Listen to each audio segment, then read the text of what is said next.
No more bad government in Nigeria. And that was the only media that have been consistent speaking against the bad government and for the purpose for reformers.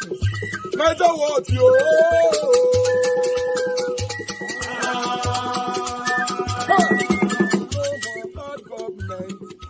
No more bad government. Niger what? No more bad government. Niger what? No more bad government. The only media that have been speaking. No more bad government. The voice of the voiceless. No more bad government. No more bad government.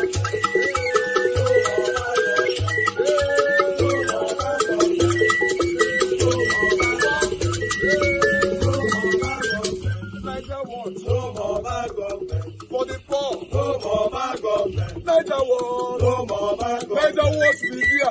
No more bad government. No more bad government. No more bad government. In Nigeria. No more bad government. No more bad government. No more bad government. The only media. No more bad government. The number one media in Nigeria. No more bad government. That have been speaking against government. No more bad government. Niger what? No more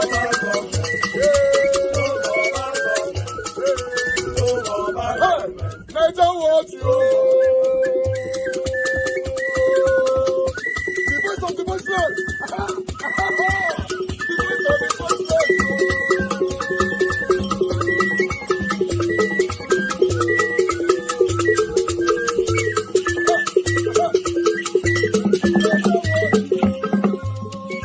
Voice for the voiceless.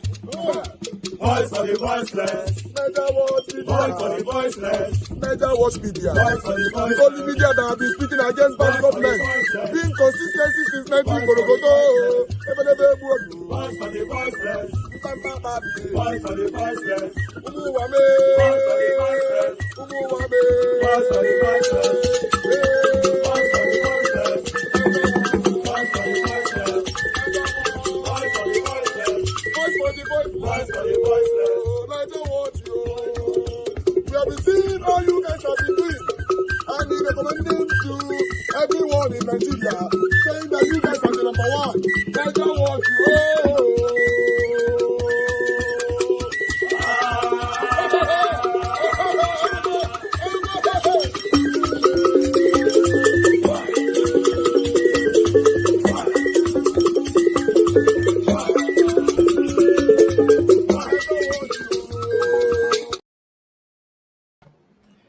All right. Good morning, good afternoon, good evening to every one of you, my wonderful people. I appreciate you all. Thanks for your time with us. How are you guys doing today? Today is Sunday, 28th April, 2024. Thank you for your time with us today, my people. It's going to be a big day.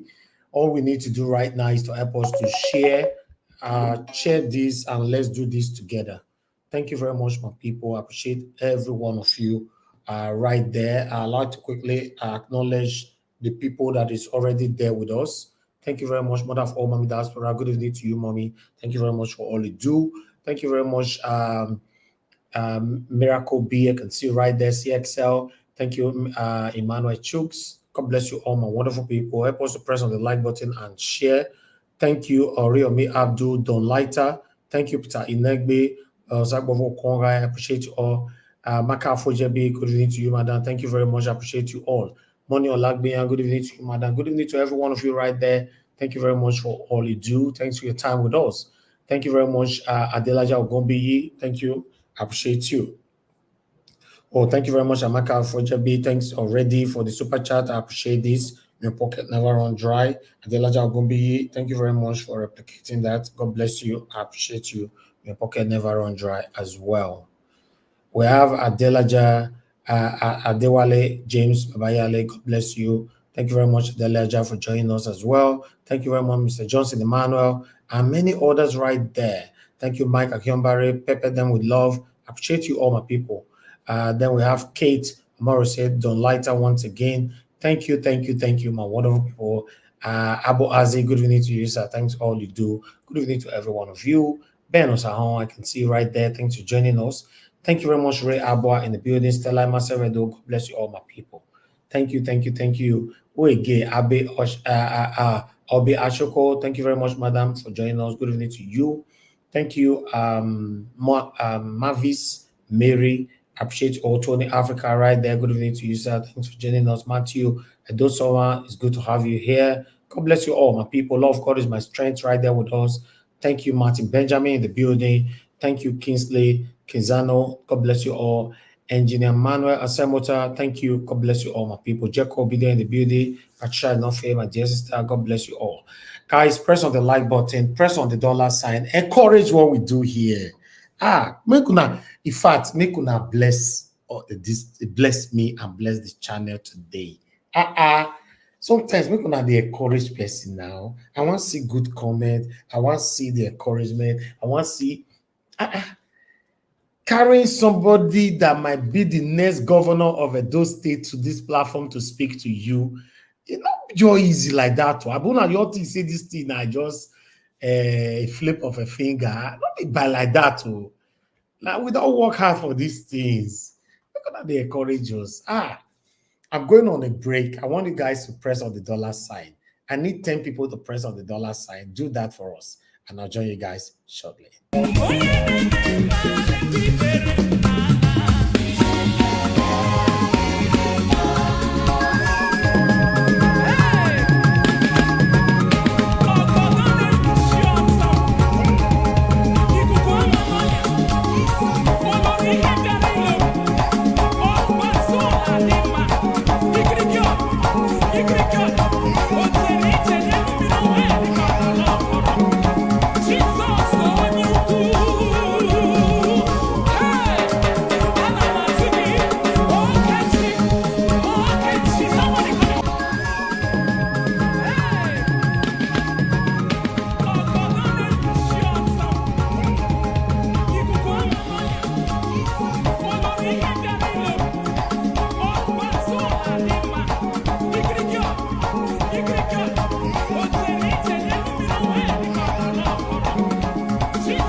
All right.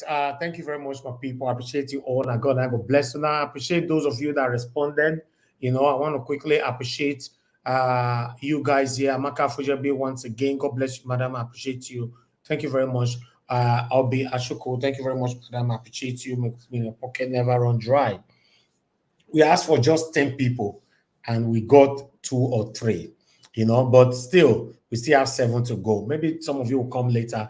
Okay, Jack Obedient, thank you very much, making it 3, as we ask for it. Thank you very much. Now, God will bless you. I appreciate you, Jack Obedient. May your pocket never, ever run dry. Thank you very much for listening. I appreciate you. Oh, Martin Benjamin, maybe na night they come. Okay, Martin Benjamin is right there as well. Because now 10 I be asked, I say, what did they happen? Thank you very much, Martin Benjamin. God bless you. Thanks for joining this call. I appreciate you. Thank you very much for all you do. I appreciate every one of you right there. For those of you that cannot support us financially, always do your part by liking our videos, sharing our videos, calling into the show, put your voice out there, joining the panel, put your voice out there. If If you're waiting for me to do everything, I might not be able. In fact, there's no way I can do it all by myself.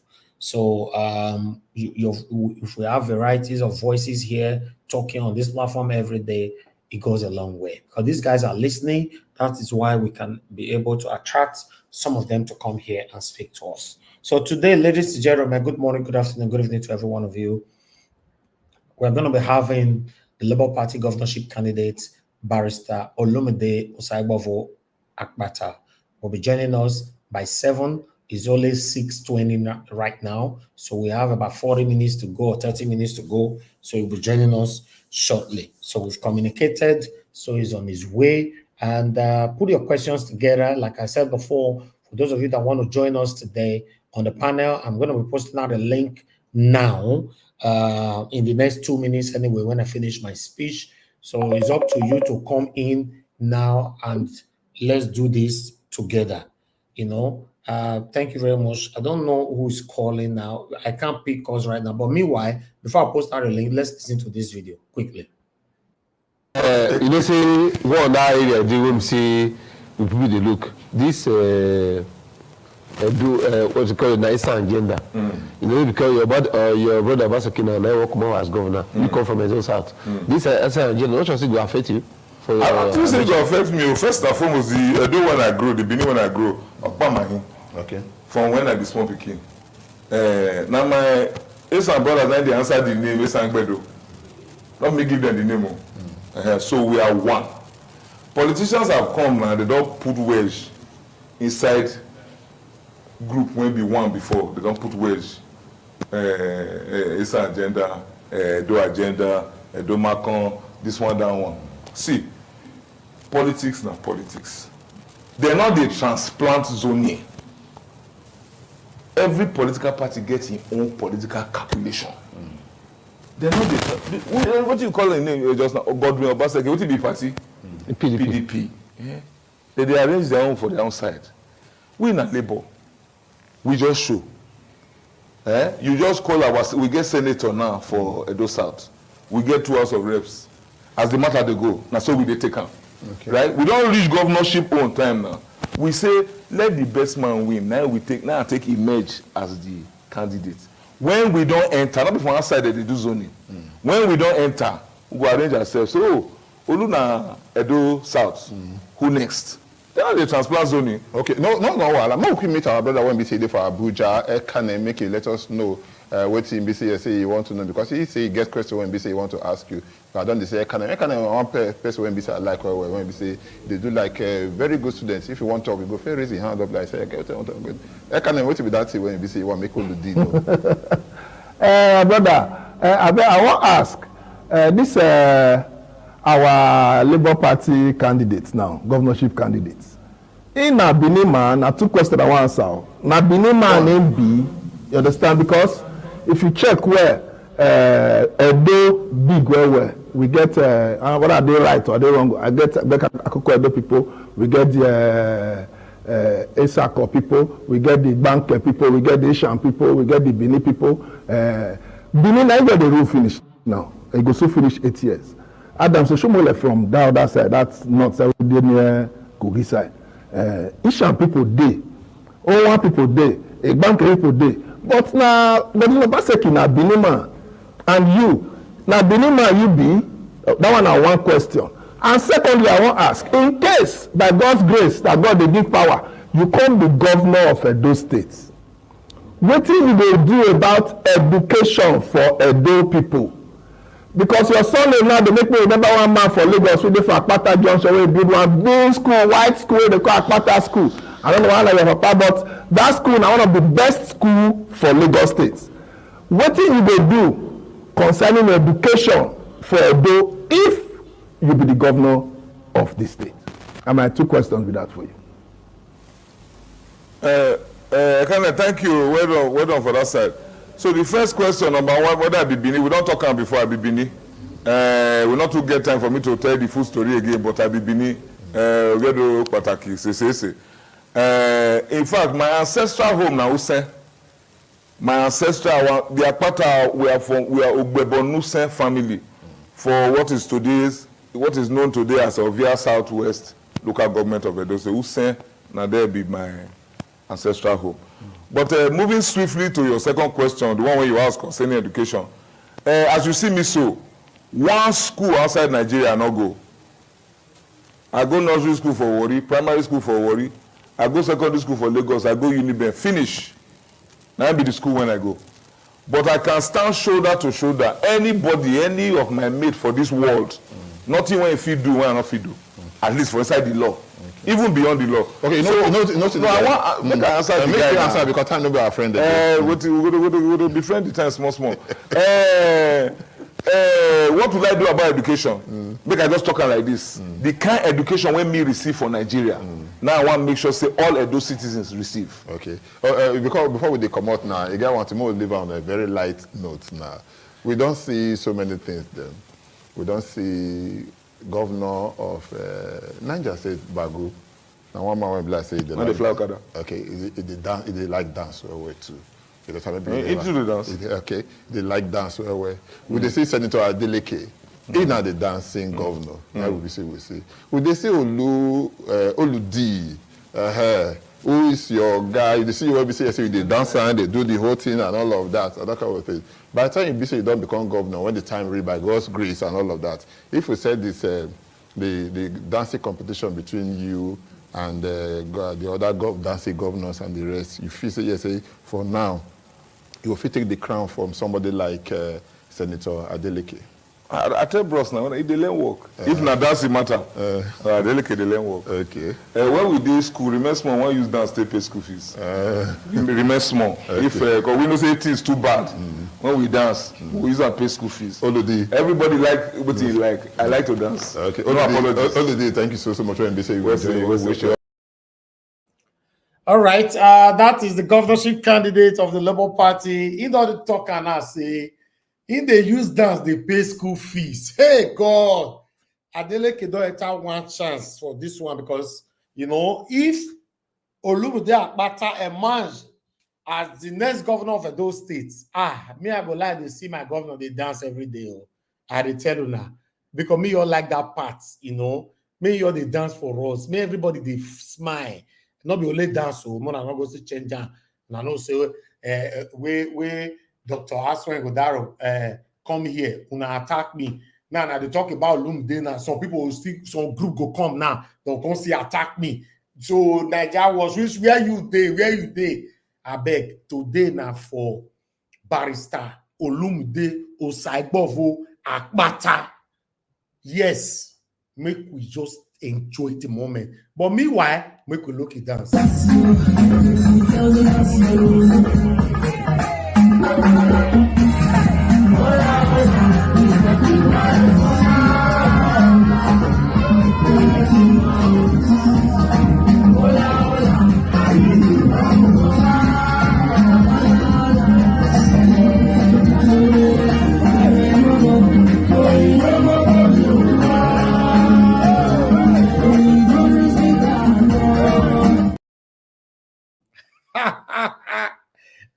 Wow. The fact Osadebe go be fun. If Olumide Akpata emerge as the next governor of Edo State. But meanwhile, I appreciate you all my people. If you know you are here for Barrister Olumide Akpata, if I say hi, say hello. Hi, make I see your hello on the comment section. Everybody that is for Olumide Akpata, put it right there. If I say hi, say hello. Help us to share now. Wait till they happen. We only have 16 shares. 16. We already have 418 people watching us across, but we only have 16 shares. Wait till they happen. On the like, we only have how many likes? We have let me check the like because that's the only thing I can see right now. The like is also minimum 98. Only 98 likes. Wait till they happen now, my people. Make una press on this like. Press on now. What did they happen? I don't know why my voices go far today. Press on the like.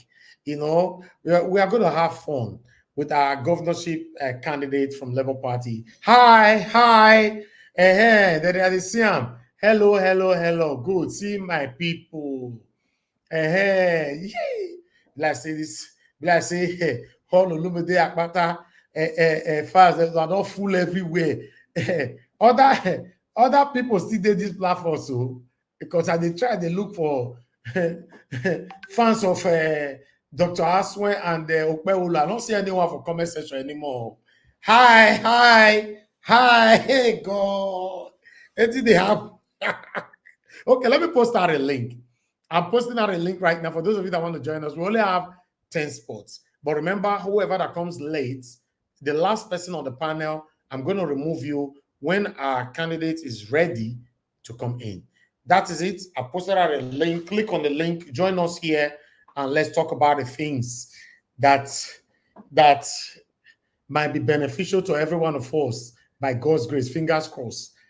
In those states in this year. Hi, Obaseki don't they pack your luggage now. Now joke. 8 years don't complete. Now, wow, as the talk can say, power is transient. Now true that your talk. Hi, I see screen already full already. Make that take come easy. Take am easy. Oh, see people, see my people. Anyway, I'm certainly going to remove the last person though. I'm not going to get that one from mind.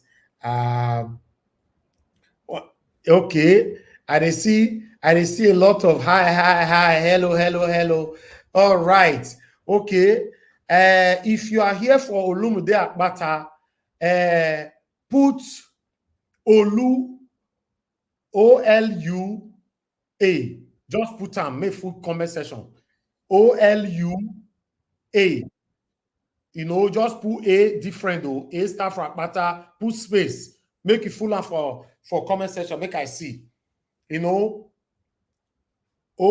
Olu. You not put A join a feature all the way. Just put Olu space A dot.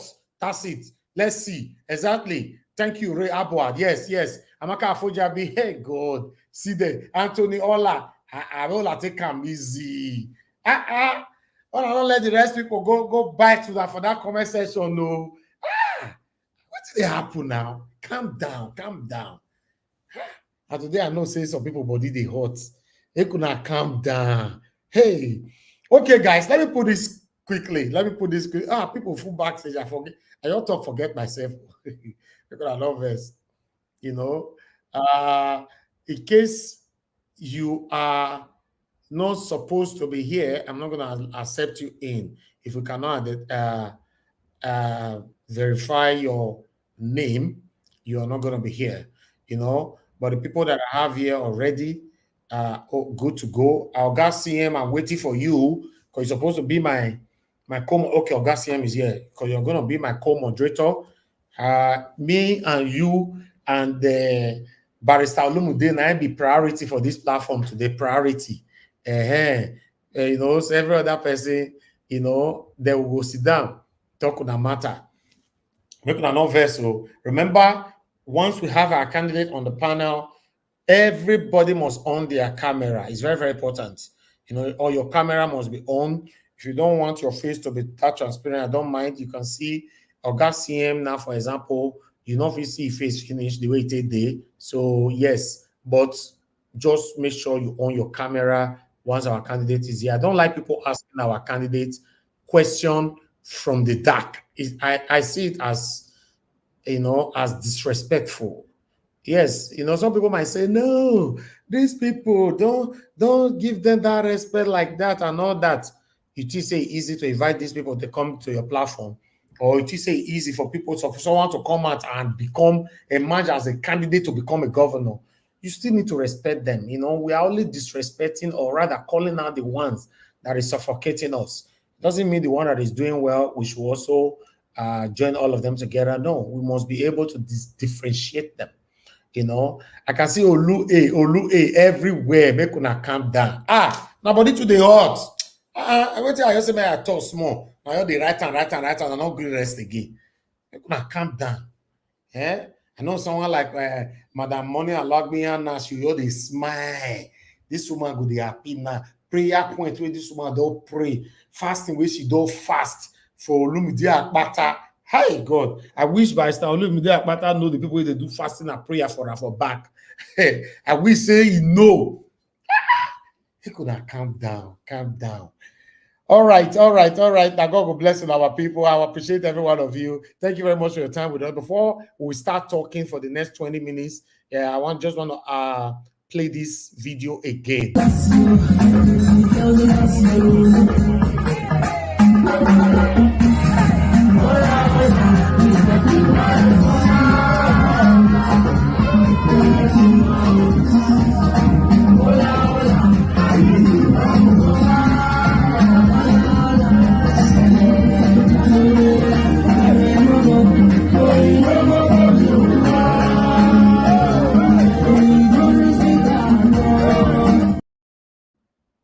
All right, my people. I appreciate every one of you once again. Okay, let me quickly just two minutes, please. Two minutes. I'm going to ask you to speak. Just make it snappy. Should I do 2 minutes? Yeah, 2 minutes will be fine because we have lots of people. 2 minutes. Let me start with Honorable Sam. He's already here with us. Good evening to you, sir. Honorable Sam. Please unmute yourself. None of you, you don't need to turn on your camera now, my people. But it must be turned on once we have our candidate, our guest on. Before they go attack me, now they use the word our candidate. You know, I know someone attack me that they were use that for us when make una be calm down. I cannot be perfect with my speech all the time here. I'm a human being just like you. Honorable Sam, please. Good evening to you, sir. Please talk to us. Just 2 minutes. Anything you want to say? 2 minutes. Anything at all. Thank you very much. I want to first of all appreciate you, Naija Watch, for what you are doing. Whatever you are doing now, to a very large extent, is contribution to the economy of Nigeria and Edo State in particular, giving opportunity for people to know their various candidates, those are wanting to take over matter of leadership in Edo State.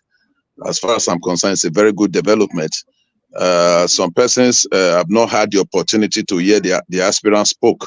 They've never heard about them. They've not heard from them. So you've been able to bring aspirants candidates together. It's a very good development in the right direction for them to tell Edo people. You know, Naija Watch is one of the biggest broadcasts in Nigeria, where people in the diasporas and in Nigeria listen to different opinion, listen to different political discourse. You know, today, you said it the other time, Dr. Asue Ighodalo came to brief us, told us what he has for Edo people. Today, we are so pleased that another candidate of the Labour Party is coming today to address us, to tell us why he feels he should be the next person to pilot Edo State to the next level. So to me, it's a very welcome development. And I want to appeal to every one of us for us to have a very civil discussion with him, because I believe anybody that aspire to contest for the position of a governor of Edo State, as far as I'm concerned, to me, such a person should be praised. Such a person should be applauded, because I believe for him to think of the fact of wanting to lead, to me, it's a welcome development. So I will expect everybody to be matured in our approach, in whatever questions we want to ask, knowing fully well that any of these aspirants, or any one of them one day will become the governor of Edo State. Like you rightly said, the Governor Obaseki is already winding up. You know, it's already winding up. By November, to be precise, it will cease to be the governor of Edo State, and a new governor will be sworn in. Hopefully, one of the three major candidates will definitely be the next governor of Edo State.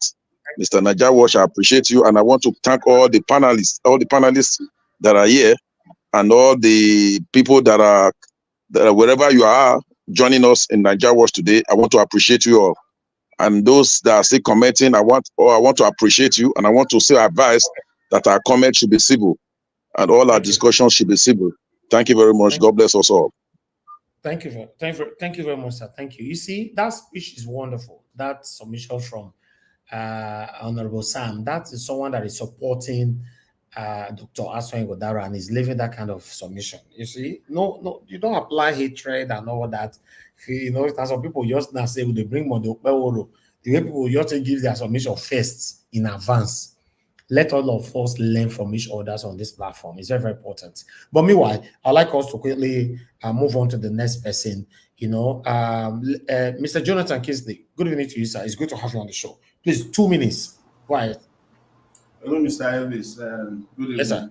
Yeah, how are you doing today? Yeah, I'm good. I'm good. Thank you, sir. Thank you very much.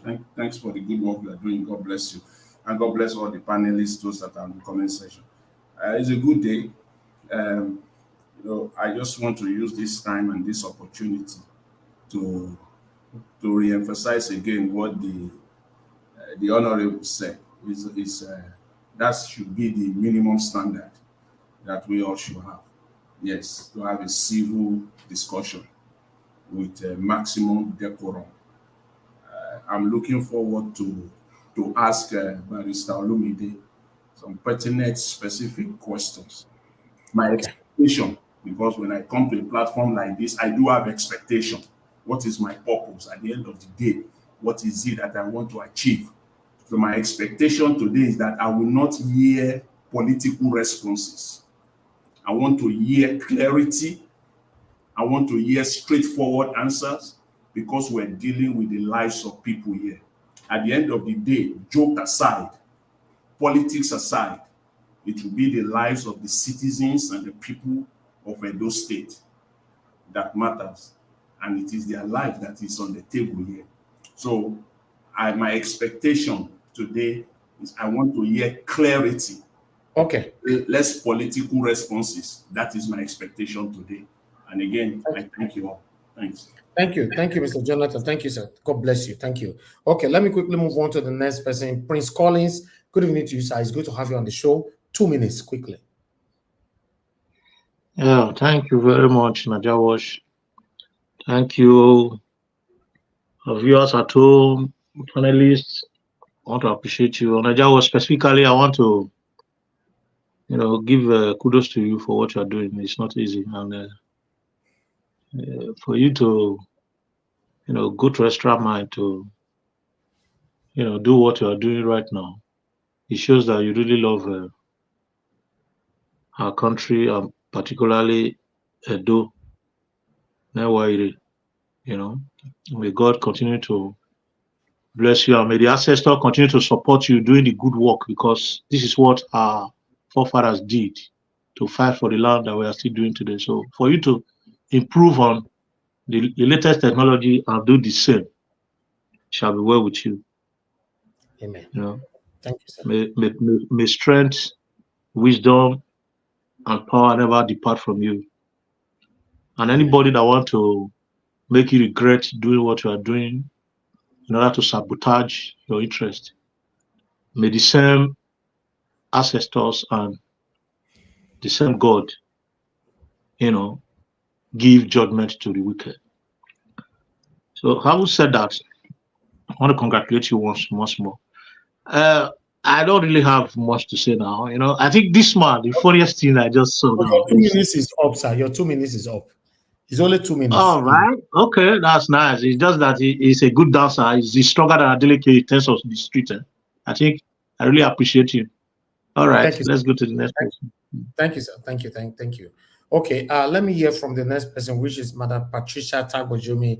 Good evening to you, ma. It's good to have you on the show after so much time. Thank you for joining us today. Please, 2 minutes, quickly.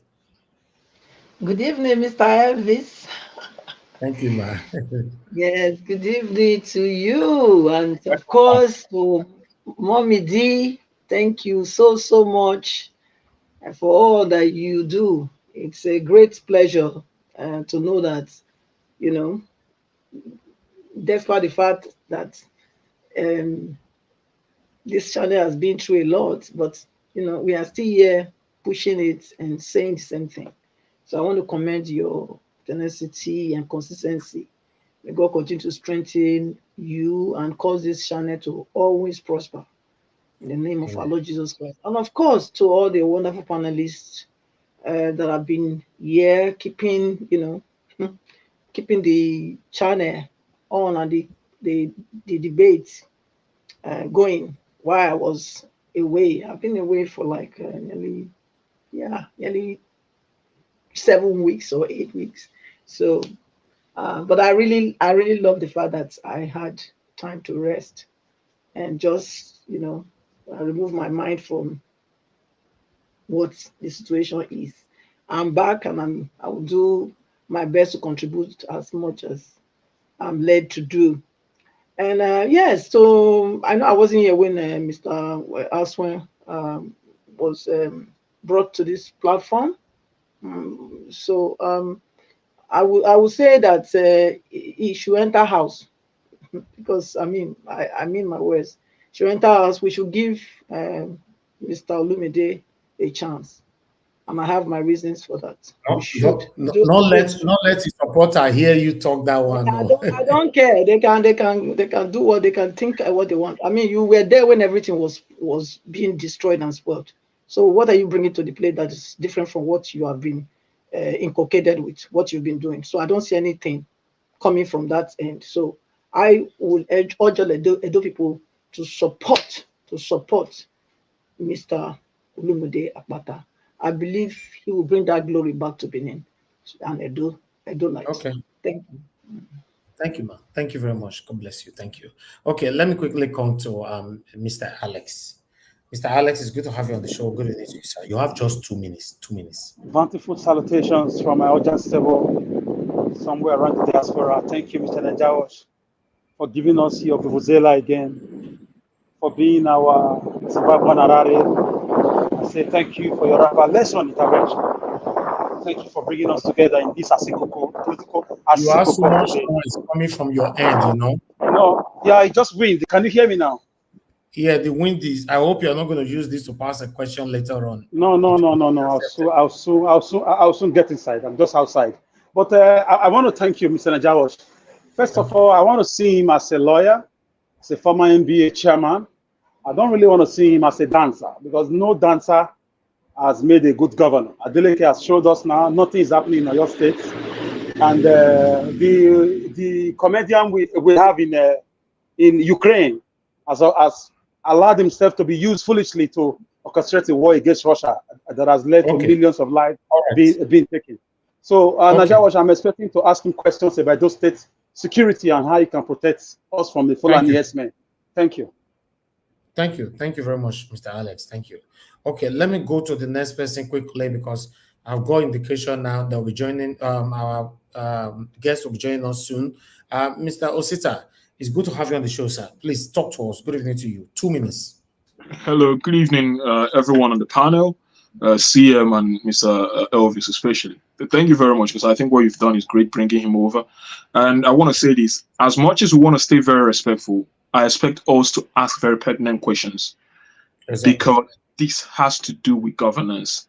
And I will say categorically clear here, and I don't know if this is the right time to say, but in as much as I support Labour Party and I support Peter Obi, the 3 major candidates in the 3 major political parties, PDP, APC, Labour Party, I actually do not think they have anything innovative enough to bring the sort of leapfrogging we need in Edo State.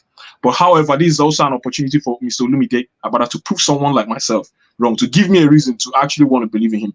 But I can say that most times, all the deliveries I've watched him on interviews, I've not been impressed. And please, Mr. Elvis, I will also appreciate it if you make an effort to bring the candidate of the YPP. I think we need to put a little bit of spotlight on the gentleman. Please, the candidate of the YPP, please. Thank you very much. Okay. All right. We'll put that, a bullet point that now. Thank you, sir. Thank you. Okay, let me quickly call on Ogasiem. Ogasiem, my co-moderator. Good evening to you, sir. Please unmute yourself 2 minutes, quickly. Okay. Good evening, Niger Watch. Good evening, everybody listening, wherever you may be, and in whatever time zone you are. Today is another day. We are gathered to sort of have a conversation. That's what I call it, with whoever God it will please God through the people of Edo State to place at Dennis Osadebe House, I think so, something that the Edo State Government House. So today is the turn of Labour Party's Barrister Olumide Osaigbovo Akpata, former NBA president. I look forward to meeting him. However, what we are doing is, we are not, whatever question we pose, it's not necessary, it's not really because of the fact that we want to we have some maybe ulterior motive. It's for the people of Edo State, both home and abroad, that are tuned in to listen to us. It's for them to make a judgment whether the man will be up to the job, because that is what matters. Edo interest is what matters. I'm not interested in the color of the cat, but the cat that can kill the rat. That is my interest. So that Okay. is why we are here today. Thank you, Niger Watch. Thank you, sir. Thank you. Thank you very much. I appreciate you. Okay, guys, before I call on the next person, I need to give us a mandate. Unfortunately, you came in late. I have to remove you from the backstage because the screen is full. So I'm going to remove the last two people from the backstage now. You can try again later so that our candidate can come in. You know, fortunately, we need to do this. You know, Ambassador Ima Swen, that's all I can say. I have to remove you from the backstage for now as well. You know, please, you know, we need to pay. Please, nobody should come in anymore. Don't click on the link. If you do this, you're going to stop our candidate from coming in. So please, I bet me could not take him against me. Use the work our candidate. That's the best thing I can use right there. I used it on another one. Please just let me communicate quickly, you know, and take it from here. Give us a mandate. You came back again. You can't come in now. You came in late. Just hold on. You can come in later. You can't come in now. Please let that place be free so that Barrister Olumide Akpata can come in. Please understand with us. This is why I was saying that anybody that want to come in on time, you know, the only person that I would have been able to remove anybody for to come in, even though it does full, would have been Oga CM, because it's going to be my co-moderator today. So, but nevertheless, I believe you can still come in because we're going to do a couple of swapping in and all that later on. But for now, nobody. Please, can I step out a little bit for give us a mandate to come in because I'm a little bit busy here. Okay, better then. Thank you very much, sir. God bless you. Thank you very much, sir. Okay, give us a mandate here. You can come in now. Okay. You know, next time you must learn not to come in late when we have a guest like this. Or you know, say for this platform, me, I don't practice favoritism. And because I preach against it, I don't need to practice it. Just like yesterday, using the word against the pastors, and I was saying all the pastors. Yes, I take that back. You know, same yesterday, supposed to say majority of them or some of them, but using all is something that I preach against. Generalizing is wrong. So the same thing, I preach against favoritism. I don't want to practice it. What? You want somebody, please don't unmute yourself until I call you, please. You just call me, you're already unmuting yourself. And no, you I thought you called me, sir. Hold on now. No, I've not called you. I've not called you at all, sir. Thank you. You know, okay, let me quickly hear from the next person here. Oh, no. The backstage is full again. You know, you guys can't stay on the backstage at all. Abdul Malik, unfortunately, your network has been failing. I can't leave you on the backstage because that backstage is where our candidate, Mr. F. Emmanuel, for now, you can't stay on the backstage as well, so that our guest can stay there. Then I'll not swap in with somebody that came in last, which is still going to be give us a bandit. Give us a bandit. You go here today, you know. But nevertheless, let me call on the next person to quickly let me hear from Madam Albi Ashuku. Good evening to you, Madam. Thank you very much for your time with us. Please, 2 minutes, talk to us, ma'am. Yeah, happy Sunday. Thank you, ma'am. And I say good morning, good afternoon, good evening to you and to Mommy Diaspora. Well, there's no point making it too much speech until I see my candidate. So I'm waiting patiently to ask a question. But please, one thing I want to ask for us to, so you can ask many questions, is let's not repeat questions unless you have another dimension to that same question. Exactly. You know, some people will ask one question, another person will ask it again, and in that case, we won't be able to get as many as questions we would like to ask him. Because I'm not sure whether you'll be able to get him again for us to finish the questions. So that's just an appeal. My penny. That's a wonderful appeal. So that we can do that. Apart from that, I'm sitting waiting so that I can talk to my candidate, because I know we are there already. Thank you. Thank you. Thank you very much, man. God Hello, bless you. Mr. Elvis. Sorry, to add to that, just a quick one. For when you said people should ask one question, some people will combine 3-4 questions together, and at the end, when he's answering it, it take a lot of time so that other people can ask questions. Please, that's it. They should reduce their question. If it is one, it has to be one. Once somebody passed in their question and he said, "Oh, another one again," I'll stop you. Please, think about others that needs to speak as well. Today we are going to be picking calls. Don't worry, we've put things in place for those satanic set of people that is coming to attack our media. Don't worry, we get missile for una. Mr. Elvis. Yes, Mr. Elvis. I object to that one, though, for me personally. You see, when you ask, if you have 2 questions, because I have more than 1 question, and I believe there are people also, so that we can achieve our goal here. We have a purpose of being here. We want to get to know the man. We want to ask him questions. So I don't think it will be appropriate to cage. Yeah, but if we take two. No. Why I said that? You remember last time some of our panelists couldn't even ask questions. Yeah, the reason is that, see, the madam that spoke before you, I think she spoke the right thing on this one. That it should be, what I noticed previously is that question that was asked by one panelist, another person will still rephrase the same question. So that is where the waste of time, kind of gets to. But if we are really, if I notice that one panelist have asked the question that I prepared, I will take it off. I don't need to ask it again, ask that question again. But to achieve our goal, we need to be, we need to ask the right questions. And Mr. Elvis, you can follow up on our question if you see that it's okay. Thank you, sir. Please round up now, please. Yeah, I've rounded up. That's all I just want to say. Okay, thank you. All right, give us a mandate. You're the last. You have your 2 minutes, but your network not clear just now. If you're not clear, you're gonna have issue in passing your questions later on. Go ahead with your 2 minutes. Don't worry, go to the next person. Don't worry, just go to the next person. We'll come back to you. Thank you. All right, guys, I appreciate every one of you. Thank you so much. 3 minutes time. Our guest will be joining us. I appreciate you all right there. Help us to press on that like now. Why are they begging for this like all the time? Whatever that we're going to be passing today, to our guest, or how is whatever ways is going to answer our questions, it needs to go far for other Nigerians, rather other Edolites that is currently contemplating who to vote for. Let them hear these people so that they can talk to their family. Edolites in diaspora can call their family members at home, say, I don't listen to these people. Finally, now this is what I want to make una vote for, and all that. That is it. So, but if you don't like, this video will not be suggested to others that have not seen it before.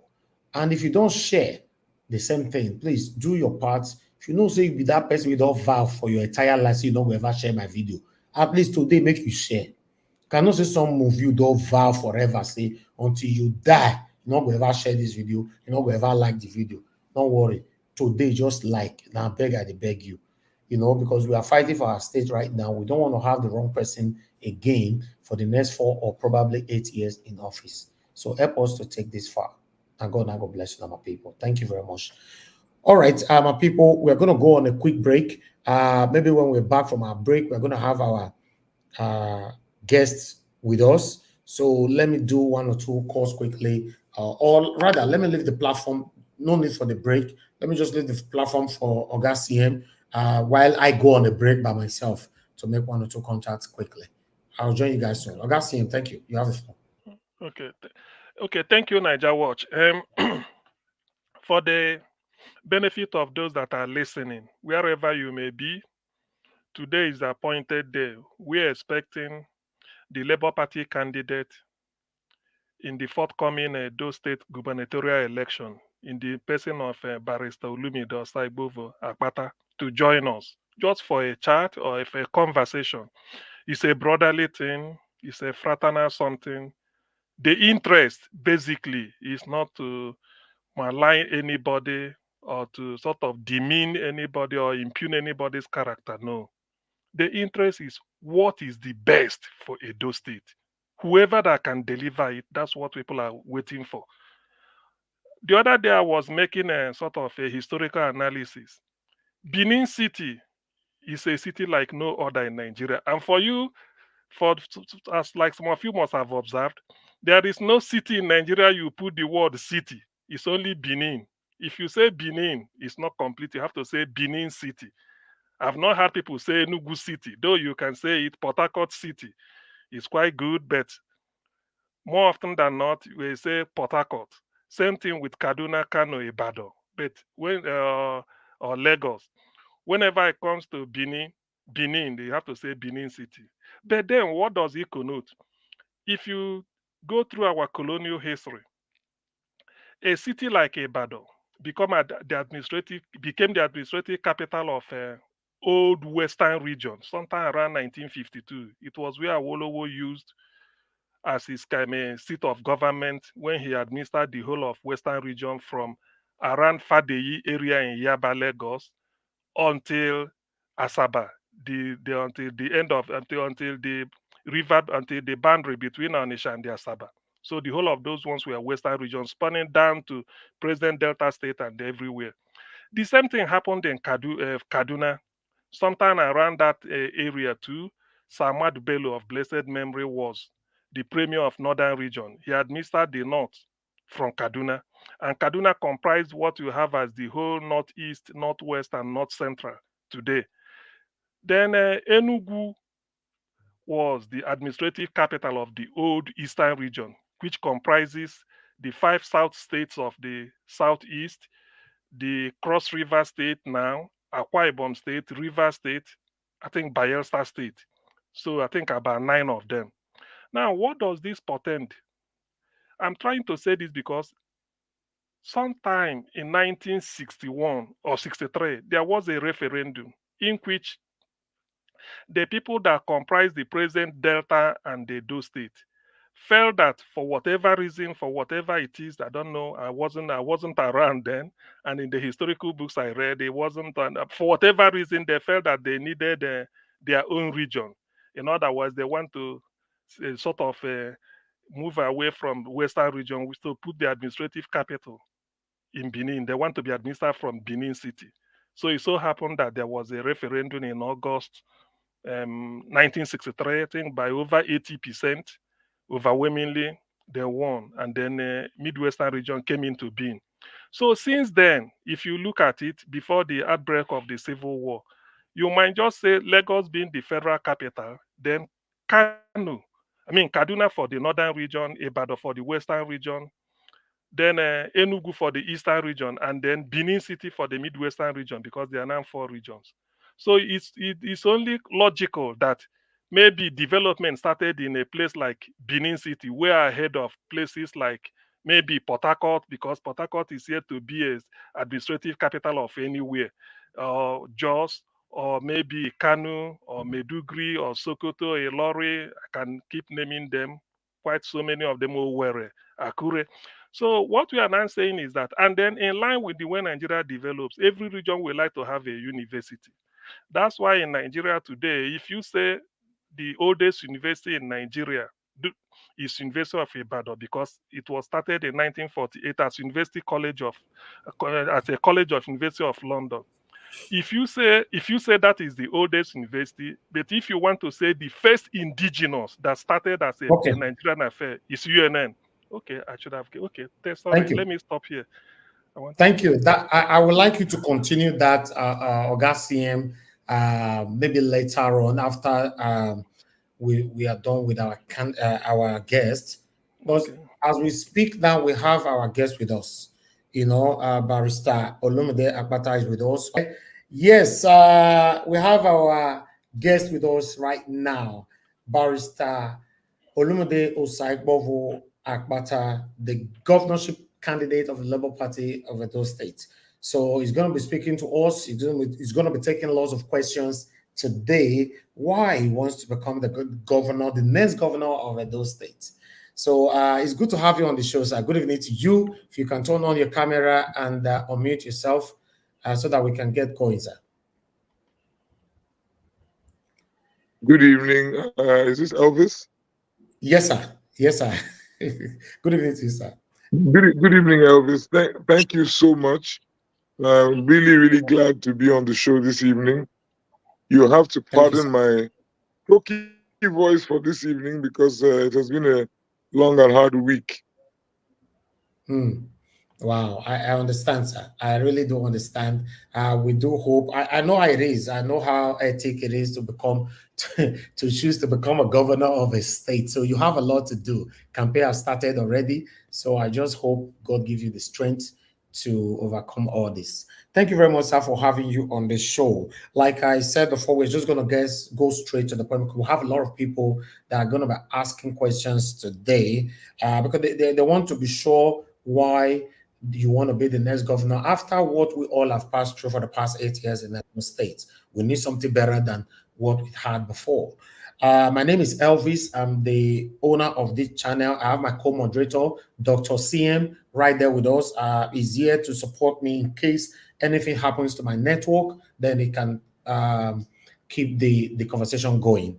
So, sir, I would like you to just give a brief introduction of yourself to this because we have over 900 people listening to you right now, which is still growing. So it might get to 1,000 in the next 1 or 2 minutes. So I want you to speak to us. Tell us give us a brief introduction about you, sir.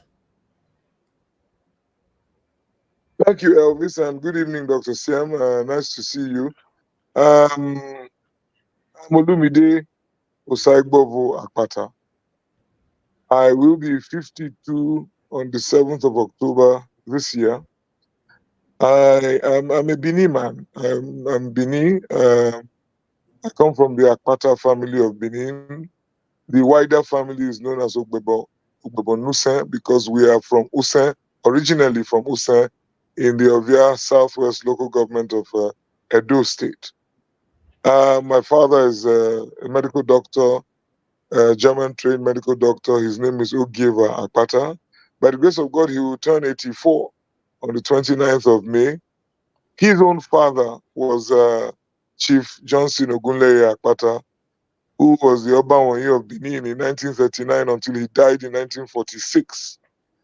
My father was essentially raised by his elder brother, Senator Olu Akpata, who was the Obayiwana of Benin.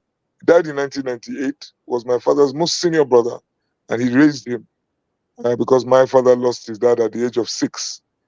Senator Akpata represented Bendel Central at the Senate in 1979, and he was a member of the Unity Party of Nigeria (UPN). Senator Akpata was pretty much, you understand, like my grandfather because that's what I knew him as, even though he was my uncle. My father's other siblings were Justice Ephraim Akpata, who was chairman of INEC in 1999, and his close cousin was also Chief Tayo Akpata, who was the Commissioner of Education under Ogbamudia and Executive Secretary of the PTF. My mother, unfortunately, I lost my mother when I was 21. Actually, when I was 20. She died in 1992. She was Patience Osama Gyogomewi Akpata, near Obasanjo. And she also maternally came from the Izeyamu, Ero, and Bazwaye families. I was born in Germany when my parents were both studying there. And then after that, we returned to Nigeria in the 70s. And my father moved straight to Warri in Delta State. So I grew up in Warri. I'm a Warri boy. I went to primary school in Warri. I actually started at Federal Government College Warri in 1982, but moved on to King's College on the 7th of January 1983. And so I essentially had my secondary school education at King's College in Lagos. And from King's College in 1988, I moved to University of Benin, where I was admitted to study law in 1988. I always like to recite my matric number. For those who may want to verify, is LAW 8802343. So I was admitted to study law, University of Benin, and I graduated in 1992. That was the same year I lost my mother. I went on to the law school. At that time, we only had one campus in Victoria Island, Lagos. And on the 15th of December I was called to the Nigerian bar. So last year, I clocked 30 years as a lawyer. I was trained after my youth service in Kano. I went to Warri, back to Warri, and I started working with one of the best lawyers I think this country has ever produced, Dr. Mudiaga Oje, Senior Advocate of Nigeria, Officer of the Order of the Federal Republic. He trained me as a lawyer. And after a couple of years, I moved on back to Lagos to join my cousin Ogogo, my first cousin, who was just setting up the law firm Templars. So I joined him, and together for the last 25, 26 years, we have built a law firm that has grown to the glory of God to be one of the best in the country today.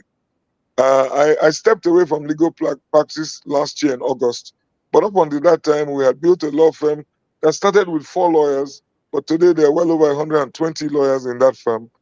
We are located in many cities across Nigeria, and we're also in Ghana, in the West African coast, sub-region. Sorry, West African sub-region. So we've done well, and we're happy. It's a multi-sectoral law firm, full service.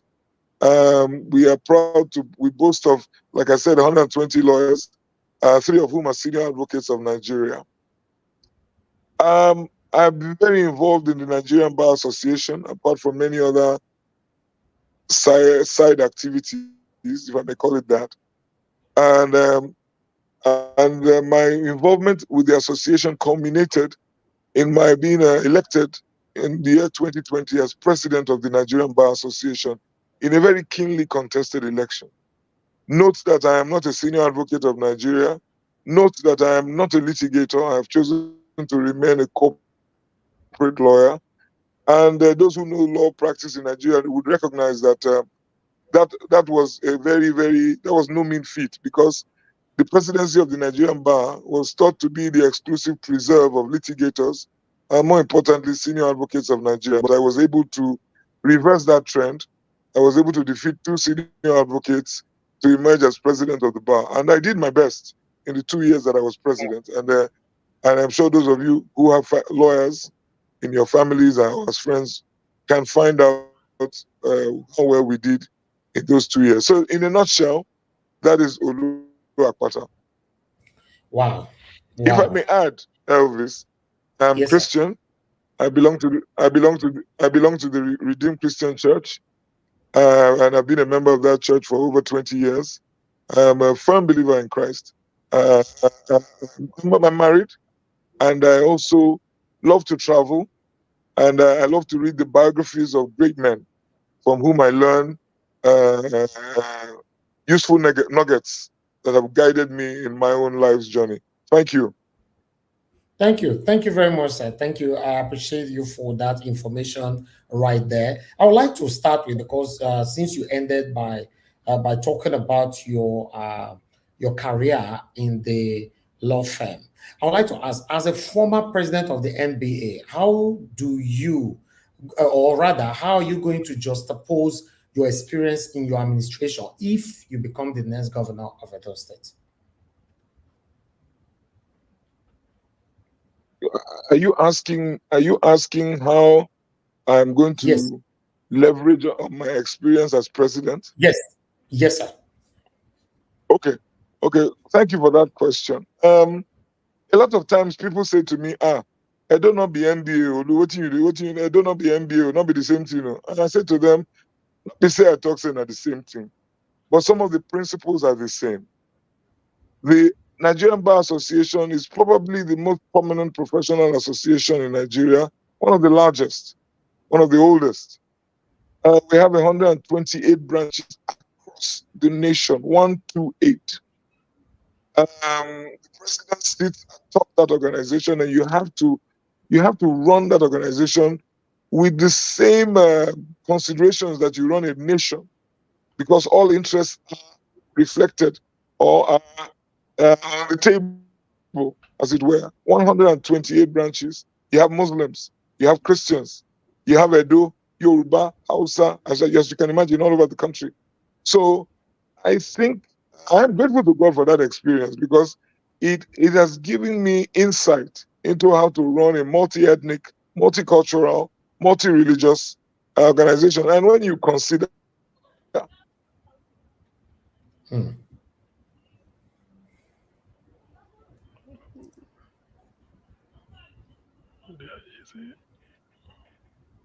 Oh. Augustine, can you hear me? Yes, I can hear you. I think his network is. Oh, no. Okay. Just him. I think it's one of us. all my entities like to get. I think I'm back. Yes, I can hear you. I know. I don't know why sometimes these things does happen, but I believe today we should be able to escape it. If you can continue, so that you don't lose your frame, your thought, That your is frame. that is the reality. That is the reality of technology. So we have to live with it. Nothing we Exactly. can do about that one. Yeah. So, but I think we've lost Elvis. Oh, he's coming No, back he's, now. no, Elvis he's is coming back. back. Yeah, he's back. I'm back, sir. All right. We are grateful for technology. So I was saying that the experience from the Nigerian Bar Association has put me in a good stead. You know, because I have learned how to run a multi-ethnic, multicultural, a very diverse organization, as you would imagine is the case in Edo State. And with that experience, I'm a better person. I understand better the needs of people. I'm a more patient person because you have to be extremely patient to organize that kind of to run that kind of organization. And like I was saying, in fact, the situation is a bit different. All my members were lawyers. Not easy to get lawyers to agree on one point. Okay. Thank you. Thank you very much, sir. I appreciate you. Let me quickly ask this because I have 4 questions I'm going to pass to you before I start bringing people in to pass their own question as well. If you become the next governor of Edo State, what are 5 most critical areas in Edo State that the Edo people will feel the immediate impact of change that Barrister Olumide Akpata has brought to them? Very quickly, we will deal with agriculture. Number 1, agriculture. I am passionate about agriculture. Passionate about agriculture for 3 reasons. 1, it will help us feed ourselves. A hungry man is an angry man. 2, it will improve the economy of our farmers. And by that way, you improve most of the farms are in the rural areas, you improve the rural areas. 3, we will create jobs. We will create jobs. And the multiplier effect of that, I don't need to explain to you. So agriculture, government will jump into agriculture, will be an active player in agriculture. Number 2, coming close to agriculture is education. Education is light. Education is light. Any leader who does not focus on our education is wicked. Any leader who does not focus on education does not want the people to come out of darkness. So Edo State, well, I grew up in Bendel State, we have always been known to be at the forefront of education. And so I am the product of Nigerian educational system. Elvis, I have not schooled outside Nigeria in my life. I was produced by Nigeria, the Nigerian educational system. I am passionate about it. I went to school at a time when we paid 90 naira per term for school fees in secondary school. We paid a pittance at the University of Benin. But I can stand shoulder to shoulder with any of my contemporaries around the world. I was produced by Nigeria. So it's important to me that we have education at the level that if not better than the one I experienced. I don't think that is the case at the moment. So education is number 2. Number 3, power. Luckily, our constitution has been amended. We are grateful to the immediate past president. If there's anything he did right, he amended the constitution to allow subnationals, to allow the states participate in the production of electricity, generation of electricity. As a corporate lawyer, I have participated I have practiced electricity law for over 25 years. So I'm familiar with that environment. I'm familiar with the value chain that is the electricity market. You can be sure that I will bring electricity to bear. I will improve electricity because that is a catalyst. It is the catalyst to unlock any economy once you have power. So we're going to ensure that we invest in the power sector, create mini IPPs around the state. That is number 3. Number 4, health is a human right. You're only as strong as your human resource. You need a healthy workforce. You need a healthy people. Healthy people. So for me, I must set up a primary healthcare center in every ward. We have 192 wards. It is not enough to set up a primary healthcare center in every local government. That is so inadequate. In every ward. Some of the ailments that our people take to UBTH and to Central Hospital can be dealt with at the level of primary healthcare center. Those of you who are familiar with the NHS know that the GP practice is at the heart of medical healthcare delivery in the United Kingdom. We can replicate that in Edo State. And finally, number 5, because you asked me for only 5, road infrastructure is critical. The economy cannot move if the people cannot move. I think it is such a tragedy. It was a very low moment for me when I drove past a particular road, a number of roads in Edo State actually, not just one, where the incumbent government put up a signboard that says, please bear with us. This is the federal road. That is such an embarrassment. That was such a disgrace. Road infrastructure is not a matter to be debated as to who owns the road. It is something that we must all work together and deal with. Roads that lead from the farms to the market. If you don't have roads that lead from the farm to the market, you can't take the goods to the market to sell. Roads that lead from the suburbs to the city center to ensure that the commute of the average person will not be a nightmare. Roads that lead within the state. Benin to Auchi, growing up, 1 hour, 20 minutes, 1 hour, 30 minutes, you are there. Today, it can be anything from 4 to 8 hours. I grew up in Warri. Benin to Warri, door to door, was 47 minutes. So number 5 is roads. Thank you, Elvis. Thank you very much, Barrister. That was a wonderful response. So my last 2, I'm going to put both of them together so that I'll stop, because people already indicating they want to pass their own questions as well. Okay, now my last 2. One, that can you explain in details how inclusive your administration would be for women and physically challenged individualisms? You said you were going to ask 2. Oh, yes. Oh, sorry. And the other one, how do you intend to tackle courtesan drug cartels that are now in the choice area within Benin City and Metropolis and other parts of the state? Most especially courtesan. Okay, so women and the physically challenged. I am one person who is gender blind. I grew up with women. I only have sisters. I have no biological brother. Please let me just double check that you can hear me, Elvis. You can hear me, right? Yes, we can. Yes, we can. Yes, we can hear you. So women, I'm gender blind, but sometimes that can be a problem because when you are blind, you may not even while it is good to be blind in that case, but then you may not even see the challenges that the women folk go through. So when I was president of the Barr, I realized that it was not just enough to be gender blind. I had to be gender sensitive because the women are going through stuff that we, the men, sometimes don't really understand. So, for example, as president of the Barr, I had to put in place a sexual harassment policy because I came to find out that the female lawyers were going through a tough time working for male lawyers. They were really being abused.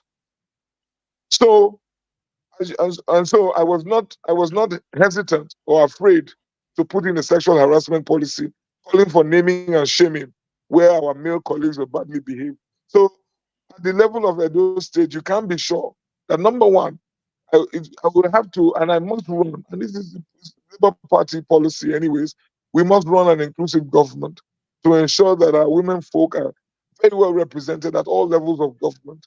And you have to be deliberate and intentional about it, because as far as women are concerned, that is one area that requires affirmative action. So we will need to legislate.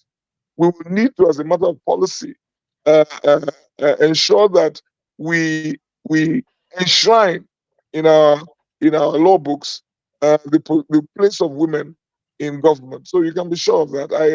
I believe that you build a woman, you build a nation. You know what I mean? They are the cradle. They are the cradle that takes care of all of us. Um, as for the physically challenged, same thing. When I was president of the bar, my eyes were opened. I had to, on behalf of lawyers in Nigeria, apologize to our colleagues who are physically challenged, because we just took for granted that we are doing well. Meanwhile, I think they've been so badly treated by the legal profession and by the nation. It is not our culture. It is not. We have not taken the time to actually treat the issues that affect our physically challenged persons with the importance that it requires. So, at the level of the Nigerian Bar Association, I work closely with lawyers living with disability to ensure that we don't pay lip service to the matters that concern them. Simply look at buildings around public buildings. Just go and take a look at public buildings in most cities in Nigeria. They are not configured to take into consideration the needs of our physically challenged persons. We must take that into consideration.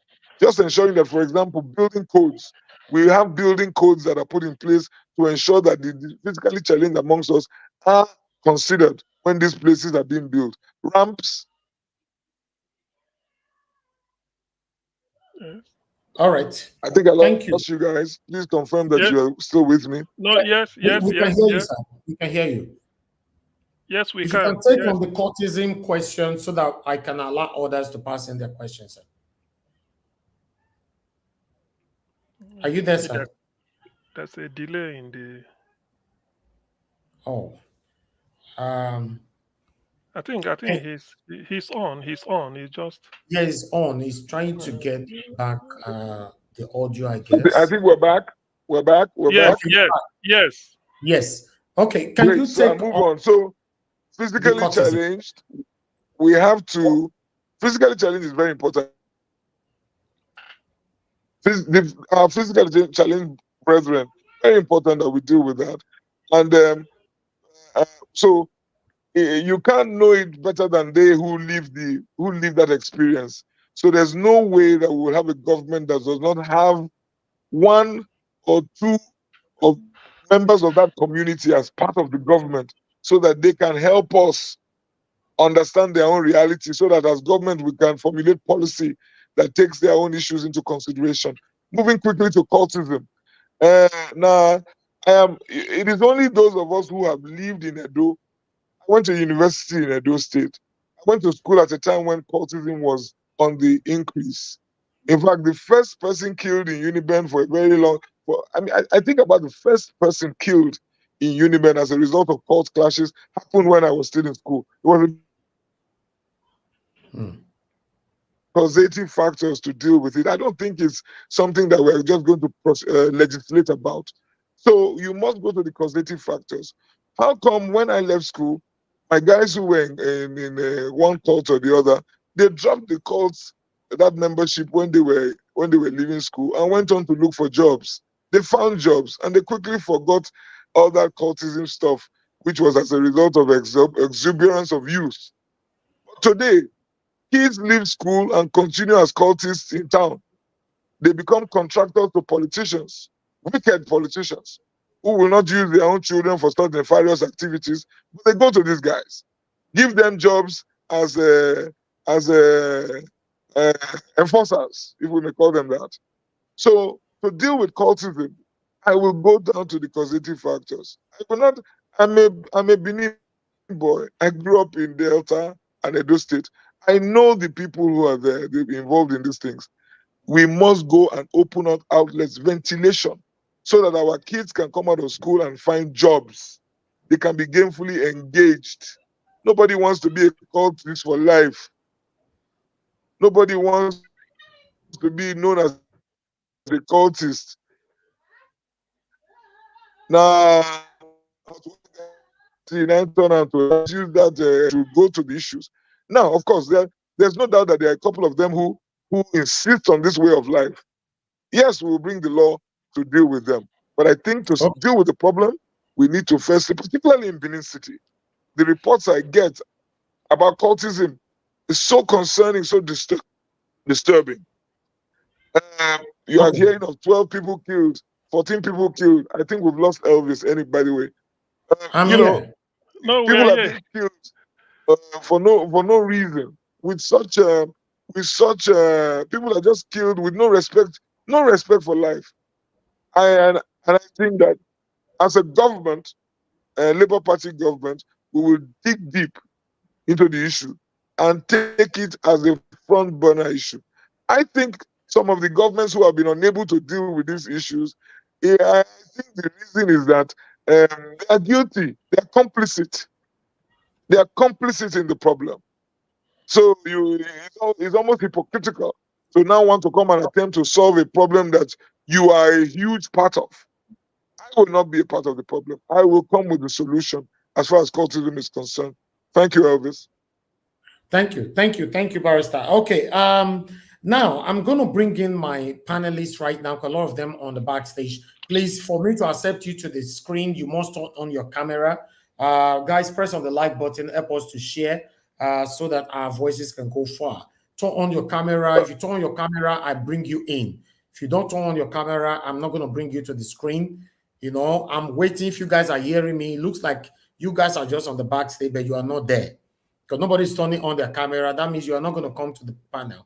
You know, turn on your camera. You know, one moment, guys. What's happening? You guys on the backstage, are you guys there? Okay, let me take on those that have turned their camera on already. Okay, Mr. Jonathan is there. Mr. Jonathan, thank you very much. Before I ask Mr. Jonathan to pass his question, Barrister, I would like to ask you, will you include women if you become the next governor of Edo State into your cabinet?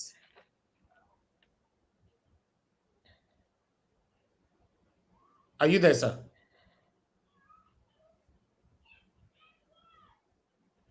Okay. I even said to you that we would need to even it has to be affirmative action. We have to legislate. You know, in Nigeria now there's a talk of 35%. You know, we have to make it law, because women need to be actually actively supported. So definitely, any government that I lead will have a large number of women, not just a token amount, a large number of women. As long as they are qualified, as long as they are competent, they will be part of any government that I lead. Okay.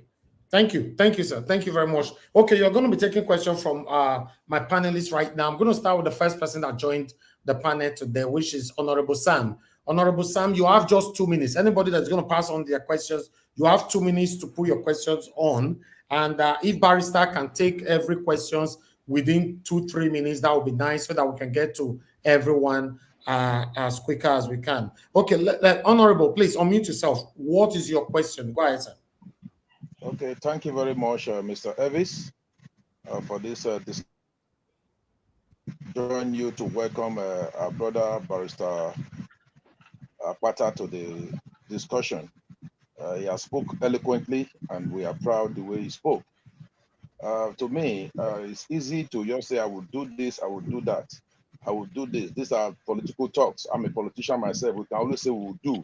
We want to know how. What are your strategy you want to have, you will put in place to tackle infrastructural developments, such as road reconstruction and maintenance of Edo State Road. A few minutes ago, you made mention of federal road, that whatever the present administration did, you spoke against it. That is federal road. I want to bring to your attention, in fixing road, we have what we call budgeting. In legislation, you cannot be budgeting for a federal road. You understand? You cannot be budgeting for a federal road. And if a road is not in the budget, there's little or nothing you can do. You let him to do is to impose the federal government to do it. What's So your what are your question, plans? What are your strategy in fixing road? That's number one question. Number two question, what do you intend to, how do you intend to attract private investment and stimulate economic growth in key sectors of the state? Because if you look at when we were growing up in school many years ago, we were told that government should have no business in business. No, our government is to create an enabling environment and attract private investors to the state. How do you intend to do it? It's not enough to say I will do it. Okay. What are your plans? How do you intend to do it? No construction. What are your plans? How do you intend to do it? That's my question.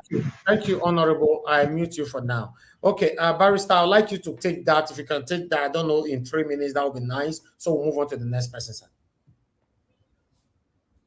Thank you, Honorable. I agree with you. Talk is cheap. Taste of the pudding is in the eating. I'm glad you're a politician. Now let's look at the issue of federal roads. I have worked in Port Harcourt in Rivers State. I go to Akwa Ibom regularly. Okay, let us even say those ones are oil-producing states. What about Ebonyi State? The current Minister of Works was governor of Ebonyi State. You budget for the roads. You can budget for the roads, for the federal. You can budget to lend money to the federal government or lend the money that you need for the roads to the federal government. It is your roads. It is in your territory. You can budget to make provision for temporary allocation to these roads. And so that when you fix them, you can now seek for reimbursement. You can find your way to Abuja if you have not burnt all your bridges as a government. If you're able to, it's about relationships. If you Umahi, who is the current Minister of Works, has consistently said to the states, if you fix the roads, we will do our best as federal, he has said. But if you sit down with us and discuss, you can fix the roads and you get reimbursed. Wike got reimbursed for the roads that he did in Port Harcourt, in Rivers State. Akpabio got reimbursed for the roads that he constructed in Akwa Ibom. Ebonyi, if you go to Abakaliki, he used cement. His roads are about his roads remind me of Ogbamudia roads in Warri and Benin when I was growing up. Those are the roads I saw in Abakaliki. So if you are intentional and you really need to want to bring development, it's too easy. It is disingenuous to get up and say these roads are federal roads. This is illogical. You will engage with government. Subnational and federal government, they talk to each other. You belong to the National Council of State as governor. You have access to the Federal Ministry of Works. You make provision for these roads. When my principal, Peter Obi, was governor of Anambra State, he sat down with the road construction companies, mapped the state out according to senatorial zones, agreed on the number of kilometers that will be fixed on a monthly basis. And he said to me, by the time 48 months were done in his first term, he was amazed at the number of kilometers that they have been able to achieve. He who fails to plan plans to fail. I'm not just coming here to talk the talk. I will walk the walk. It's about prioritization. I recognize that we don't have all the resources in the world, but what do you make your priority? If you don't have roads, you're going nowhere. So federal roads, I personally, I've been in the private sector for the last 25 years. I have my relationships with those who are in the federal government. We will sit down and you will let them know we are going to spend our money on these roads. Give me the commitment that we will get reimbursed. I think it's as simple as that. If it's a priority. But for the current government, as far as I'm concerned, it was not priority. So it was convenient to just take the easy way out. Okay, is it every road that is federal road? What about our inner city roads that are state roads? It's a dismal situation we are confronted with. What are we spending our money on? Have you checked out the debt profile of your state recently? What was the money not? Did we not allocate some of that debt or the borrowings to road? So that's my issue, Honorable. Now you mentioned the issue of attracting private sector. I come from the private sector, so personally, I know the how do I put it? I know what I would like to see in any location that would take me there. I have advised in the course of my legal career multinationals, international companies who want to come to Nigeria. I know what they are looking for because that's what I have done in most of my professional life. I know that security is critical. There must be security so that life and property will be protected. I know that there must be power. I know there must be a government that is ready to enable businesses. So what is the tax regime in the state? What can I do? I mean, companies' income tax is not within the purview of the state government, but there are other levels of taxes that is within our capacity to give incentives to the average businessman. You know, so on the issue of security, for example, you want to make sure that your police, the police, even though it's a federal force, they are properly equipped. Your security vote, a chunk of it must go towards equipping the police in your territory. The DSS, they must have tracking equipment. It is incumbent on you. You have no choice. Until we have state police, we don't have it now. So you must do that to enable these investors feel confident enough to come into the state. Look at nightlife in Benin, almost grinding to a halt because of security. Elvis, I recognize we don't have too much time, so I'll stop there. Okay, thank you, Honorable. Much, thank you, sir, for your understanding. God bless you, sir. Okay, let me quickly come to the next person, Mr. Jonathan Kingsley. Please, I would like you to pass your question in 2 minutes, please. Thank you very much, Mr. Elvis, and thank you very much. Please, guys, always tell us where you are joining us from. Honorable, you are joining us from Benin City, Edo State, right? Yes. Okay, Mr. Jonathan, go ahead. From City of Benin. Thank you.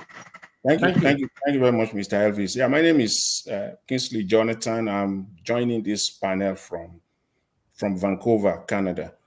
I welcome you, Barrister Akpata. Thank you very much for taking the time out to be here today. My question is this, and I'm glad that you've just mentioned in your initial response to Mr. Elvis that your priorities are agriculture, education, healthcare as well. You have 2 minutes now, 2 minutes. Yes. So I just, if it's possible, yeah, these are your priorities, and you've highlighted them.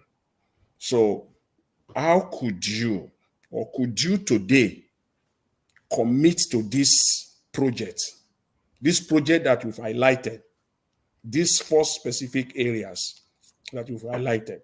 Could you today commit with deliverable timelines? I don't know if you can hear me. I can hear looks you. like we're losing connection. Okay, yes, can you hear me, Barrister? Can you hear me? Barrister, can you hear me?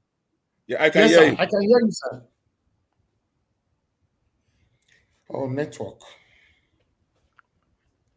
We can hear you, Barrister. Can you hear me?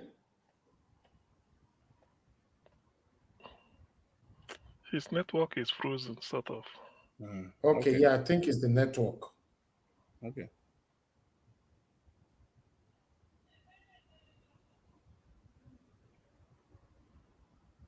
Okay, all right. Before we have him back again, yes, give us a mandate. I'm aware you're on the backstage. When it gets to your time, I'll bring you in. You turn off your camera. That's why you were put on the backstage. Anybody on the screen, you can't turn off your camera. I'll put Honorable for now on the backstage as well. Bring Madam Luke in. Madam Luke, I can't bring you in because your camera is turned off. You know. Okay, Barrister, can you hear me now, sir? Yes, I can hear you. Okay, quickly round up with your question, Mr. Jonathan. Okay, yeah, I was. My question is: those priorities that you've highlighted, could you commit to these projects with specific deliverable timelines, without any ambiguity at all? And could you also state what consequences you, if elected as a governor, will be ready to face if these projects are not completed within the deliverable timelines? Okay. So that the people of Edo State can be rest assured that they are voting in a trusted man. Thank you. That's my question for you. If time permits, I may ask another. Thank you very much. Thank you, Jonathan. You know, the timeline for any government is as prescribed by your constitution. The timelines, you know, I'm not going to jump into those cliches of 100 days, 200 days. You have 48 months to test anybody you put in power to see whether they are true to their words and true to the commitments that they make. I will be deceiving you if I sit down here and tell you that I will fix the agricultural sector in Edo State in 8 months or 9 months. No, Jonathan, I'm not going to go down that route. If you hire me, because that's what you'll be doing, if you hire me as your governor, I will be your employee. You assess me over the 48-month period. I will come up for an appraisal when the next set of elections come up, because constitutionally,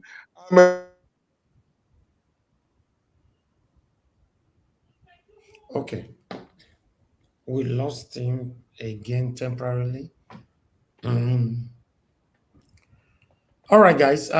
Please, we have 1,190 watching us. Please help us to like and share. Let our voices go. Just press on the like button wherever you are watching us from. Any of the platforms you are watching us from, Twitter, X, please do your part. On Facebook, do your part. On Instagram, do your part. On YouTube, do your part. Please just do your part. Thank you very much, people. Okay, let's see when we can have Barrister back. Barrister, can you hear me? Are you back? Okay, he's not back yet. That's a network. These guys were trying as well to attack me earlier on, but we have to fight back. You know how it is. These people. Okay. I'm not worried for that for will not dish. Anyway.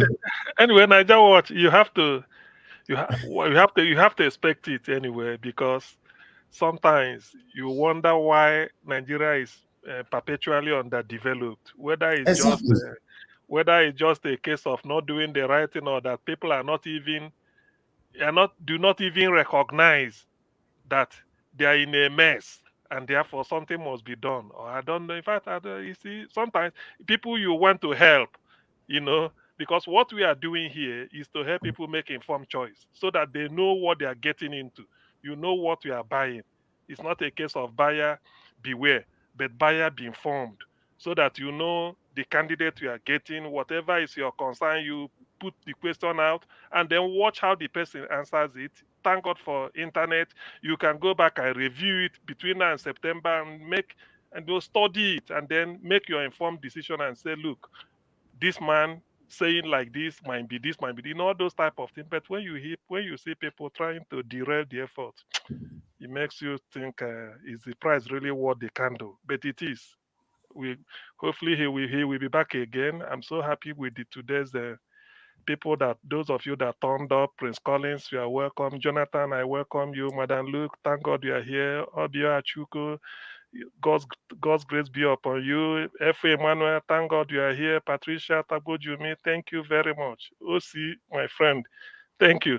For those that do not know Oster, Oster was the person I always quote. Oster said, you can rig yourself into power, but you cannot rig yourself out of poverty. So that means a lot to me. Each time I remember it, I shudder. Thank you, CM, for the acknowledgement.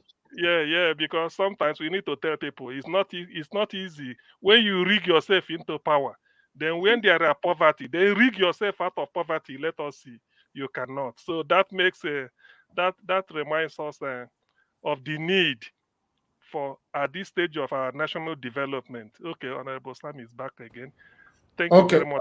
Ladies and gentlemen, we are waiting for Barrister. He's facing some network issue right now, as you guys saw earlier on. So he said he's going to be joining us shortly. So let's just exercise patience to have him back, so that we can get through to others that want to pass their questions as well. So I hope the time will be permissible for me to take at least 5 calls, just 5. Then, although he told us that they have time, but with this network issue right now, the time might not be allowed anymore. I don't know. But let's see how it goes. So we're waiting to bring him back. But so far, so good. I believe all questions are going on smoothly and is answering them as expected, but for no, everybody cannot be satisfied anyway. Now, if you know you're not satisfied, that's fine. You cannot pass that on right now. Once it's done with us, then we are going to continue the conversation. That's when everybody can be more expressive to tell us what you Hello, think. Mr. Edward. Can I suggest something? Yeah, go ahead. Since we are expecting you now, can you use this time, pick calls? Some of them might ask the same question. You just fuse them together and present it when it comes. It's a suggestion. I don't know if that is right. No, I cannot, because I don't want to present things anymore from my side. I want people to speak by themselves. I've passed my own question. The only question I can pick now randomly, maybe one or two, which I've saved already from the comment section. That's it. But if I have to be taking calls, I'll be memorizing everything that everybody's going to pass today to Barrister Olumide, then it might become too hectic for me. So we have it back now. So I'm going to take Honorable Sam back again to the backstage so that we can bring Barrister in. Okay, thank you very much, Barrister. You're back again. I guess you can hear me now, sir. He's coming in. I can hear you, and I was dealing with the question by Jonathan. Yes. Okay, yes. sure. So if you can finish with that question, sir, so that we move on to the next person. So I was just telling Jonathan that the way the system works, and I think it's an okay system. I have told you what my priorities are. I have 48 months to deal with them. I have called them priorities. So that means I intend to deal with them as soon as I hit the ground running. But the time, and I give my commitment as an individual, that these are the things that I think that are important, and I will deal with them as soon as I get into office. What is left for you as the electorate to do is you wait for you first and foremost hold my feet to the fire and remind me constantly that this is what you promised before the elections. You must live up to your promises. And if I don't, the system allows you to ensure that you do not allow a person like me to come back into office if I cannot keep my word. But I mean, that's the only way. Coming here to say 100 days, 200 days, those are cliches that I really don't indulge in. It's a function of what you do, how well you do it, when you do it, and how quickly you can implement. And I think that's the best way to approach it. Okay, thank you. Of course, Thank you very much. if I commit any offense as governor, then you can impeach me. Okay. All right. Thank you. Thank you very much, sir. We've seen one impeachment already that happened in Edo State. But meanwhile, let's focus on why we're here. Let me quickly call on the next person. Please, guys, stick with your 2 minutes. That would be very, very nice. I would like us to move on to Madam Patricia Tagbojumi. Please tell us where you're joining us from. You have 2 minutes with your question. Unmute yourself, man. Okay, good evening, Mr. Ivis, again. And I want to also thank Barrister Olumide for coming to speak to us. Thank you for honoring the invitation. And we are here to do justice to your 2 minutes. Yeah. Okay, thank you. Can you hear me? Am I coming out loud and clear, or where can you joining hear me? from? Yes, we can hear you. Where are you joining Yes, from? I'm joining from Denmark. Yeah, I was yet to say that. Yeah, so I wanted to know because he spoke about 5 key points, which was agriculture, education, then primary health care. Exactly. That is where I want to find out how he wants to do it. I want him to tell us practically how does he intend to get the GPs, because like we know, a lot of Nigerian doctors have left the country. So if you're talking about setting up wards at GPs, primary health care in all the 92 wards, so how do you intend to get those doctors and the workers there to function for those 92 wards? And also, what is your if you become the governor of Edo State, how do you intend to revive all aspects of the economy in Edo State, especially looking at Gelegele Seaport? Yeah, I know that Your 2 minutes is up. it's up. Okay, so let him answer that one then. Thank you. All right. Thank you, man. Thank you very much. Barrister, please take that. Thank you. I'm sorry, Elvis. The second question was not clear because of connection issues.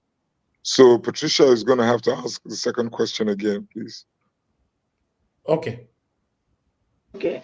Madam Patricia, quickly. Yes. Okay. Thank you again. My second question was, how are you going to revamp all the resources? How the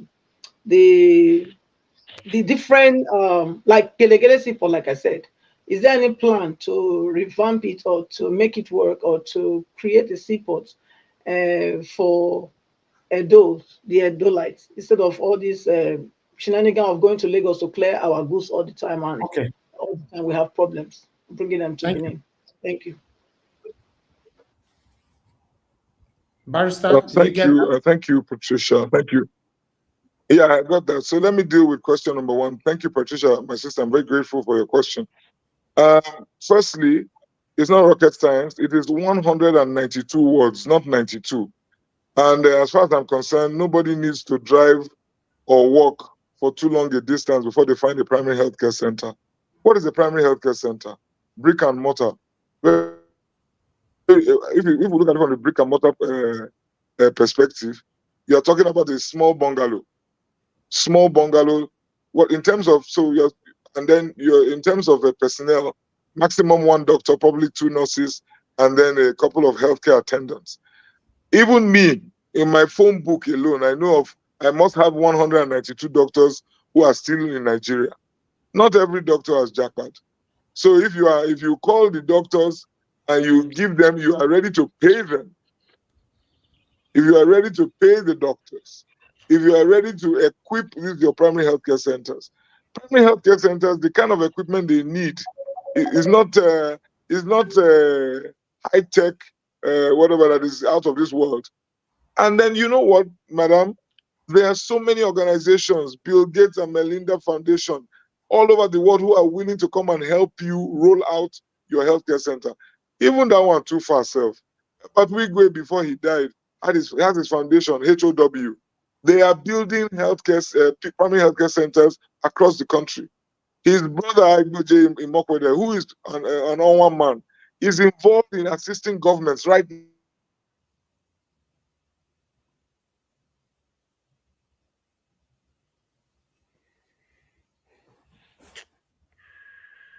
Oh, it's happened again. Okay. Okay, you can see this repeated network attack here, and this doesn't look deliberate. Sorry, it doesn't look normal. It doesn't look normal to me because it happens to me when Dr. Aswen Godaro was here. You all are aware of that. So what these guys are doing now, they are throwing whatever they are throwing to me. They are doing the same thing to Barrister at the same time. But we're going to have him back again. He's back again. So Mona no waruna go fair. Barrister Olumide, we've passed all his answers and questions, everything here today. So if you don't like him and you are doing whatever you are doing, now you go fair. Thank you very much, sir, for coming back again. We understand the network is empty right now. So please go ahead with that answer. So just to wrap up, we can find the doctors. I'm a child of a doctor. I'm very, very familiar with that space. We can find the doctors. We just have to pay them well. We can find the nurses. We just have to pay them well. We can equip, we can work with the private sector and build these primary healthcare centers so that we can free up our teaching hospitals for more serious cases and our tertiary hospitals for more serious cases. You mentioned the Gelegele port. I know that the current administration in the state have said a number of things that they are doing there. We are assessing at the moment to see what can be done with the Gelegele port. But I doubt if the Gelegele port will meet all your needs as far as the seaport is concerned. So we must also collaborate with the federal government to ensure that the Warri port is up and running. There are plans for the cocoa port. If we're able to get the Gelegele port up and running, I'm studying it at the moment because I'm not the kind of person who would just criticize for the sake of criticizing. The current government has said a number of things that they have done there. I am yet to see traction. I know that they have a working committee. If what they have on ground is something we can build on, we definitely will. Because you are right, the port will definitely improve, would definitely aid. Oh, not again.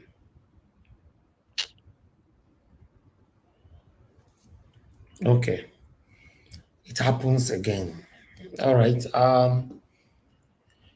Let's be patient, yes, once you answer your question, you've passed your question, I'll put it on the backstage so that I can bring others in.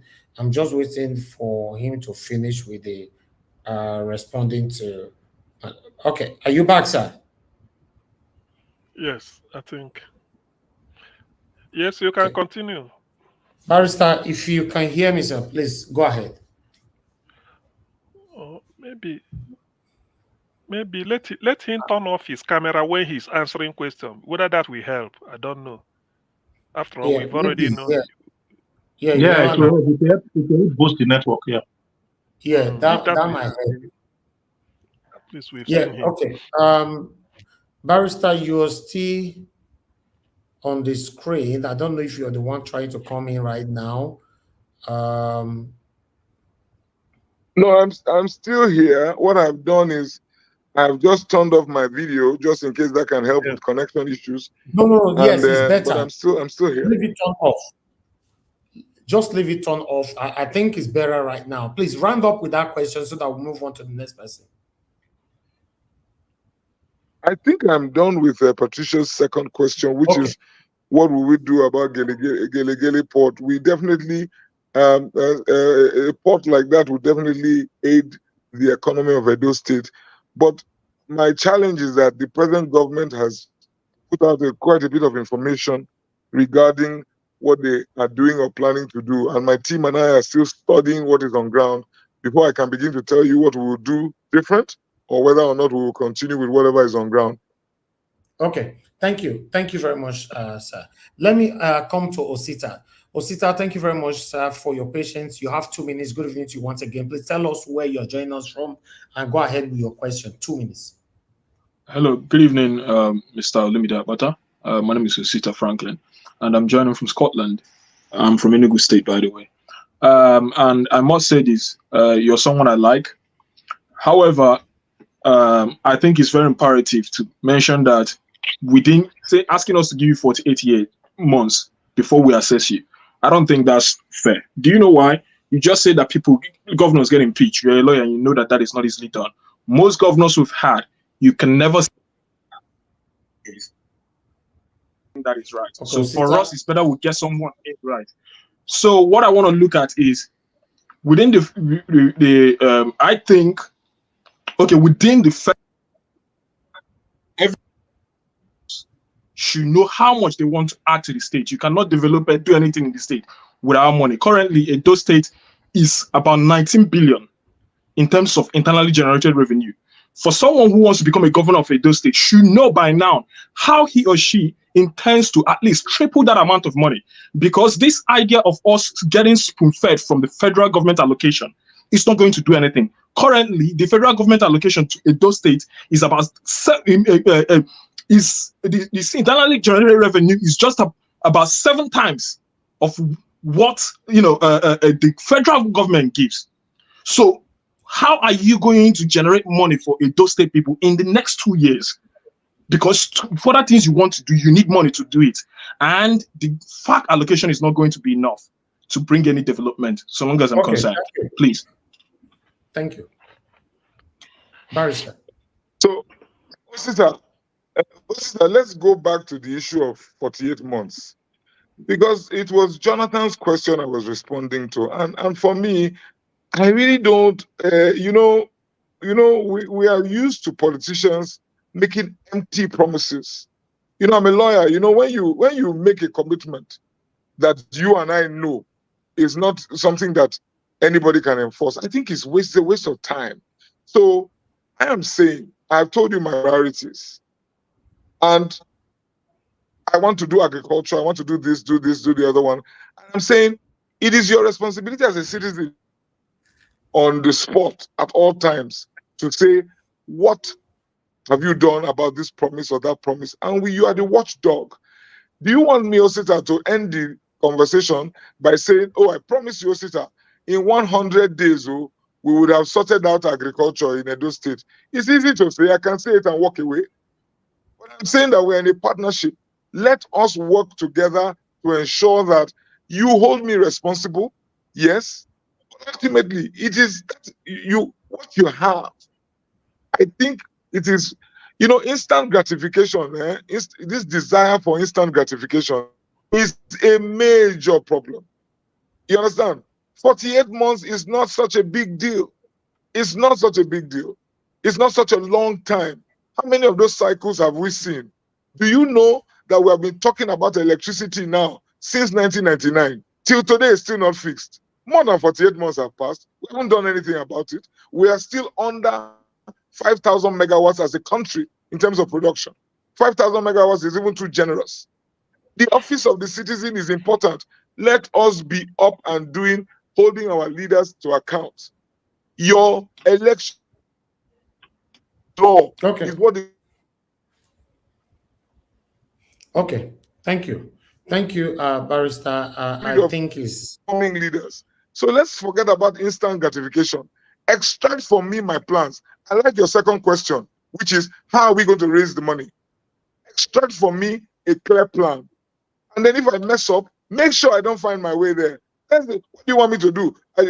Should I tell Jonathan, oh, Jonathan, I promise, if I don't do it in 6 months, I will resign? Is that what I'm supposed to say to Jonathan? I have too much respect for this audience. You understand? To come here and start saying things that are not correct. So, okay, let's go to the issue of income generation. In my own view, Osita, our current income profile, which is somewhere in the range of 16 billion, right? By the time you aggregate IGR and FAC, I think we should firstly deal with that as our current reality. What have we done with that kind of income on a monthly basis?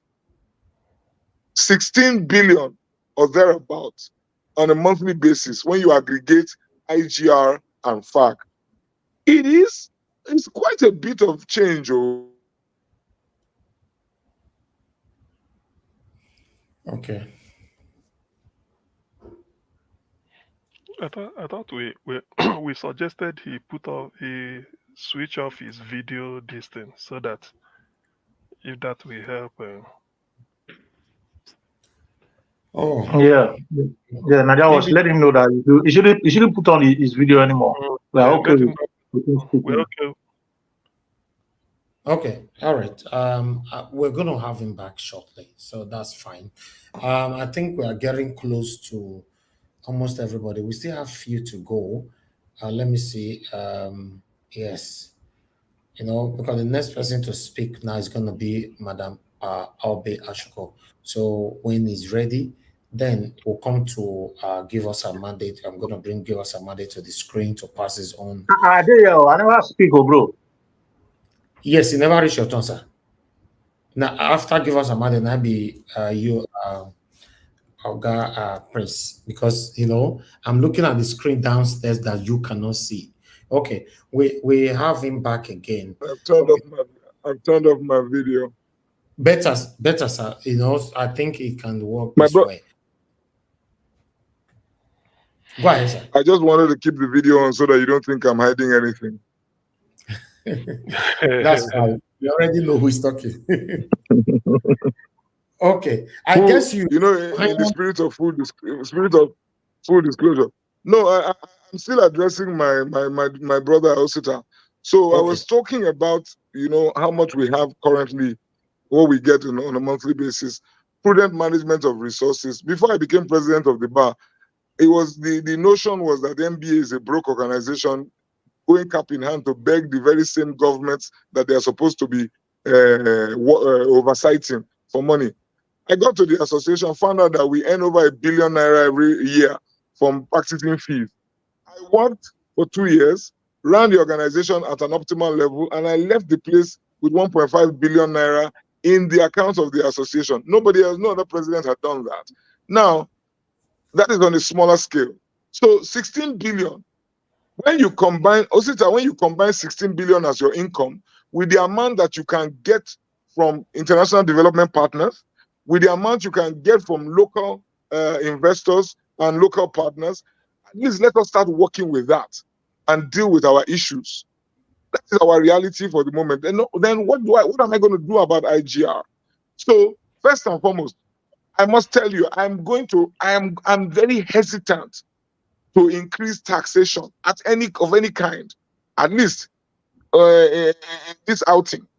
If we get into government, I'm very hesitant to go and punish the people further, because I think government has a moral dilemma right now, because to go and tax the same people who have been suffering under such a burden for all these years, for me, it's something that I'm not so keen to do. So I'm not going to tell you that we're going to increase any kind of tax. I doubt it very much that is a road that I would like to travel. So instead of doing that, we are going to have to ensure that government, we cut down the cost of doing business and of running government, forgive me, so that we are spending less on running government. And then at least we make savings on that side. Then with regard to increasing our revenue, the internally generated revenue, what we will have to do is to ensure that as government, we participate, because I've told you that government is going to be participating, for example, in the agricultural sector, government is going to participate. We will have to participate more in running enterprises in a profitable manner. We will not run government business like it's done in the past, as if there's no profit motive. No, we will also run businesses. For example, agro-allied industry. We are going to be part of that mix. We are going to be part of working with our partners to ensure that we have agro-allied industries and all of that are running. So that is also a way of making an income. Yes, somebody said here on this platform that it was said that government should have no business in running business. Well, that is not always the case. Government can participate in running businesses. Government can run businesses, viable businesses, and make money. So I look back in our days growing up, Edo line. I cry when I think of Edo line. I know when my late uncle Vincent Igodan was running Edo line, it was a profitable venture. It was a profitable venture. So look at GIG today. God is good. Look at these other companies. I see no reason. Akwa Ibom State runs Ibom Air, one of the best airlines in the country. And I'm sure if we go and look, at least there's some revenue going back to the state. So I intend to ensure that Edo State takes advantage of our position, our very central position, and we participate in business ventures that can bring income to the state. Then maybe when we have given to the people dividends that they can see, tangible. Okay. Looking at levies and taxes that we can show up so that the income profile of the state can rise. But for now, I am very hesitant to even talk about taxation, further taxation, because our people are living under a huge burden that I don't intend to add to that. Osita, those are my responses for now. Thank you. Thank you very much, sir. Thank you. Let me move on to Madam Obi Ashuko. Please unmute yourself, man. Okay, you're unmuted already. You are fine. Please go ahead with the question. Tell us where you're joining us from. You have 2 minutes. Yes, okay. Oh, thank you very much. I'm Obi Ashuko. I'm calling from North Carolina, US. And I'm happy to see you again or to talk with you, Olumide. Mr. Akpata,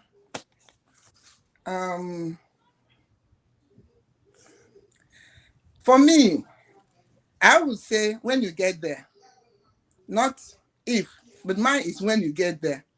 Because I know you, I know what you can do. I only have one thing to ask you to promise us here. That's if Nigeria, if I have the right to ask him to promise us something. Of course, go ahead, man. Okay. What I want you to promise us, because I know you, tell us here. I'll promise us that first you will not withhold Obaseke, because you know when you do that, you lose focus, and then you miss the ball. On the same strength, and I want you to also promise us here, because when you get in there, whatever you see there, I'm not saying you're going to probe or anything, but going to interrogate. Let's use that word, interrogate. And know because when you see the elephant contracts and all that, you tell us here too that you are going to make sure that whatever money that somebody took or somebody stole, whatever name they call it, that you're going to bring everything to book. Because you see what Alex Oti is doing. He didn't withhold anybody, but he saw it there. And it was so clear. You tell us that you have you are going to do something and you don't do anything. Thank you, man. So it's there for you to see. So thank you very much. That's all I got to say. Thank you. Thank you very much. Thank you. Barrister, please take that quickly. Thank you, Madam Obi, and through you, let me say hello to all our people in North Carolina. I have very fond memories of Charlotte, and I hope I will find time to come back there. You know, that's the capital of medical tourism that we want to bring to Edo State and replicate, where we have, if you know, Madam Obi will tell you the number of Nigerian doctors that are in Charlotte, and you just wish that we could do what is happening in Charlotte and do it in Nigeria. So I greet you. You use the word witch hunt. That is not in my book. It's not in my dictionary. I cannot witch hunt. Not being a witch myself, so I will not participate in any witch hunting. So, but your second question gladdens my heart, or the second prompt, and that is to say that we bring to book anyone who has committed any offense, no matter how highly placed. So, what I can commit to you, firstly, here is that there will be no sacred cows. There will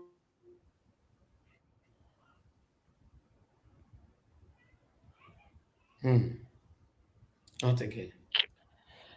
Let's be patient, guys. Let's be patient. We are almost getting there. So let's have him back again so that we can take it from here. I can see somebody trying to join. If you join, I'm going to remove you. Please don't click on that link. Thank you. All right. We have Barrister. I'm back. Yes. Go ahead, sir. I was saying to Obi, my dear sister, that what I can commit to you is that we will ensure that no penny or no kobo belonging to Edo State will get lost. The one when we get not even reach self, as Osita and I were discussing just now. So there's no way we can leave any dime on the table.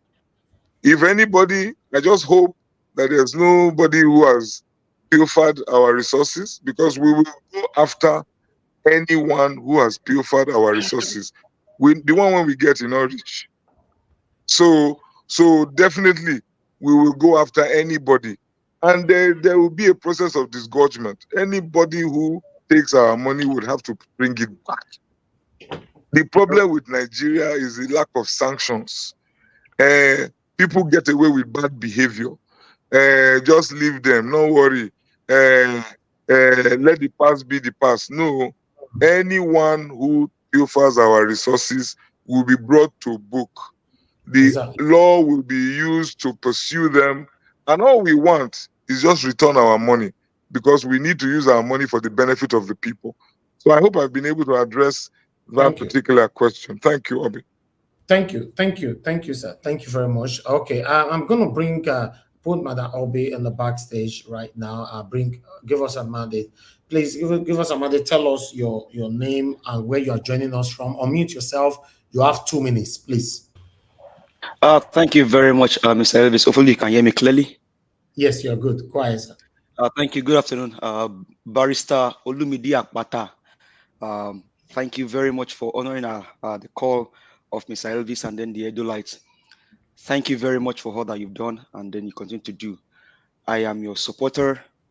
I am rooting for you because I know you can bring in change. My name is Olumide Osaigbovo. I'm calling from Texas. You can see it on my cap. I live in Texas by the grace of God.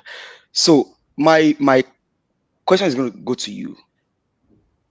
Are you able to tell us today, as an aspirant, that once you become the governor, because you are my excellency already, your loyalty and your commitment is going to be to the Edolites? Because I tell you, sir, for the past 16 years, a child born 16 years ago has never tasted anything called good governance in Edo State. Are you able to commit to the Edo people and tell them that your loyalty is going to be to them and not to any godfather or anybody behind the scene? Thank you. Thank you. Thank you, my brother. Thank you. Barrister, please take that, sir. Tosin, I've turned on my video just to wave at you and say hi. And hi to you in Texas. I'm going to turn off my video now. Just to let you know that as part of the campaigns, I intend to embark on a diaspora tour, and Houston is one of our destinations. So I hope to see you in Houston very soon. Thank you for your very kind words. Glad to know that you are a supporter. I can commit to you. If you see some of our campaign material that we released upon the commencement of campaigns a couple of days ago, we said you don't do Edo people, hashtag Edo people must matter. And it's not just sloganeering, these are not empty words. For us of the Labour Party, the people must come first. Our logo is not a coincidence. Papa, Mama, Pikin. And I joined that party because I am pro-people. Our people have been taken out of the equation. Our people do not matter anymore. Nobody cares about the people. And how do I know that? I only have to look at policy and the way policy is implemented or not implemented. The issues that concern the people are not treated with the priority that they require. Instead, government spends its time on highfalutin projects that have no immediate impact on the people. So I am very concerned. So I give you my word. I describe for you my professional career. Actually, I am supposed to be in harvest time because I have worked hard for 26 years running a law firm that is supposed to be paying me back now. If it was about personal comfort, I will sit back and earn a good income from my law firm and travel the world and come see you in Houston or in Dallas. But I have decided to pack my load, move to Benin, sit down at home and work for my people. Because I want, when the time comes and they ask us, Oluwatosin, Olumide, what did you do at a time like this when your nation, your country was at the brink, was at the precipice? I want to be able to say, I stood up to be counted. Anthony Enahoro was 30 when he moved the motion for independence for Nigeria. He was only 30. Alhaji Femi Okunu, when they were fighting for independence, they were in their 20s. I'm going to be 52 this year. Life is not only about how much money you have in the bank account. You don't will carry the money go anywhere. So you have my personal commitment that this is what I want to dedicate the rest of my life doing to improve the lot of our people. But like I say, and it was Honorable Emovo who mentioned it, anybody can come and say anything. So I don't always like to harp on this because talk is cheap. So you are just going to have to watch this space and hold me to my word If I don't do as I have said, we're here, we're still around. You call me out. Call me out as a liar. Call me out as a dishonest person and say I don't keep my word. Go and ask the lawyers of Nigeria. Ask them. Does Olumide keep his words? Osaigbovo, does he keep his words? They will tell you, I keep my word. As I talk and that's why they do them. There are still some good people out there. Some of us still have the values that we were raised with our parents. It is not anything goes. Some of us still believe in Nigeria. So Oluwatosin, that is who I am and that is what I am about. Okay. Thank you very much, sir. I appreciate your words, sir. Thank you. Give us a mandate. God bless you. Okay, Prince Collins, sir, please unmute yourself. You have 2 minutes. Tell us where you're joining us from and pass your question on straight away. Then we have 2 more before I take 5 calls and we end the whole thing. All right. Thank you very much, Mr. Elvis. Thank you so much. My name is Prince Collins Ige Ovoramen. I'm joining from Manchester. I welcome you, Mr. Barrister Olumide Akpata. I welcome you. I want to appreciate you. My question borders on agriculture. Food is a major issue in Edo State right now due to my recent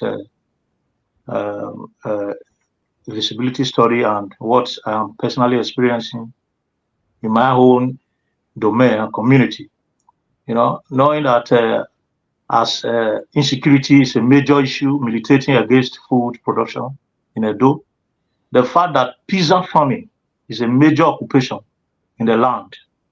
So I want you to explain to us in clear terms, and I will appreciate you if you use our pidgin English to speak to. I know you are good in it. I will appreciate if you do that, please. Use pidgin to speak to our people because majority of people that are involved in agriculture or farming in Edo, pizza farmers, the majority of them does not have formal education.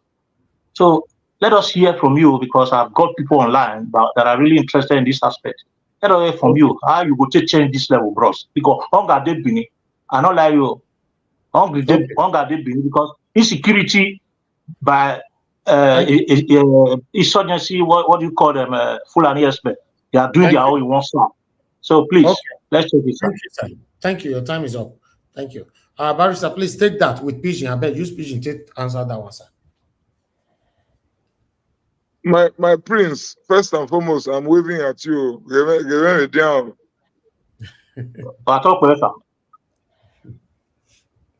Oh, yo, who we are doing in Manchester? Don't want, sir. Yes, sir. About talk for sir. Yes, sir. So, I told you I'm a worry boy, and I was only trying to behave myself, make I not come show myself for here because I actually think in pidgin before I translate in my head to English. So if not pidgin matter, that one no, you are speaking to the converted. If not to speak pidgin, that is what I do. That is what I do. That is who I am. I speak in pidgin. English is an acquired taste, and so when we talk of the matter of farming and agriculture, you see.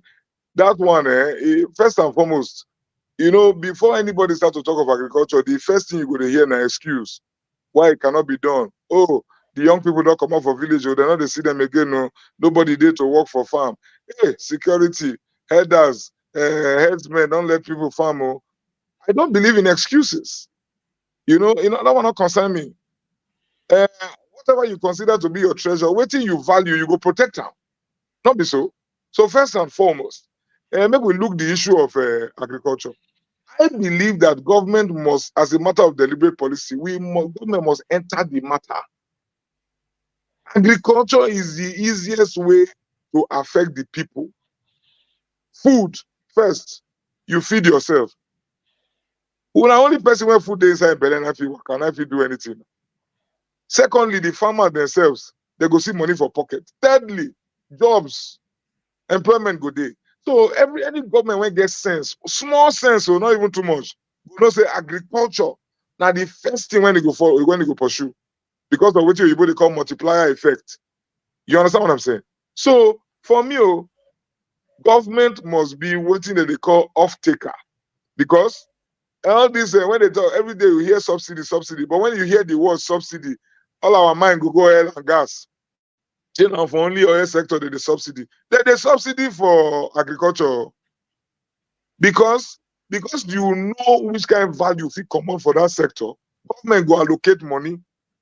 There was a time in this country when government they supply free fertilizer. Not because they decrease, because they know say if you supply fertilizer, only say, you know, like everything with Nigeria, they bastardize the scheme. The thing turned to racket. But the idea by itself was noble. Give fertilizer to the farmers so that they can work the field, so that the crops can be a huge yield year on year. So government would have to be an off-taker. What do I mean by off-taker? Make a break down. Government ain't to be customer number one. When the farmers farm finish, government go arrange themselves. You don't, all your yam done ready, bring and come. We go buy. If when government wants to settle not, the government go set up silos, storage facility. You don't farm your rice finish, bring them. This one when they talk, not be new thing, huh? I don't know what them. Sardana, then they do them in the First Republic, produce board. The things when they talk now, not be new thing at all. So you act as an off-taker, you pay the farmer. As soon as you give him money, make it run back, go plant his seed again. So that the cycle does not stop. So that farming will continue. Then you as government, because you have more resources, you can set up silos. You can set up storage facility. Then you start to you do the on-selling. You go find customer. Now you be government. You go find PPP people. Why you they do them? Because you decrease. You they do them because it is in what Oyibo call your enlightened self-interest. Because you go achieve those three things when I talked before. Number one, your people will be fed. Number two, employment go there. Number three, the farmers that will get money for their pockets. So that is off-taker. The second one be say you have to go into alliances with companies in the sector to set up agro-allied industry, because not be only to just the farm the thing come. There is value-added processing that can be done to the produce. Not be so. You carry the matter, you turn pineapple to pineapple juice, turn mango to mango juice, turn tomatoes to tomato juice, there and then. Go on, my prince. Sorry, pineapples are perishing because nobody. First of all, road not there, which is another issue. Government must deal with the issue of road from farm to market. So pineapples are perishing in Orion because no road to carry pineapple from Abudu or wherever they are planted. They go market, go give the market women make the sell. It is a value chain. Government has to sit down. You know, because we have become so lazy, now oil and gas money we they wait for. We want collect FAC every month. So the rigor that is necessary, the hard work necessary to be put into these sectors is absent. If they tell you now, say oil and gas, they don't see one big oil for Igobas Dua. The way government will run go there, arrange the whole matter, because they know say once you collect the oil, now dollars every day, sharp. However, when you talk of agriculture, when they will think how long it will take for them to plant yam for yam to show, because as I say, instant gratification, everybody wants to see profit tomorrow. No long-term thinking. No, what do they call them? No sense of delayed gratification. So for me, we will go in there, number one, off-taker. Number two, you know that in Kenya, some of you are familiar. Some of the flowers when you see from Manchester, they come from Kenya.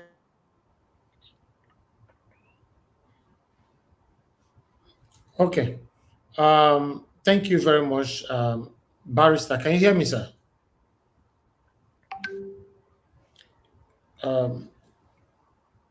Barrister, are you there? Oh, okay. For now, I believe the network is affected again. Guys, if you are listening to us, we have 1,395 watching us across. Please, wherever you're watching us from, hit on that like button. Help us to share. Let our voices go far this is the time for us to make a decision to have the right person that is going to rule us for the next 4 or probably the next 8 years in those states. So, guys, help us to take our voices far by doing your part. Press on the like button. I appreciate everyone of you so far, and I appreciate everyone of you that have passed your questions. Those of you on the comment section, thank you very much for your understanding, for respecting the rules of the platform. As you all know, that insult, disrespectfulness is totally prohibited on this platform. And I can see a lot of people are following that. May God bless you all. Yes, you can ask. We don't tell people how to pass their questions on our platform.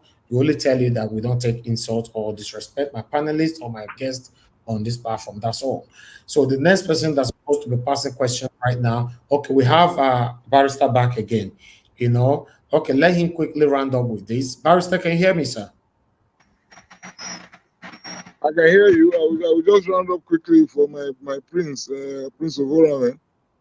Just to say that I think he gets the point. I hope he gets the point. We will pay premium attention, give priority to the agricultural sector.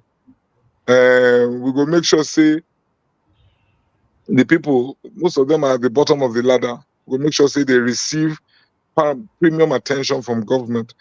Because as a government, we will understand that the spiral effect that will have, the ripple effect that will have, will inure to our benefit. That's at the point where they make that we will ensure that we have our agricultural research institutes. Government must fund them because we must use technology to also aid agriculture. Now only for Nigeria, see the year orange season. Say Agbalumo don't come out, OTN season. This is not corn season. In other countries that are interested and serious about agriculture, nothing like season. It's year on year, year-round production. They're not the talk orange season for Florida now. You enter Florida, orange day, orange juice must day. So we must use technology to ensure that farmers are able to produce year-round. We must use technology to ensure that we improve irrigation methods so that we are able to deal with the hydration of our plants. We must use technology to ensure that we are able to get a better yield. GM and all of those things that are available around the world if we are interested. It's only when we hear oil and gas then we run because we want easy money. These same values that we are transferring to our children. Nobody wants to work, put in the work, and then wait for the results. Everybody wants instant gratification. That is not me. That's not what I'm about, my prince. So agriculture will receive premium attention. I hope I've answered your questions. Thank you. Thank you. Thank you, Barrister. Thank you. We have 2 more on the panel. Then I'm going to take just 5 calls. Then we are done for the day. Okay, let me quickly move on to the next person, which is F. Emmanuel before my Luke. Oga F. Emmanuel, unmute yourself. Tell us where you join us from and go straight to the point with the question, sir. Thank you so much, Mr. Elvis, for the opportunity to speak. Yeah, Honorable Akpata, good afternoon, sir. Thank you for being good here. Good afternoon, F. Emmanuel. Yeah, a quick question I want to ask you. I could see that you have education, agriculture, healthcare, and infrastructure as your plan. I didn't see one major thing for the Edo people. What about the SMEs? Is that your question? Yes. F. Emmanuel, I hear you. I hear you what from about this the side small first. businesses? Just greet me first. Small, medium businesses that boost the economy of any country.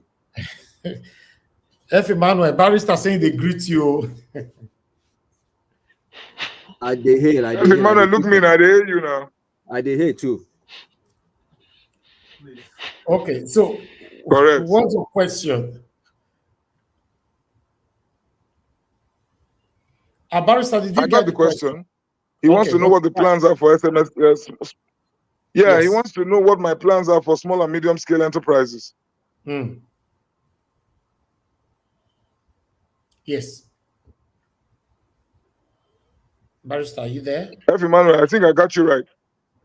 Yes. Did they get my question very well? Yes, he got it. What plans do I have for small and medium scale enterprises? Absolutely. Thank you, Emmanuel. You know, say now Elvis now asked me questions. Say make I name 5. So Elvis and I did not plan this session. So the questions are unplanned. So when he said 5, the first 5 that came to the top of my head were the ones I listed. Now, for any economy to survive, small and medium scale businesses are the engine room. They are the engine room of any economy. That is where the people are. And remember, I said to you that I am about the people. My party is about the people. It is policies that are people impacting, people centric that we will pursue. Most of your people are at that level. Market shared owner is a small and medium scale business. The guy when they blow from Benin to Warri with his station wagon, not small and medium scale business. These are our mom and pop shops. The mechanic. So any government, you must ensure. A couple of days ago, I sat down with market women in Benin, the market leaders in Benin, because you must go to that level and ensure that they are doing well in terms of access to finance, in terms of attracting credit for their businesses. Because once you deal with that, you have dealt with the majority of your population, because that is where the population is. The rest are just the top 5 percentile. So if I did not mention it, that was a grave omission, F. Emmanuel, because for me, that is critical. We must incentivize these businesses. So number 1, I talked about power. Most of these businesses, all they need is power. Thank God, Constitution has been amended. So all we now need to do is to look for the resources to invest in power. Because the guy who runs his barbering salon, the lady who runs her hair salon, the one when they sell Coke and Fanta for corner, all they need is power. Our people are not lazy. Our people are not laid back. Power will serve as a catalyst, first and foremost, to help most of this. The one when they grind pepper, power is critical. 2 is access to finance. Most of them are not structured enough. Most of them belong to the informal sector of the economy.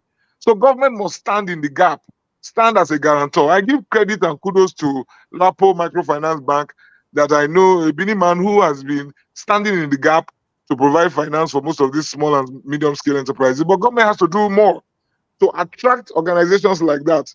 And government must stand in the gap as a guarantor of sorts, so that government gives the assurance. Get your database, get all these market women who need finance, get all these mom and pop shops.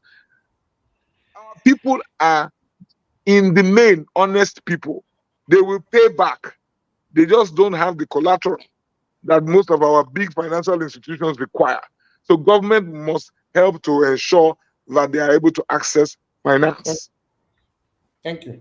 And then we have to also make sure that infrastructure is right. We have to build more markets.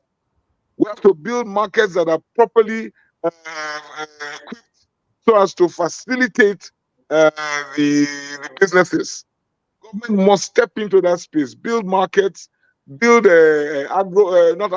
build industrial parks or business parks where these businesses can all collocate and run and get and attract customers and all of that.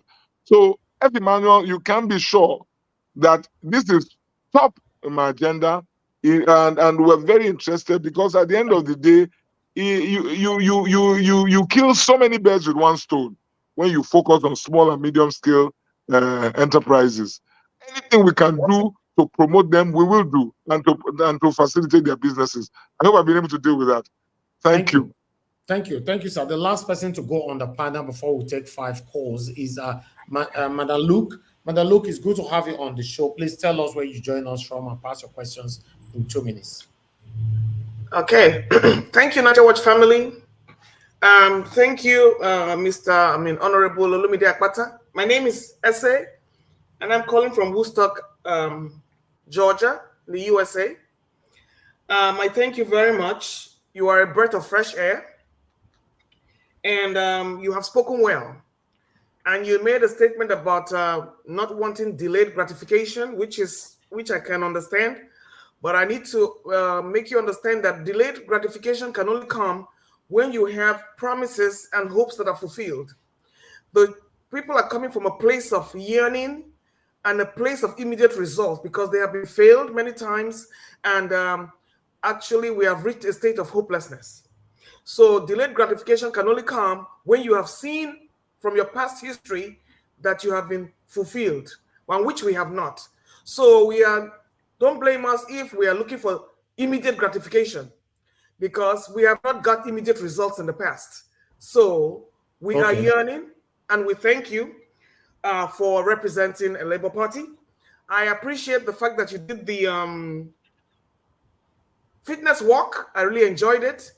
Watching you commiserate with the people on foot instead of going on a high horse, although the campaign hasn't started yet, and going on a float and standing above the people. You were actually there with the people. You said 2 years, give you 2 years. You can take as long as you want, because I said I don't believe in promises. As long as you hit the ground running, it will give us an indication of where you're going. And finally, my prayer is for you to take the people with you and to make sure you do for yourself, do for the people what you would like to do for yourself by taking Edo State as one. The only question I have for you is knowing how bad the electoral system is in Nigeria. How are we going to bypass the INEC and the rigging in that state? Because we know the power of the incumbency. How are the Edo people going to rally against this menace where the people don't get their mandates? Thank you. Thank you. Thank you. Barrister, take that, sir, quickly. Are you there? Barrister Olumide Osaigbovo Akpata, are you there with us, sir? Okay, I guess network issue again or whatever that is happening, but don't worry, it's going to be back again, because that question from Madam Luke, I really want him to answer that. Callers, I can see a lot of you calling in already, but guess I'm back. Okay. Thank you, sir. Please, I guess you got all the questions. Just one, well, anyway. Firstly, let me wave and say hello to my sister in Georgia, and through you say hello to all of our people. I also intend to come to Atlanta as part of my tour, so you will get the information very soon. In June or July, we'll come to ATL. So thank you very much. I think I got the first part of the question, which was about why the people are yearning for instant gratification, and I totally get it. I totally get it, and I was only just trying to manage expectations to say, life is not just it's not about life doesn't always work that way. But I understand why people have become so conditioned, because too many failed promises. People have our leaders have messed up big time. I'm not so sure I got the second part of the question, but I heard you say power of incumbency. How do we intend to? I think you're asking how Labour Party intends to upstage an incumbent PDP government when we know our history in Nigeria of what incumbents do and can do in the electoral process. Just nod your head if that is, because I know you're muted, if that is essentially, well, okay, you are okay, great, I can see. I get it, right? I got the question. Excellent. So Elvis, in answering the question, number one, we can deal with instant gratification because things are so bad right now that there are many low-hanging fruits anyways, that if we sort out immediately, I believe that anybody who takes over from the incumbent government in Edo State, you can be a superstar overnight. Now that's my view. You can be a superstar overnight because of so many things that have been left undone. So there are many low-hanging fruits that you can sort out, and there will be, at least there will be what they call hope rising. People can start to believe again when they see that, okay, you have been faithful with little things, as the Bible says. Then they may now give you benefit of the doubt while you wait for those other long lead items that may not manifest immediately. So I give you an example. When we talk about primary healthcare centers, I don't see why a government cannot, in 2-3 months, roll out these primary healthcare centers in 192 wards, because you are going to use you can even use prefab technology, roll out 192 identical structures around the state, buy your equipment from accredited medical equipment suppliers, get them to supply to the 192 locations, do your headhunting quickly for your staff, your doctors and nurses, do a quick orientation and training, and presto, they are sitting down there and they are ready to take their first patient.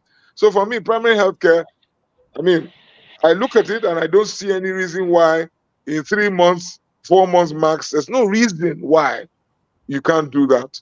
You understand what I mean? And there are partners who are out there ready to even help you. Ours will not be the kind of government that says to partners, oh, bring the money to us. Any partner who is ready to intervene directly, spend your money, go ahead. We'll just give you standards by which you have to abide. You know what I mean? We give you standards in terms of specifications, what the minimum standard we expect for every primary healthcare center, and you do it. So for me, there are some low-hanging fruits. I think you want to ask another question? No, the other question. I just want to clarify my last question. Are you concerned about INEC? Okay. So when we are now dealing with incumbents and all of that and what they can do, I'm not worried at all. I'm not worried, but I am aware. There are two different things. I am not worried. I am not concerned, but I'm fully aware. You see, some of us have been on the street for a while. So I'm no spring chicken. I'm no pushover. Right? So my father's elder brother was the first chairman of INEC as we know it. I'm very familiar with the workings of that organization. And I recognize that we must engage with INEC immediately so that the mistakes of the past will not and cannot happen. And we have to be up and doing. We have to hold their feet to the fire. The incumbent is just a myth. It's just a myth. The only thing that we as a party need to do is to ensure that we are not wearing rose-colored glasses, and that we must do what they call reality check. We must. I mean, the last time we had elections, we did not have enough polling unit agents. That was a grave error, grave mistake. I'm referring to Labour Party. Okay, thank you. Barrister, can you hear me, sir? I want to take some calls right now. I recognize that at that time, Labour Party was new. Labour Party was finding its feet. So, but this time around, hindsight is 2020. My people in Benin say, that is the stone you see from afar, not to blind your eye. So you can be sure, that we will deal with the issues of INEC. The primaries, the Labour Party primaries, when my party had not advertised ward locations where the primaries will be held, the ward congress, I wrote to INEC immediately. You must engage. INEC made sure that it was done. You must engage. I'm a lawyer. That's what I've done for 30 years. I know my rights. I know how to ensure that my rights are not trampled upon. So I want to give you the confidence. I want to give you the assurance that as far as INEC is concerned, and it's not just INEC, my dear, security is an issue. Security on election day, security on the days leading to the election. Exactly. Judiciary, as you know, unlike in any other country I know in the world, Nigerian judiciary has become an active participant in the political process. Very unfortunate, very sad, but that is our reality. So we must be ready for any eventuality. Thankfully, that is my territory. Thankfully, that is my stomping ground. I have been president of the Barr. I have been a member of the National Judicial Council. I don't think any of the players know the judiciary better than I do. I will make sure that the judiciary functions optimally and nobody will pull the rug from under our feet. So I want to give you that assurance that I may not be concerned, but I'm extremely aware, acutely aware of the needs in this regard. Thank you. Thank you, ma'am. Thank you, Barrister. I like that. I'm aware, but I'm not concerned. God. That is beautiful. Let me take some calls, sir. Now I'm done with the panel. Madam, love God is my strength. Please. Oluwatosin has his hand up. No, not yet. He can't speak for now, sir. Please, love God is my strength. Thanks for calling in, man. You have 1 minute. Go straight to the point. My name is Joyce Abiola. I'm from Delta State. I live in the UK, United Kingdom. I stay in London. I just want to say thank you, first and foremost, for coming on this platform. One, I'm not here to ask questions, but I just want to say this. Please, do not collapse your party for PDP. Do not collapse Labour Party for PDP on no condition. Stand your ground and go for it. Number two, Madam Luke has already said this. Guide yourself. Be ready for this election.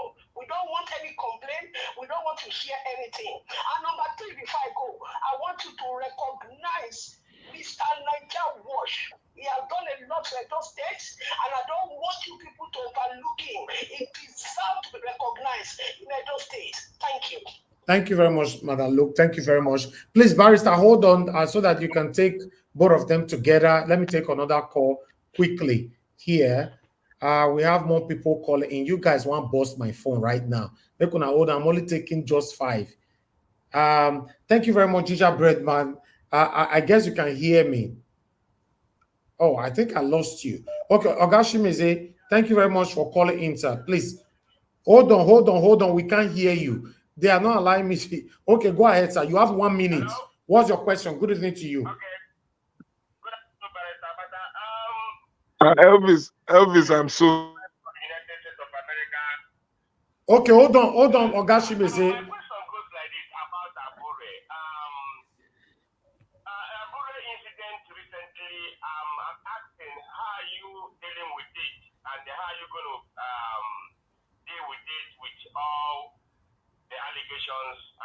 And okay. I'm asking if I'm going to affect you on your campaign. Okay. Thank you. Okay, that's it now. Let Barrister, please, can you take those 2 callers together? Barrister, are you with us? You are muted. If you can hear me, please unmute yourself. Segment is. Okay. I was just saying that I absolutely could not hear anything the phone callers have said, have talked about. I only heard the name of the first caller, I think Abiola from Delta State. And after that, I heard nothing. And the second caller, I have heard nothing. So you may want to listen to the questions and then maybe pass it on to me because I really can't hear them. Okay. All right. The first person that called in was saying that, you shouldn't succumb to the temptation or whatever that's going to happen during the time of the election by the other parties like PDP or APC. And like you said, you are aware of whatever that might happen. So she was just passing advice, but she rounded up by saying that whatever that you guys are doing, or rather if you become the governor of Edo State, you shouldn't forget this platform, Niger Watch, because of the work that we've done for the past a decade.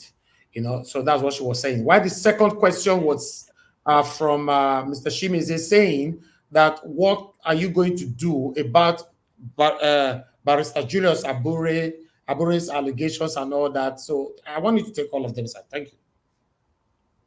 Okay, so with regard to the very useful advice from the first caller, well, as I've already mentioned, I'm acutely aware of the realities of electioneering in Nigeria.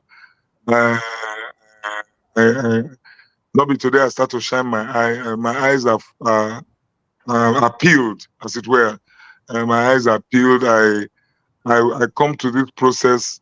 I come to this process with no what's the word now? No illusions. I am under no illusions that everybody will be well behaved.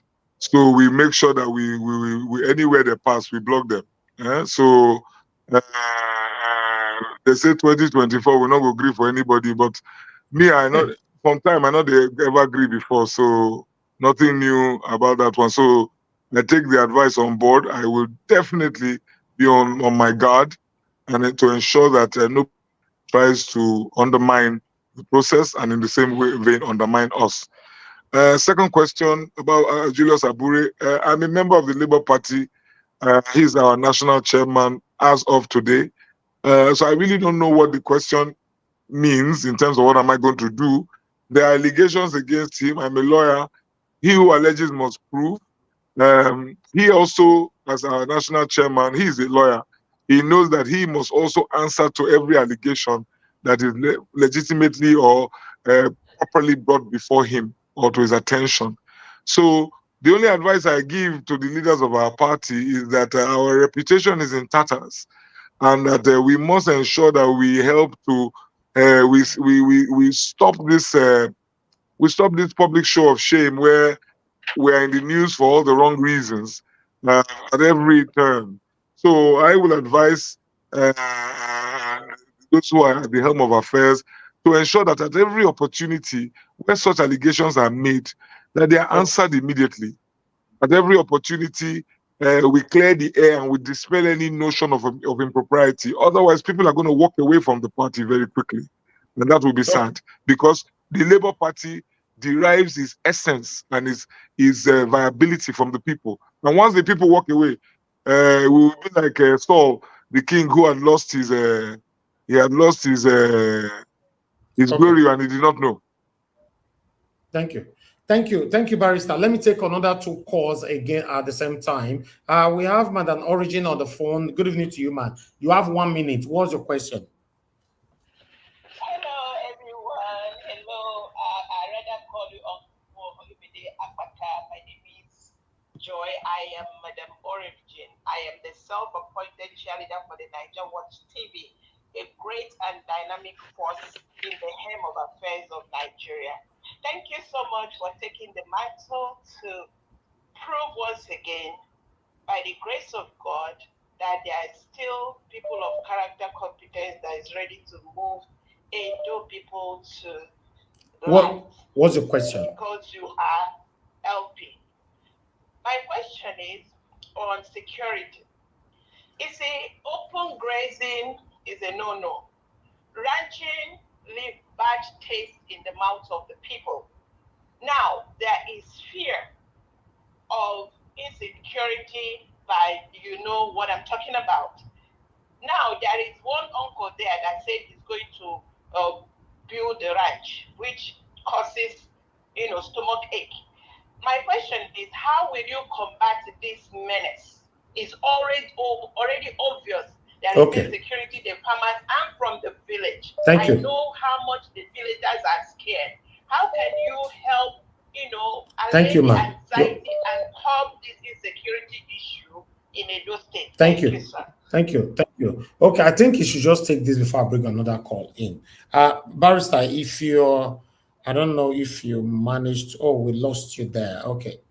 Barrister, you are back again, but your device is not connected, so I can't add you in for now. So I'll wait for you to sort that out, then I'll take another call once you've sorted this out.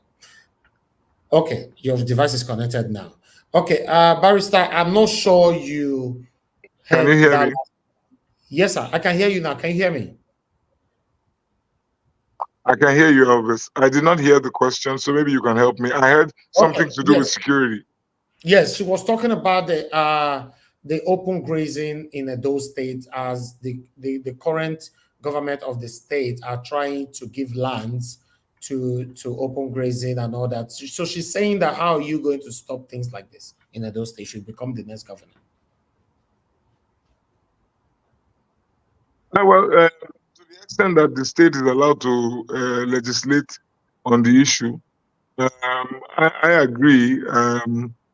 There's something quite wrong, not quite right about open grazing. You know what I mean? And I'm not so sure I agree with that. This that style of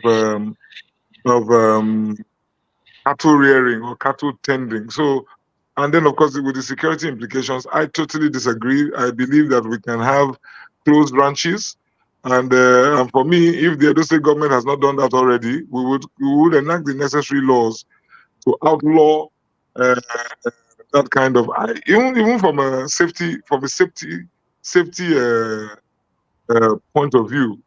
When I travel around and I just see herds of cows roaming around the place, it's ridiculous. I frankly disagree with that style of animal husbandry. We should have closed spaces where these animals are tended, and then of course the security implication has become a front burner issue. So we'll use law to the extent that law can be used, and then we would also make sure that the law will be enforced. We will keep cattle where cattle should be. Thank you. Thank you, I'm sir. sure you have checked out. If you go to Ghana, very quickly the Ghanaians dealt with the issue. There are cattle rearers in Ghana also, and they were told exactly what to do, and they have complied. So there must be political will. To the extent that the state can do it, the state will do it. To the extent that it requires federal intervention, you can be sure that we will be at the forefront of agitation in this regard. Thank you. Thank you, sir. I have another caller. Mr. Chris, thank you, sir, for calling in. Where are you calling from? You have only 1 minute. Go ahead, sir. Okay. Good evening. All protocols duly observed. My name is Chris, and I'm calling from Dublin. And good evening, Barrister. It's a very big pleasure for me that you came here today, because you have come to give us the bragging right to continue to campaign for you. Because most of the questions you've answered here, we that have been campaigning for you, we've answered them before. But the question has always been, where is your candidate? Today, my candidate is here, and he has re-echoed the things we've been using to campaign for you before, namely your sojourn as the president of the Nigeria Bar Association and your economic prowess, the over 1.2 billion you left at the coffers of the NBA. The question is that it's very simple, sir. What are you going to do differently from what Obaseki is doing? And secondly, sir, if you protect the votes from INEC, what about the actual disenfranchising of people through violent means? How are you going to curb that? Thank you, sir. Thank you. Thank you very much. Okay, Barrister, did you manage to hear that? Unfortunately, when he eventually got to the question, technology failed. So okay, he's asking you that what are you going to do differently from what Obaseki is doing? Yes. Can you hear me? Oh. What would I do differently? Yes, from what Obaseki is doing. Did you say what will I do differently? Yes, yes. Okay, so first and foremost, please extend my greetings to him and through him to our people in Dublin. And I thank him for the question. What would I do differently? I think Obaseki as a governor is very lacking in empathy and compassion. That's my starting point. And you cannot be leader of a people if you don't have empathy and you don't have compassion.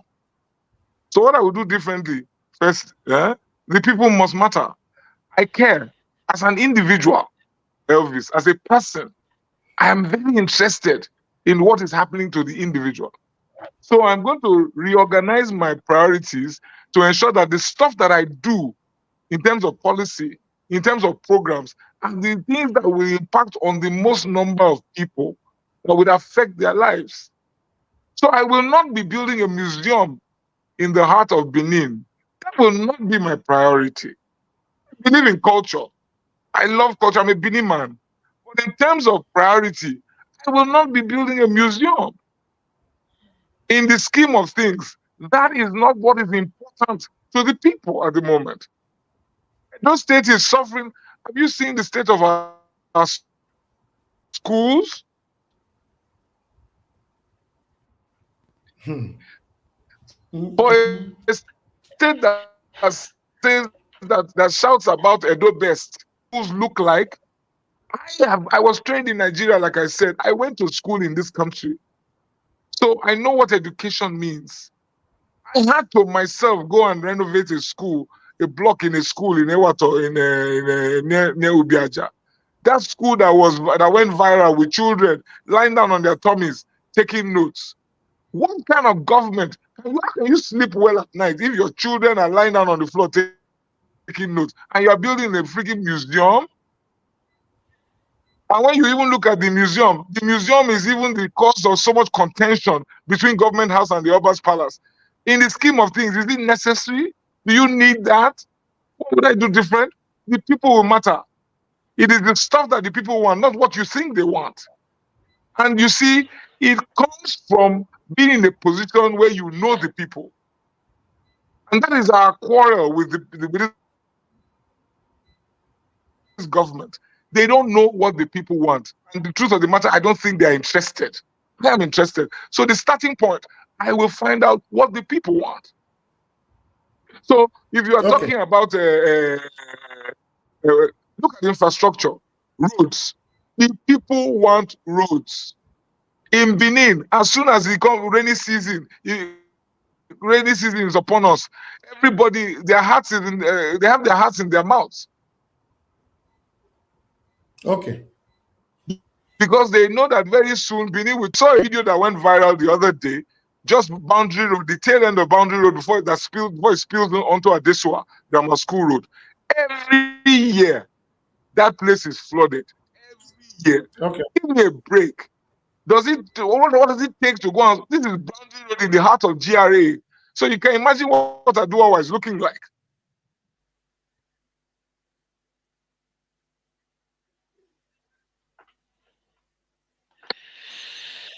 All right.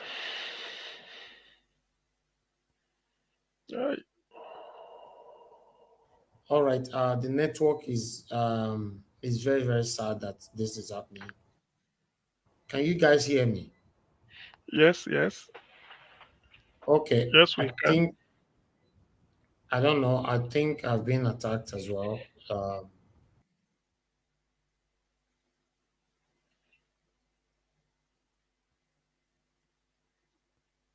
No, we can hear you. We can hear you.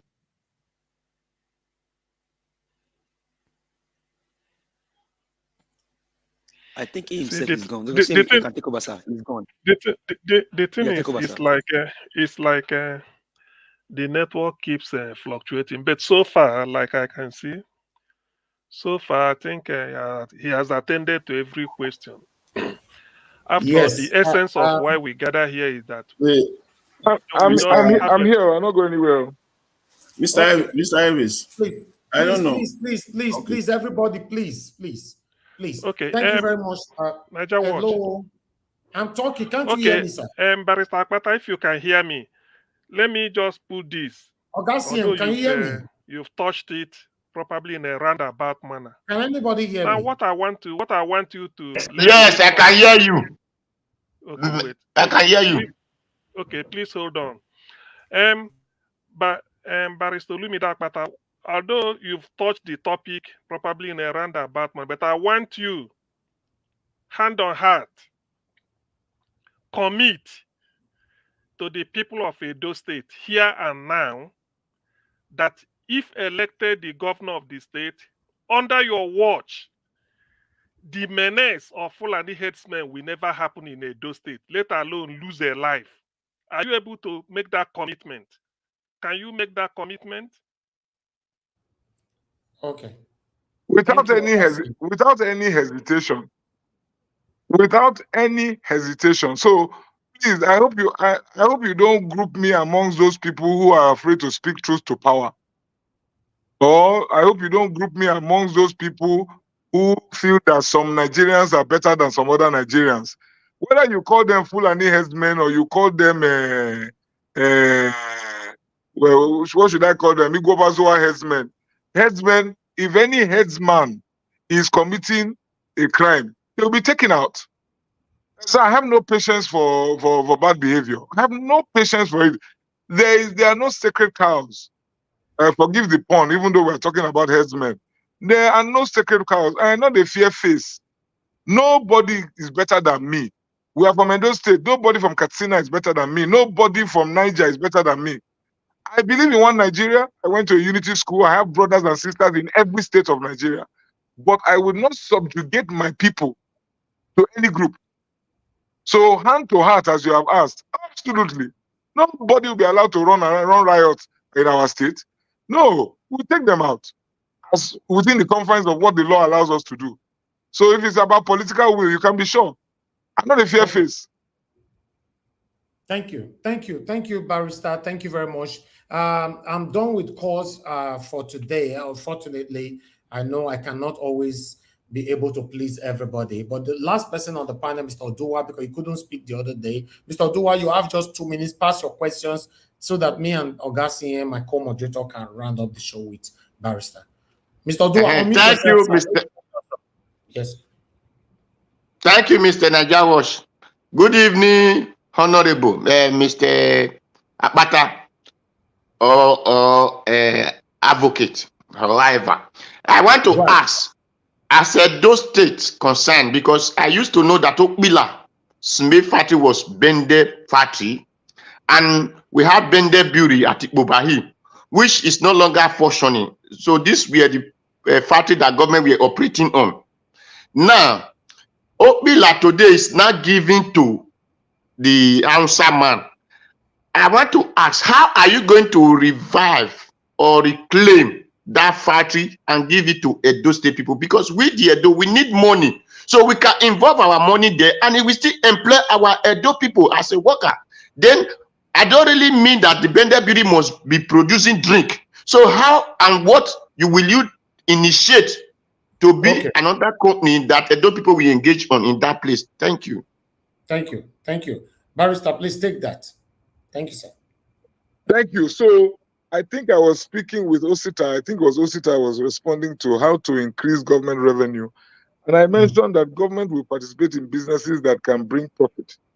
So to the best of my knowledge, Okbila has been either outsourced or concessioned. I'm not so sure of the business arrangement that we have. I don't want you to say give it to that Hausa man. I frankly don't care who he was given to, whether it's a Hausa man or whether it's from Switzerland. All I want is if government has concessioned or partially privatized our businesses, we must make sure that whatever profits we are supposed to be earning, if we are partners in that business, we get the money, and it adds to our income as a state. So if it is a Hausa man, if it is a Yoruba man, if it is an Edo man who can partner with government in any business, I'm happy for private sector to partner with us in any of our enterprises. Again, not being a member of the parent government, I cannot tell you what the business arrangement is, whether it has been commercialized, that industry, whether it has been privatized. I don't know. Maybe we will need to use the Freedom of Information Act and get government to give us exactly what the state of affairs is today with regard to Okbila.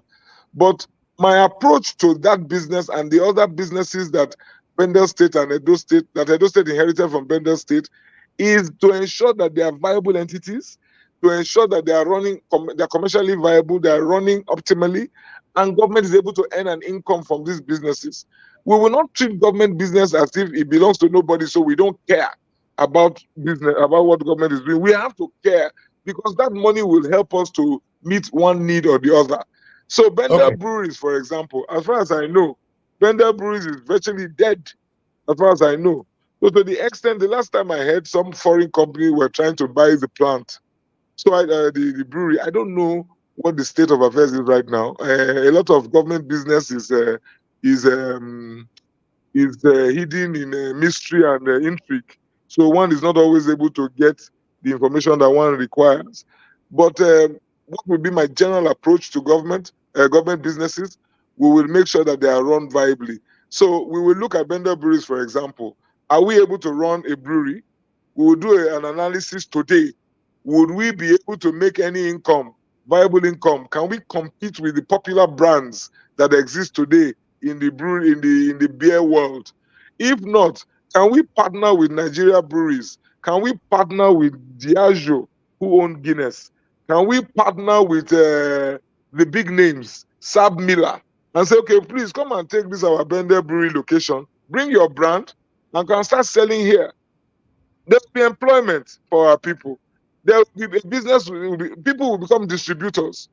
I mean, I grew up knowing Bender Breweries. our brand was a brand that was known, it was a household brand, but today it has been killed. We can revive that. And then there are other businesses like that Benel State was involved in, Edo State was involved in, that we will revive. And we will run as viable commercial entities. Thank you. Thank you, Barrister. We have Mr. Alex. Mr. Alex, please, where are you joining us from? And you have only 1 minute. Go ahead, sir. Yeah, thank you. Yes, I am from Amagba, but I'm joining you from Holland just now. Barrister, number one, because the rumor are spreading around, are you in any way connected with Obaseki politically or biologically? So, what's your perspective with the Oba Palace and the royal family to the Benin Kingdom? What's your idea? Thank then you. Three, will you go after past administration in terms of looted funds? Then lastly, You have answered that already. will you stop the pensions of past governors and deputy governors? Thank you. Thank you. All right. Barrister, please, that is the last call we have for you today. Please take that.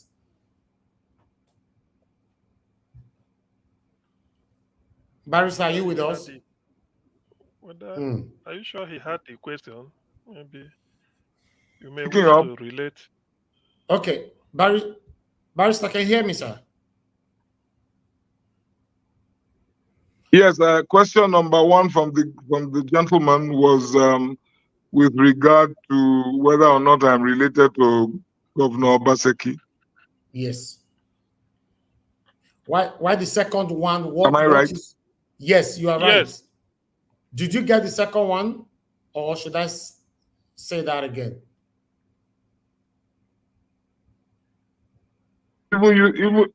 Even yourself, I'm not going to hear you again. The second one was what?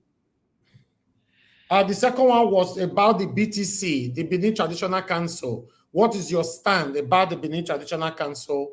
While the third one is, will you stop your predecessors' pensions, including yourself?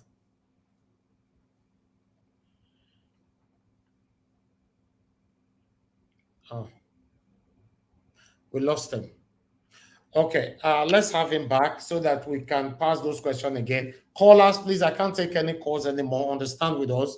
As he never talk about himself now, say he want come out. It's better we use our own brain. You know, he's been here now for almost 3 hours. I think that is enough. You know, okay, he's back again now. Okay, Barrister, can you hear me, sir? I'm back. Can you hear me? Yes, I can hear you now. Did you get the second question that are related? I got number 1 and 2. I think you got number 3 wrong. I think number 3 question had to do firstly with would I investigate any previous administration before he now came to number 4, which had to do with pension. Okay, good, yes. Okay, take it then. Thank you.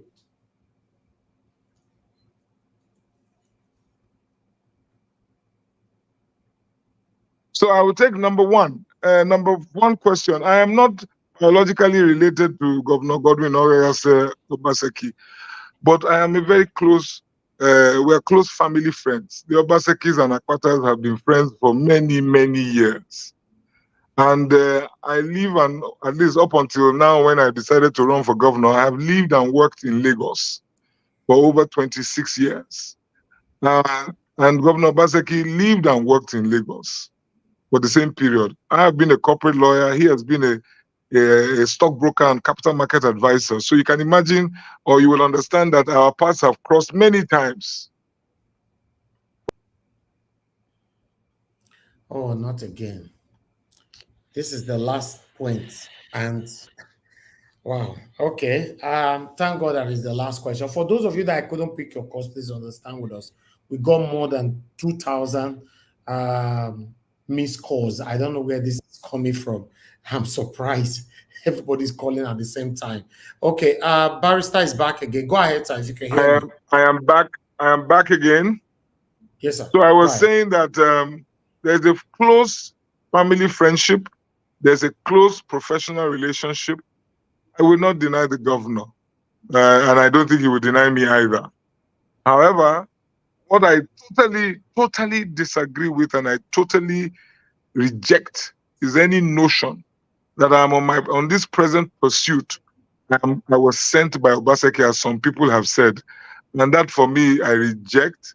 And I have never shied away from telling anybody that nothing can be further from the truth. As I said, cap the big pass some kind head. So get some kind of message when they're not the fee send person. What exactly would Godwin Obaseki ask me to do on his behalf? Is it what he has been unable to do? I think I totally disagree with his style of government and governance. I think that PDP under his watch and this state, they failed at governance in Edo State.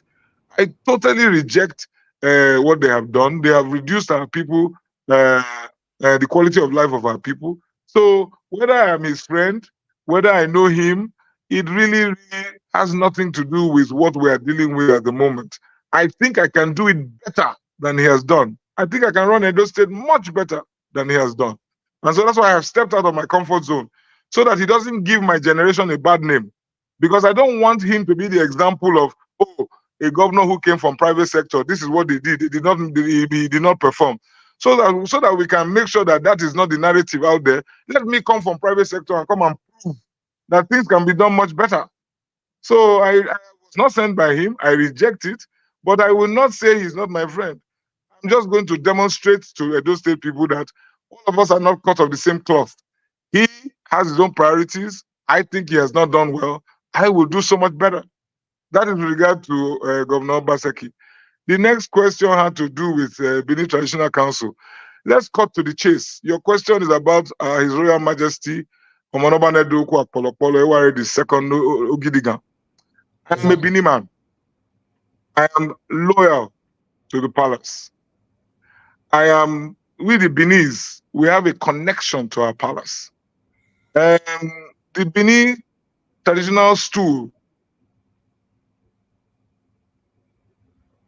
Come, make una let her talk.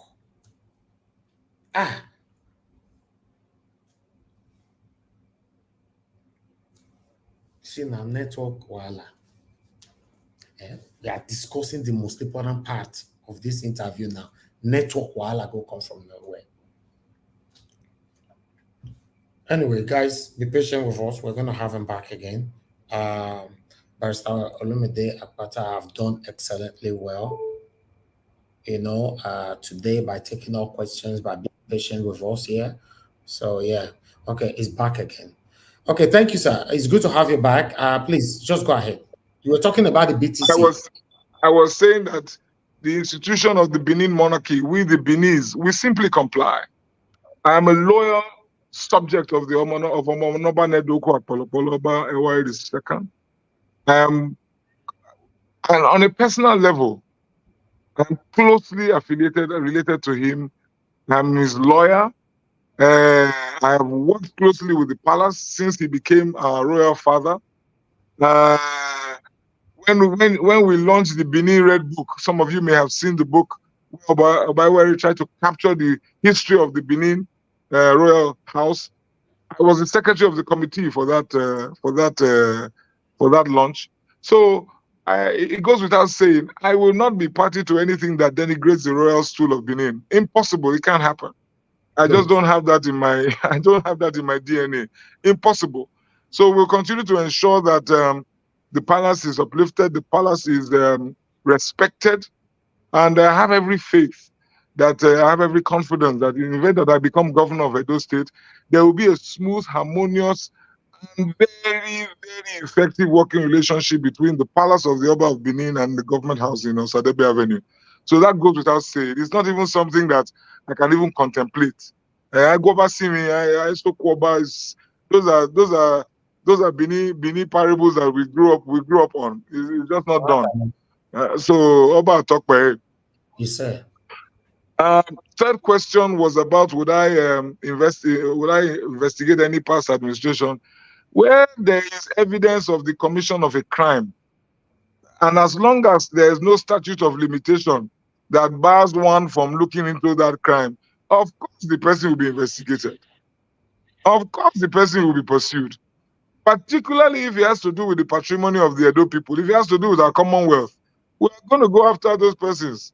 Our money not the law, so we must find them. So you can be sure nobody's going to cover up for anybody. You understand? I will ensure that anybody, as long as there's a commission of a crime, I'm not going to cover up for anybody. So I'm sending out a note of warning to all those who are in government house today or who have been in government house before. If I become the governor of Edo State and we find out that money was misappropriated or anybody breached their oath of office, definitely we'll come after them. Because for me, it's part of the whole process of nation building. Our people must have the confidence that there is a process whereby, process of accountability. There's a process where sanctions, where bad behavior is punished and not rewarded. Otherwise, we are killing our value system is being eroded. That is why our children today don't believe that anything goes. Where you make your money from is okay, as long as you don't hammer, because nobody gets punished for bad behavior. So people now even go to schools today. Parents go to school to go and pay teachers for grades for their children. Nobody cares anymore. So of course we will definitely deal with anybody who has pilfered our funds or committed crimes in office. And but what you will not find is that it's not going to be a witch hunt. We're trying to work from answer to question. No, the process will be allowed to play out. I'm a lawyer. All right. I think the network again. Thank you very much, everybody. I appreciate you all, but let's have him back again quickly. I'll take this off and hopefully for the last time I'm back. So I'm a lawyer. I know how that process plays out. And we will make sure that the law is not only, justice is not only done, it will be seen to be done. So last question, pensions. So we had this debate back and forth about pensions. I have no problem with pensions being paid to anybody. Now, where my problem is, number one, is with double dipping. So I have a problem with what they call double dipping. So today, you can have one individual who was a federal civil servant. He will still collect his pension as federal civil servant. Then he now went on to become governor. He will collect pension as governor. He might end up in the Senate. He will now collect pension as senator. Elvis, can you hear me? Yes, sir, I can hear you. I can hear you, sir. Can you hear me? So it cannot be the case that one man, one Nigerian, will collect pension from 3 places. Impossible. Side. Which pension? I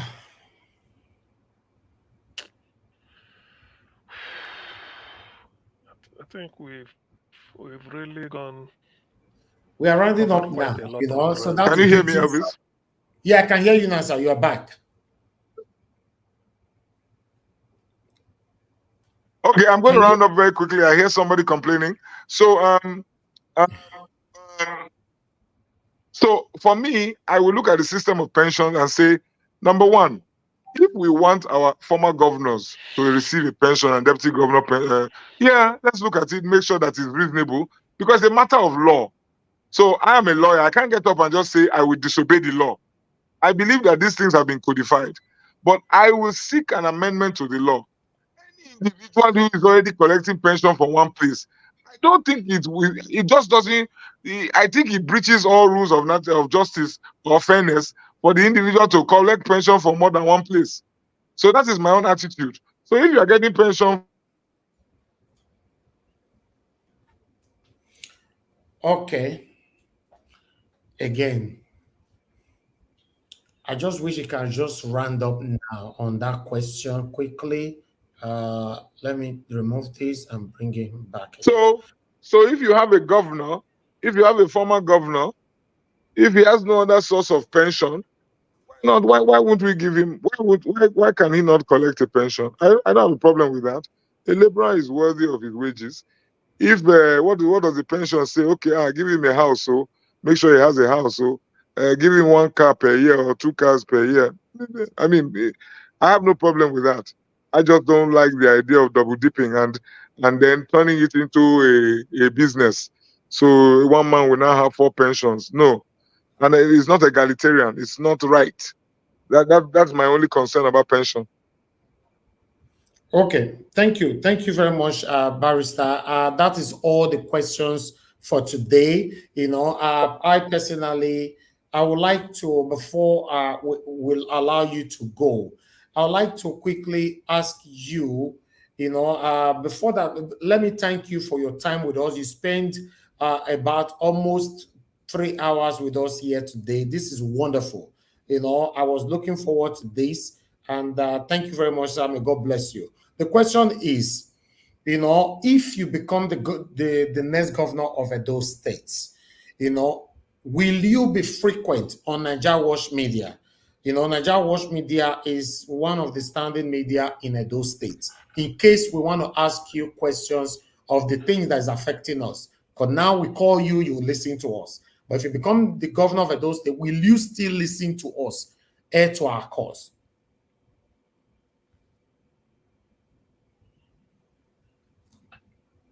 Are you The there, politically correct answer is yes now. So I'll say yes so that you smile and you'll be happy. But go ahead. Hi, make una let her talk.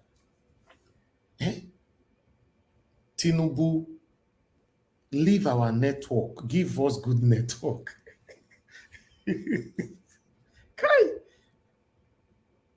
All right. I promise you guys is certainly going to come back. It's back again, so don't worry. Okay, Barrister, can you hear me now, sir? Okay, go ahead, sir. I was saying...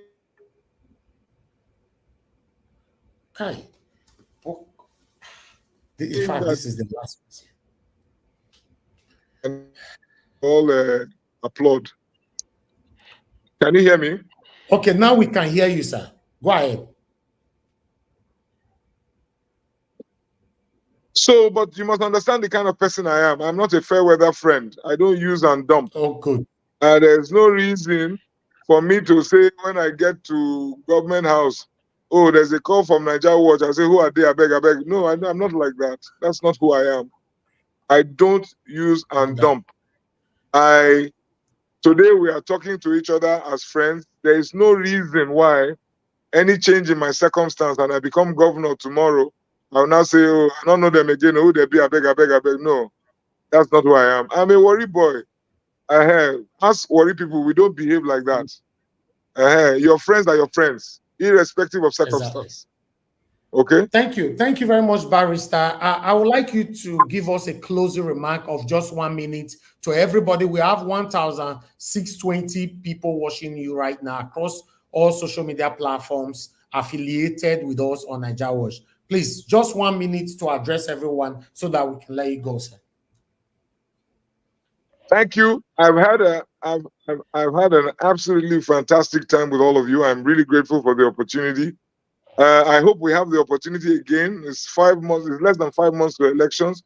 I'm sure you know the challenge. You know the constraints on my time constraints. But I'm going to try very hard to be back on the platform. This is an existential battle. This is a generational issue. I don't say this is the heartbeat of Nigeria. If the heart is functioning optimally, functioning properly, the rest of the body will function properly. So let us all take the Edo issue personal.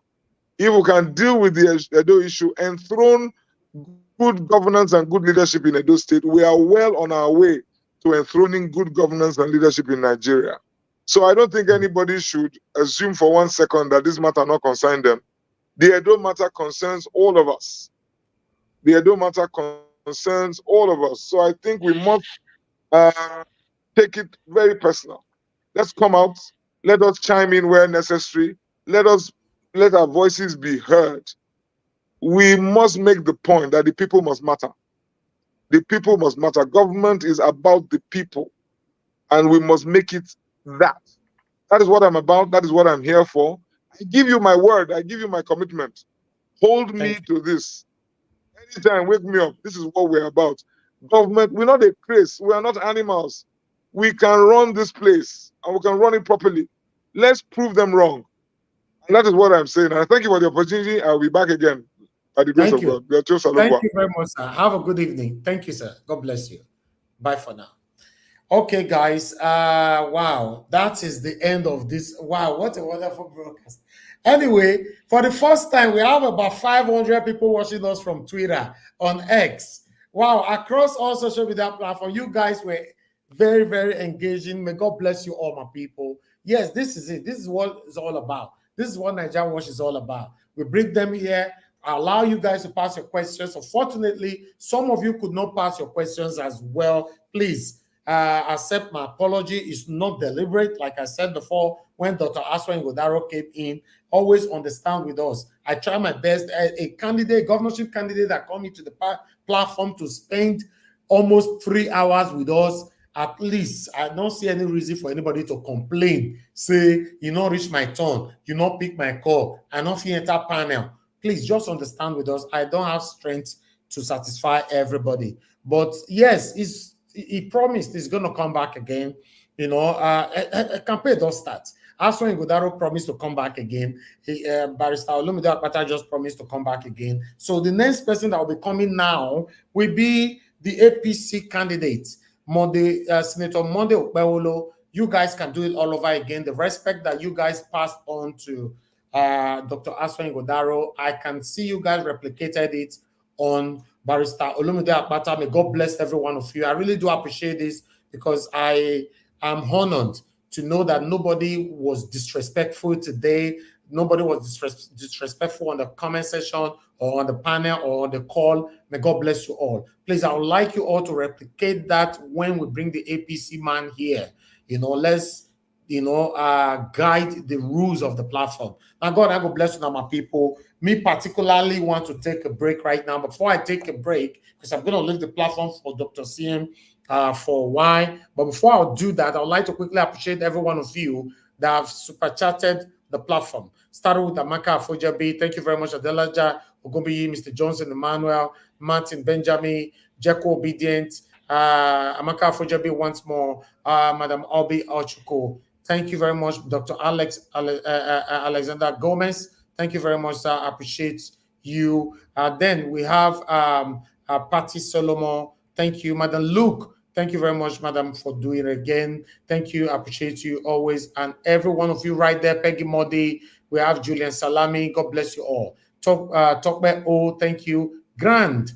Thank you so much. Love God is my strength. Amazing Grace USA. God bless you, man. God bless you all. Thank you very much. Love God is my strength once more. Guys, thank you very much. I appreciate your encouragement, your support. Every one of you that passed your questions today, thank you very much. Those of you that could not pass your questions, please stick with us. Don't worry, we'll bring it back again. You have the opportunity to pass your questions. Subscribe to our channel, hit the notification bell so that you'll be aware whenever we are bringing him back or any of the other front runners. So I thank all my wonderful panelists. God bless you all, my wonderful people, my callers, and every one of you. You guys have done excellently well today. I'm grateful. Like I said before, it's a collective effort in what we are doing here. We are fighting for a better country, a better state. We just want to have a good country, a country that you and I can be proud of. The way things are going on right now is not beneficial, is not looking good for any of us. So let's hopeful. Let's keep our hope that we can have, or rather, choose the right person amongst these front runners. I know there's other candidates like I stated before, but I normally focus on the front three runners, just the APC, PDP, and the Labour Party. I'm certain that maybe 95% that the governorship, the next governor of Edo State is going to come from these three, one of these three. So please, select well. After you don't hear from all of them, select well. Now, God will bless you, Anthony Ola. God bless you all, my people. Dr. CM, I'll leave the platform for you right now, and I'll come back again. Let me quickly make one or two calls. God bless you, sir. Sorry, before you leave, Dr. CM, can you allow us, before you leave, on behalf of the panel, behalf of the comment section, behalf of Nigerians all over the world, we say thank you. Thank you. Thank you. Thank you. Thank you. God bless you. God keep you and your family. Thank you. Amen. Amen. God bless you, my brother. I appreciate you. Thank you. Thank you. I appreciate all this encouragement. And God will bless you now, my people. I appreciate you. It's a collective effort. You see, before I go, let me say something. Where Barrister Olumide Akpata talk. He said nobody is better than me. Who they talk that word for this platform? When are they give me my credit to before I verse? Who they talk for a year all the time? But look, speak for me now. Who they talk every time I talk about this platform that nobody is better than me, and I don't believe I'm better than any of you. And he talk he said nobody, even though you are from the north, from the east, from wherever, nobody's better than him. And I like that. I want you to keep to that as well if you are listening to me. God bless you all. Augustine, you have the platform. I'm listening to you guys, but I just want to take some break. God bless you all. Okay. Thank you, Niger Watch. Actually, we all witnesses to what transpired this evening or this night. We fielded questions from each and every one of us, from the people that phoned and even comment section. It's only that technology sometimes do fail. Otherwise, the flow was interrupted by all these network hitches here and there that made him. He comes back, he continues. I wish the interruption or the hitches from network problem wasn't that so much, such that he will flow the way we had wanted him to flow. Because this just looks like a job interview. I'm not the only person that listened. From far and wide, people were listening to what he's saying or what he said, and then he's trying to fight. In fact, to me, he's fighting for as if his life depended on it. He's fighting. He really needs the job, but it's not for me to decide. So I'm only one person, one voter. So it's the people of Edo State. In the days and weeks ahead, they will go and digest what he said here, hoping that they should be able to be patient, to be able to fix. Sort of to cut and join where technology disturbed, and they make up their mind and do also some background checks, some background research about him, because we all know if you are going for a job interview, you put in your best, but reality checks, if you get the job, then it depends. So it's like we are not Nostradamus. I am not. I can't look into the future, you know. So if he lives up to his expectation, it's up to him. One line that I will remember here is when the question of, in Nigeria, we don't have independent candidate. The name won't be on the ballot. What will be on the ballot is the party logo. So I believe that is what somebody had in mind when they said the issue with Labour Party and the Abure and the way he answered it. But he said something which is quite profound. He said, our reputation is in tatters. So that is an admission. That is quite frank. Our reputation is in tatters. He said so. And I wrote it down. I like him to have said, he quoted his student ID number LAW 88022343 as a Uniben student, Faculty of Law. That is quite encouraging. It shows that maybe he felt that he has to clear that area. So all these and so many things. One thing I'm sure of is that the people of Edo State should be able to go and listen to what each and every one of them have said. We are waiting for the third candidate. Any day he comes, people should be able to, put two and two together and then know what really do they want, who can best serve their interest. Apart from all the promises, which one is realistic? Because that is what our only job is, just to provide a guide. Which one is realistic? The Nigerian constitution do not give the states much room. So within the small room given to states to operate, who is the best? Who do you think can be able to manipulate it and maneuver and get what he wants? The other chap who came here, Dr. Aswe Godalo, was emphatic that he's not going to take pension and probably he's going to stop it. Olumide Akpata here assured us that under his watch, Fulani headsmen will be a thing of he won't tolerate. That's what I heard him say. So you see, these are some of the commitment I like. Although if you put somebody on the spot, the person should come up with an answer. But whether that answer will reflect reality, if he gets in, that is another thing about it. But because No one has the skill to predict what will happen tomorrow, unless some people do. I don't.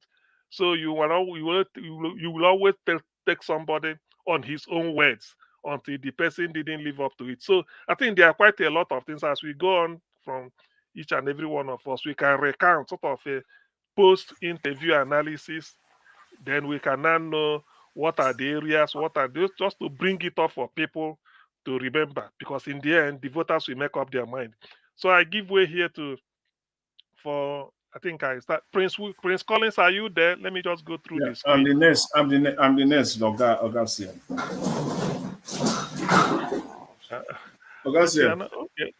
Okay, but you are not next on the screen. Only that Prince Oh, Collins. okay, you're following the screen. I'm just following how you came in. Okay, all right. I wasn't, and I'm not quite comfortable. When Prince Collins is not there, you can take over then. Okay. As No, when I'm he just comes in, I thought it is how we came in, not on the screen, but that's fine. If it's not ready. Yes, I really wanted to make this comment, but there was no time, and I understand that perfectly well. I really wanted to make this comment, even to him. Again, time was not our friend. For me, I asked him a specific. In fact, the question that I posed to Barrister Olumide was not the question that I originally intended to ask him. But I was glad because I knew that even some of the questions I planned to ask, that other panelists and callers will eventually, perhaps, they will ask some of those questions, which at least one or two of them they asked him. But on the one that I asked him, it was a follow-up to what Mr. Elvis asked him. He highlighted the specific areas, priority areas, and I asked him to make a commitment. And he, in a very smart way, he ran away from that commitment. He gave a standard political response, a very smart one. And I disagree with him on that. Because I am not naive. Most people, those citizens, they are not naive. If we are, then something is wrong. Nobody is asking any politician, Barrister Akpata inclusive, to say that he will do this or he will do that in 100 days or in 6 months. No, we are not asking him that. It's 48 months we're talking about. And Barrister Olumide is a lawyer, a brilliant one for that matter. And he knows what is called reasonable time frame in law. What is the reasonable time frame within 48 months? Is it 30 months? Is it 40? Or is it the entire 48 months? That is the clarity. He knew, I believe, Barrister Olumide is smart enough and he knew, but he dodged it. It's a reasonable, nobody is asking you to say in 30 days, in 60 months. It will even be naive of anybody to ask you that. But forget about second term. Look at it as if I have 48 months to deliver. Yes, and that is what you should do. You cannot dispute or contest that. You have 48 months. Give a reasonable time frame. Nobody is going to stop if you say 48 months, but give a time to it. You cannot run. You cannot run from that. That, to me, is commitment. And in the same vein, he ran from that question, but he made commitment when it was comfortable. When Give Us Our Mandate asked that his commitment will be to the people of Edo State, not to a political leader, he was emphatic. And he used the word commitment. But in the other question, he ran away from commitment. See, here's the thing. Commitment. Are we allowed to interject? Let me finish, please. Commitment is one thing. Promise is another. Commitment is an obligation. Promise is an assurance. And I can run away from it. I can promise you today and I run away from it tomorrow. But when you make a commitment, it's an obligation. So that is the key thing here. That is what I want him to do. That's what I'm expecting. So that will give a clear indication that yes, it will deliver on this thing. Yeah. Kingsley, one thing with this is that I wouldn't like people to be carried away. That's what I'm saying. I'm just saying it as a matter of principle. When you go for a job interview, even the person you're fielding the question with, you people will be conversing. But deep down in their mind, they will know, because you the person that said the question, you've got a model answer you're expecting. No matter how the person does it, if the thing didn't fit into your model answer, that is when you score. So what we do here is let the people judge. This is the question that was put across. This was the answer given. What do you make out of it? Can you use it to arrive at a conclusion that will help you to say this is the man or no, this is not the man? That's what we are doing. I understand all those. If I'm in his position, there are some questions I will answer anyhow. There are some I may take to shine. But in the end, the people answering the question, the people listening to the answers should be able to make up their mind whether, yes, based on the way this man handled, because you are trying to form an opinion of what will he be like when he gets into government. So I understand that. It's true. It's like, as a politician, remember he's a politician and what he said about their political class. So it's okay. I've asked I will make up my mind when the time comes. Yeah, Mr. CM, Hello, Dr. Mr. CM. Mr. CM, can I come in here, please? Please, let me conclude. Can I come in here, please, Mr. CM? Let me conclude on this. Please, I've had a very busy day. I needed to read. Please, can I just come in here, please? Please, I beg of you. Okay, you have to wait for your time now. I requested before you. You have to wait for your time. I requested before you, sir. I was talking Can be before one you. moderator, please. I just request one from the moderator. Please. Yes, let me just conclude. To speak. Dr. CM. Please, let Thank you Kingsley very much, conclude. Mr. CM. Let me conclude. Let me conclude on this. No. Honorable, hold on. I won't take 30 seconds. I'm not going to take 30 seconds. See, let me just conclude on this. Again, we are not naive unless we want to play game. Leadership that lacks commitment to people cannot be accountable.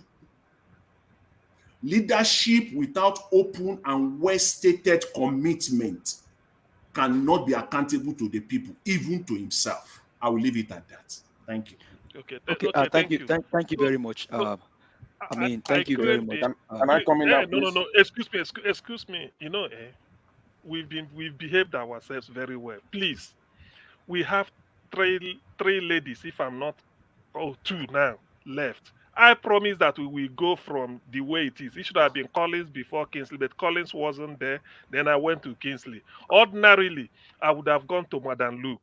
Then after that, before he gets there. But please, Madam Luke, please, if you don't mind, I know you are abroad. Then Honorable Emovo, please, I'm trying to crave the indulgence of Madam Luke to allow you speak. Not because of say you want to go somewhere. If you want to go somewhere, you can go somewhere. Then you come back. Yeah, if but you don't I come have back, to interject. well, I have to interject, Jonathan. Now. Wait. When it comes to your turn, you use it to clear everything. So that's what the way so that it will. So are you saying that we cannot interject? Is that what you are saying? We cannot no. Him? Whatever. You see, because this is an interview we are doing. We did the interview with Akpata. But he said something about the candidate. I want to interject. Then when he gets there, that's what I say. When he gets there, you use your time to do it. Okay. If you interject and somebody wants to interject you again, so that is clear. So when it gets to your turn, we are reacting to whatever Akpata said or whatever anybody said here. So please, Madam Luke, just hold your breath. Honorable Sam, please, I hope this is not a ploy because it hasn't got to your turn. But since you say you are going somewhere, let me give you the next 3 minutes to respond to whatever you had today, so that you won't be late where you are going. We can continue. Is it not midnight? Is it not midnight in Nigeria already? Where is it going? He should be here. Let him wait and listen to us. Give my date. You just came in. Honorable has been there since the team starts. Please, excuse me. Yes, please. Now we must not. Please, 3 minutes so that because he's hurrying to somewhere, so that we can continue. Thank you, Honorable. You can continue now. Thank you very much, Mr. CM. I appreciate the way you moderate. I appreciate you greatly. We've all listened to Barrister Akpata. This is about the first time I've had cause to really listen to, or second time, because there was a time it was on air, one of the TV station. I listened to him, and today again I listened to Kinley. Like what Mr. Kingsley says, it's unfortunate that he tried to escape some questions, some important question. I was amazed when he said 48 months. 48 months, you are directly telling us in 4 years, after 4 years, before you set the ball rolling. I was shocked when I heard that from him. 48 hours, 48 months. You know, that's the first time I'm getting to hear such a statement from a candidate. You know, your tenure is 48 months. At least if you look at most of the question he was answering, he seems not to understand those states. When he was asked question about Gelegele, a lot of question he was asked, I believe as a governorship candidate, by now you should have your team. You should know the problem of the state. You should know the state of everything. Like the Gelegele seaport is a very important port in Edo State. You should know the state of things. You should know what has been done and what is yet to be done. You understand? I expected those are fundamental questions. He escaped those questions. Answer that question. You know, I asked him, I said, what are your specific policies to address unemployment? No, that was not my question. I said, the infrastructural development challenge, such as a road construction, didn't quite answer it. I also asked a question, which is very fundamental. I said, how do you plan to attract private investment and stimulate economic growth in key sector of the state? He try as much as possible to avoid that question. You know, if you want to be a governor, if you look at Edo State, we are all aware the revenue profile for Edo State is very low. He came here to tell us that it's not going to increase tax. Good. If you are not going to increase tax, how do you intend to increase the revenue profile? If you are not increasing the revenue profile, are you going to depend on the federal allocation, which you and I know is so mean? With the federal allocation, you can't do anything. Yeah, a lot of people have criticized Obaseki administration. One thing we cannot take away from Obaseki administration is setting up a template, increasing the revenue profile for those states, encouraging private partnership, encouraging private individuals to Edo State to invest. And this to a very large extent will increase the revenue profile. But to me now, he has not given us any plan with which is going to increase the revenue profile of Edo State. And you say you want to be governor. To me, to some extent, I can say I'm disappointed with all what I heard today. I listened to him keenly. I just decided to listen from the beginning to the end. I'm not quite impressed. You sat down cool on your chair. You were listening to inspiration. You said, "Thank you, my friend. We know you. We know you. We know you. We know you. You sat down cool. Listen to inspiration. We know you." They tell us a different thing. Next person, I beg. Next person, Madam Luke, carry on. Okay. Thank you. Yeah. Now me they talk. Now you verify woman, carry on. We know them. Madam Obi was before me. Please, Madam excuse Obi. me. Hello, Mr. Sien. What I don't understand is give us a mandate. Is it the moderator? Is it the moderator of this panel? Please, you people should.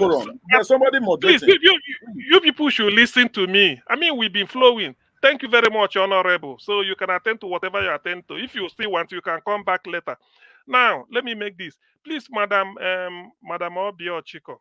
Actually, some minutes ago, I think you were engaged in some activities. Whenever you want to do anything like that, you can put off your video camera. It's okay. You can do it without, so that people viewing will not be able to see whatever you are doing.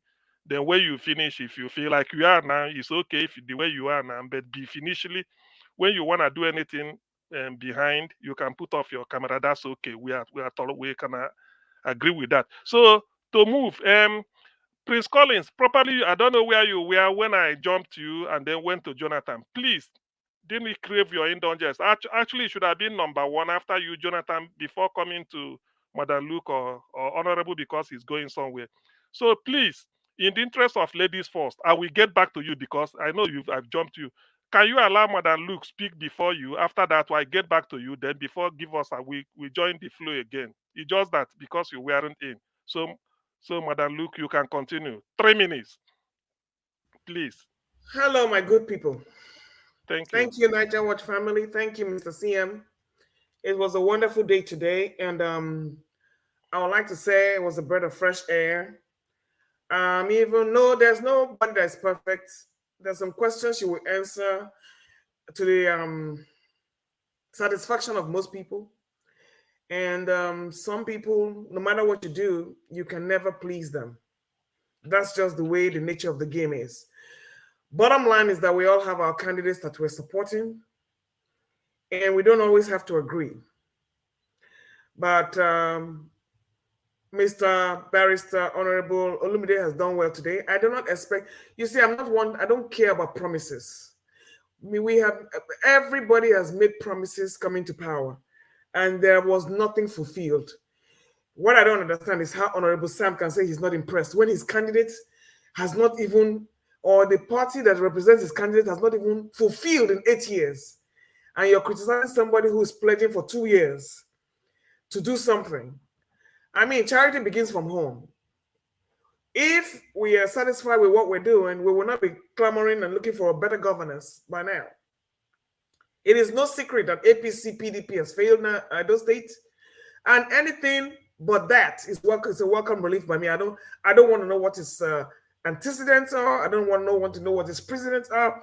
I, for one, grew up with a lot of Akpatas. And just for that pedigree alone, and that is what I'm holding on to. That is from a sound stock of integrity.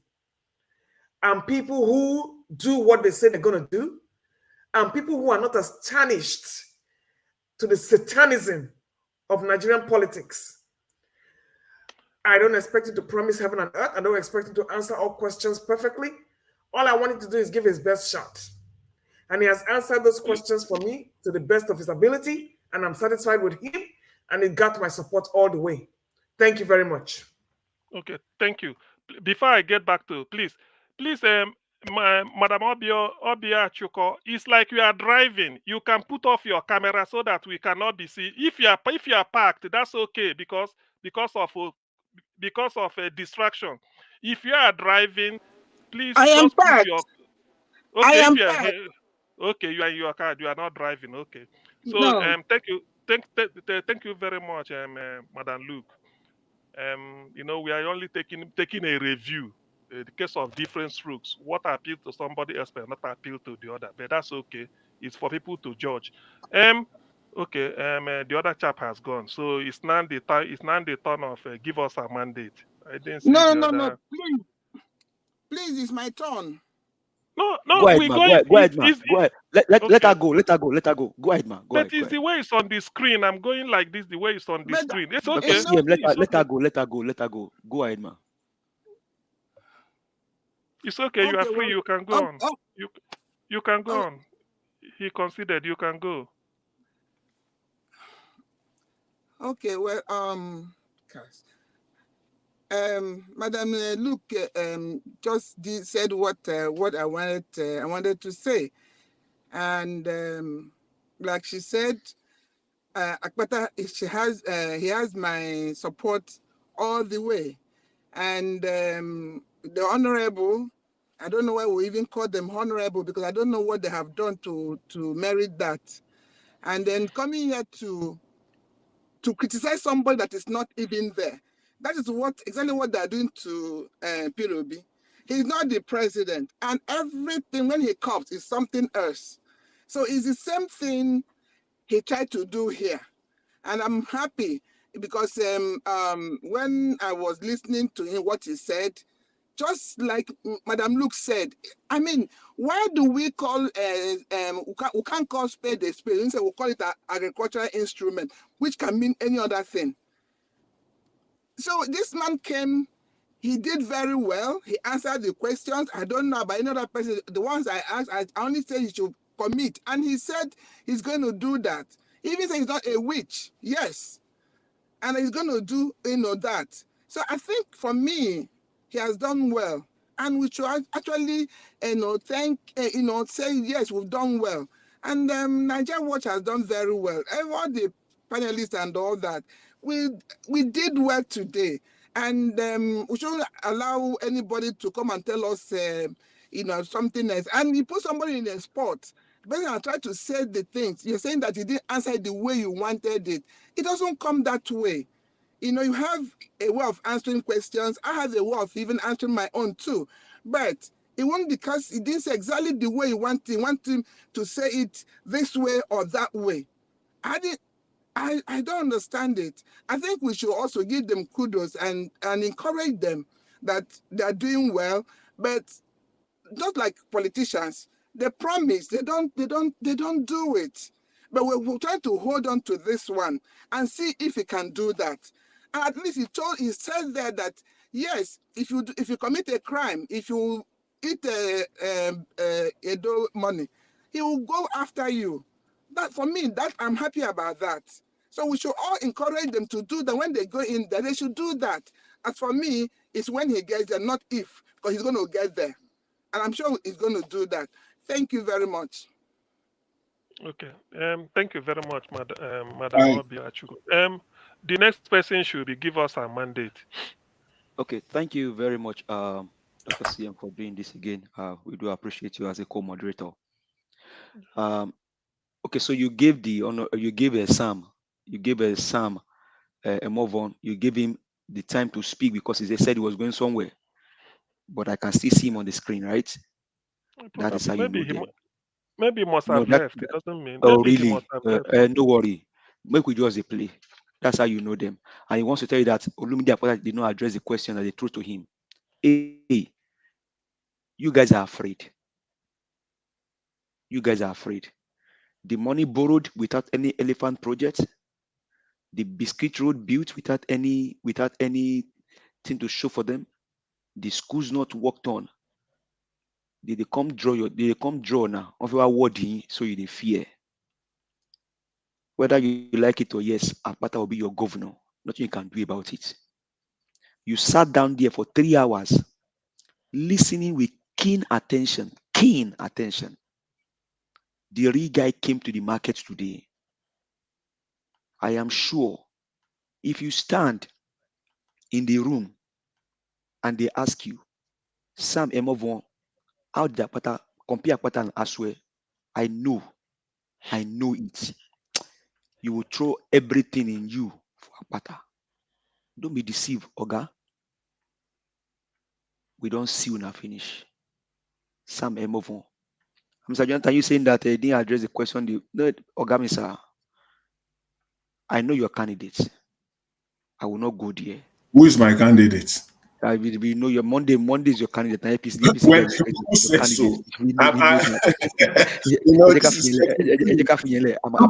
taking it too far now. Later. So, but me, comment section. You see, the flow was very, very real today. This was organic. Very, very organic. Answers straight shots. The guy is waiting, no talk. He answered all the questions gallantly well. You have said it, Dr. CM. Let the Edo people decide. One don't come, we don't see him. The original guy don't come today. The third one, they come maybe very soon. Akpata is the real guy. Please. A question I would have asked him, which I think he answered in a way, is what was the boldness that you have to dare Buhari? And I think he answered that question even though I didn't ask it. He said no ex-man or ex-men, no person from Castina or anywhere is better than me or will come and take my people in Edo State. What more do you want? My people, there's no two way about it.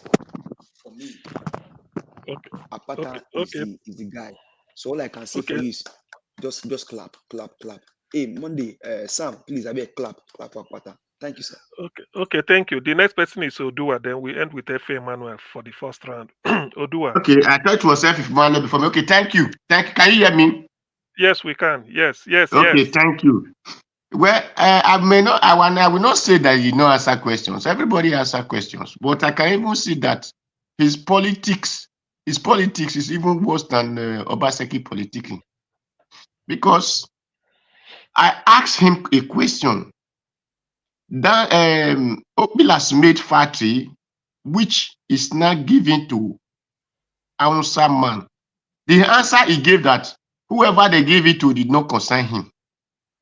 whether it's Edo, whether it's Calabar, whether it's that means automatically shows that it's not concerned about Edo. Because if you are concerned about Edo, I said, how will you retrieve it to give to Edo people to operate on it? That one is not your concern. You don't want Edo go where Edo are doing where they're not doing well. It's not your concern. So whoever that can do well doesn't concern you. No. Well, you say you will reveal to know how they put the business out and the business. Yes, that one was good. But the talk is whoever did not concern you. That was number one.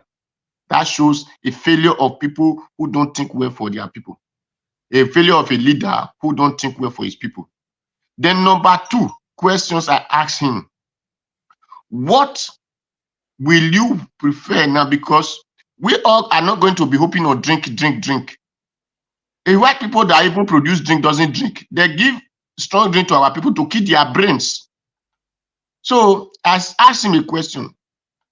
What will you do in that Bende Beauty land now? Because the Bende Beauty is dead already. So it's no longer producing drink. So it doesn't matter that it must be producing drink. I expect him as a person who thinks for his people, that what we employ, the work that we conduct, okay, let's look to that environment and we will look for the business or whatever, or production that will fit there, that will not be causing hazard to our people. Then we can engage Edo people with it. When I say Edo people, it doesn't really mean only we that himself, because we are all looking for money. We are out there now. We can bring the money to make the companies in our state. We need the person that have a vision. Please, Don't interrupt me. Hey, don't interrupt me, please. Allow him to flow, please. We need a person that has a vision that can be calling Edo people, come and do this. Bring all your money, Edo people, wherever you are. Bring it, even if it is Edo South, Edo Center, Edo North, Edo, whatever Edo you might call it. Bring your money, let us invest on these things. It becomes where Edo people work, where Edo people may benefit from. Let's invest on these things where Edo work. But what he answered was, he will go and be comparing with Guinness or look for any other beauty. Are we drunkards? Do we mean that it must be drink that we need to face? So I just saying that I told it the other day, when you become lawyer, there is no hope. Thank you. Okay. Thank you, Odua. The next person is F. Emmanuel. Then we sorry, sir. Are we allowed to say something very quick or no? Just let F. Emmanuel have his time. Then we might change the. Give us a mind. Just a second. Go ahead and say what you want to say. A second. Okay. Thank you very much, Mr. Health Emmanuel. I know that what Barrister Olumide Akpata said to your questions was the perfect answer anybody would have given. He said the beauty, if it's given, whoever is given to, it's not the problem. Dr. CM, for example, is an Anambra man. So if he lives in Edo State and he has the money to buy that beauty, you will say, don't sell for him, right? But what Olumide Akpata now said, which is the key thing that you should pay attention to, is that how our people benefit. He now refer you back to what Peter Greg did in Anambra. What are we going to benefit? Whether the property is given to Igbo, or Yoruba, or Hausa, or even Edo man, are they paying their tax? Are they employing our people? That is what you need to comprehend that answer. He answered the question 100% perfect. Perfect. Thank you, sir. Okay, thank you. So, F. Emmanuel, Niger Watch, if you are listening to us, please put out the link. I've seen Black Panther and Deosta asking for link, but it's not in my hand. If you can put out the link so that they can join us, that's okay. Thank you. F. Emmanuel, you can continue. All right. Thank you, Mr. CM, Dr. CM, my brother. Good job. Well, for me, like, my question is a simple one. When I looked at his pointers, the areas he was going to concentrate on, he really concentrated on the education, agriculture, healthcare, and infrastructure, which is good, but he forgot, though he said he forgot, it's not part of what he listed, which is the backbone of every economy. SME, small businesses. Mama Nkechi that's living, trying to fry akara, or Mama Nkechi that is doing Gary business, or Mama or Papa Bina that is dealing with tire supply, and the rest. How are government or is government going to support their little businesses? These are the ways to curb what's it called, to curb cultism, to curb terrorism, to curb kidnapping and the rest. You know, when people have access to funds to finance their little businesses, it brings about employment in the state. And at the end of the day, the government will also earn their tax and it will boost their IGR. It's a simple thing, you know. So it's like he wasn't really looking at that angle. And these SMEs, they are very, very strong. They are another source of employment in the state because government cannot employ everybody, you know. So, but when you grant them some little finance through maybe microfinance bank and the rest, their small businesses will grow and all that, you know. So that was my thinking. That was why I was asking him. I've seen his pointers: education, agriculture, healthcare, infrastructure. What about SMEs? You know, so these are the areas I was concentrating. But I thank God that he too, you know, he owned up and said, "Oh, that's a very, very vital area, you know, to look at as well." Anyway, the ball is left with the Edo people. Say, use your tongue and count your teeth. It's true. I And swear, again, I okay, swear, Ugo, go ahead, sir. okay, I was trying to say that the good thing is that while we go home and be digesting what they said, Aswe, who has been here, promised to be back, and Barrister Akpata also promised that he will be back. So, meaning that they will have other rounds with us, and they enjoyed it because we grilled them. So, that is also an opportunity. Some gray areas you feel that he didn't answer, maybe when next he comes, we float it again, or even because the events may change in Edo State. Maybe there may be some pressing issue that may crop up between now until then we feel it. So all in all, it's still a good exercise and very, very rewarding. Continue. Thank you. Yeah, as well as so far so good. At least the guy was able to showcase himself in organic manner. There was I didn't see any fakeness, you know, in him, you know, especially from the area where Mr. Jonathan asked him about timeline of his deliverables. You know, can he give us timeline of the areas he's looking at? Is it 2 months, 3 months, 4 months, and the likes? You know, but he said he has 8 months. You know, he left it open, so to say, because I know governors usually give themselves like, okay, 100 days in the office. What have you been able to achieve? You know, people will always want to assess. People want to say, okay, since this guy has been on the seat for 100 days, he hasn't showcased anything. We haven't seen anything. If I was allowed, I would have asked him 2 questions. You know, I would have asked him the very first thing he want to do, because our people say the person we want dance better dance. Now the first step where he take, as he lift up his leg, now he go take no say this person go dance well.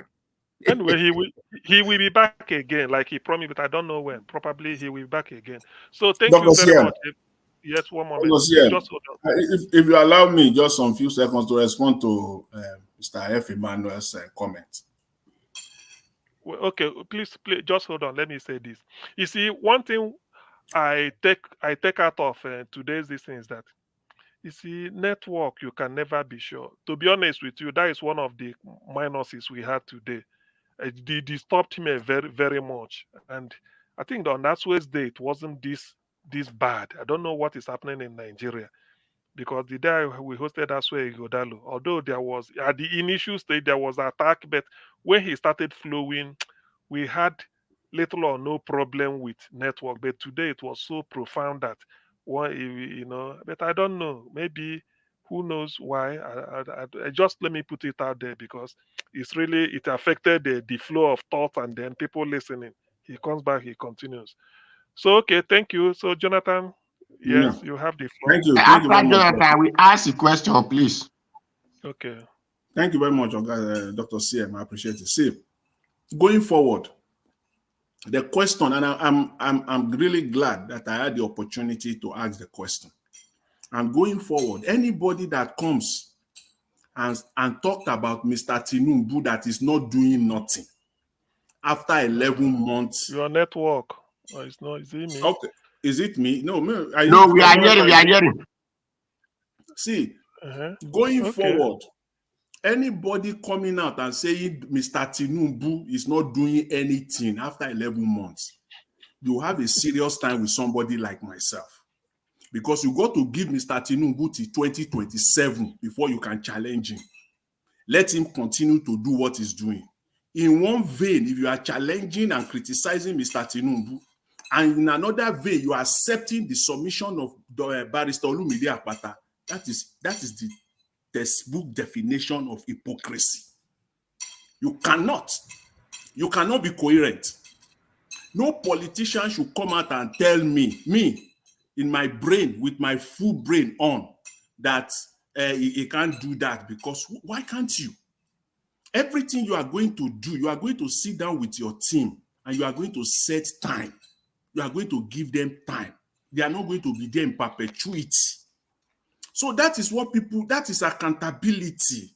That's what people will hold you, you'll be hold on to. You can't just come and say, okay, I can't. No, nobody is asking for 100 days. And I will continue to say this until the candidate will come out clean and say, on education, I will achieve ABC in the first 3 years, within the first Mr. 3 years. Jonathan. And I will achieve this. See, please. Mr. Jonathan, Okay. sir. Yes. See, I do appreciate you. I do appreciate Mr. you. Jonathan, I know, sir. don't hijack my this. I never even finish. It's okay. No, every man your time don't pass. It don't give you past 3 minutes to. Please, may not take am easy now. Hold on. Allow me, sir. I mean, admit Osita is at the backstage, please. Exactly. That's what I'm trying to say. I don't have the privilege. I'm trying to reach out to Niger Watch to let them, so that to bring. Thank you very much, Mr. Jonathan. I mean, Black Panther Act, and then okay. We all understand what is happening. It is politics, but I am very sure. Give me a mandate. I wanted to ask question before you jump in, though. Why? Hold on, sir. I asked for. Hold on, sir. I mean, Olumide Akpata. Even the comment section, you can see you can see how serene, how cool that place was today. The guy did not. He did not come here to come and play. He came here for business. You may have a way. Maybe you want him to answer, but all questions cannot be answered in your own direction. He did finally. Sorry, sir. He did justice to the question. Then, Mr. F. Emmanuel, sir, you talk about SMEs. Now, Olumide Akpata was asked about 5 agendas, and he brought out 5. You cannot say that one is more important than the other, even though SME, we know, I mean, is critical. And he answered your question. Now, if you look at the comment section here, I put something there. Olumide Akpata make you understand today. He gave you SME 101 seminar, which I think the first person that came here did not go down to the nitty-gritty of what SME is about. Olumide Akpata told you what SME. The guy went down to the mechanic shop, the Akara shop, and he told you what needs to be done.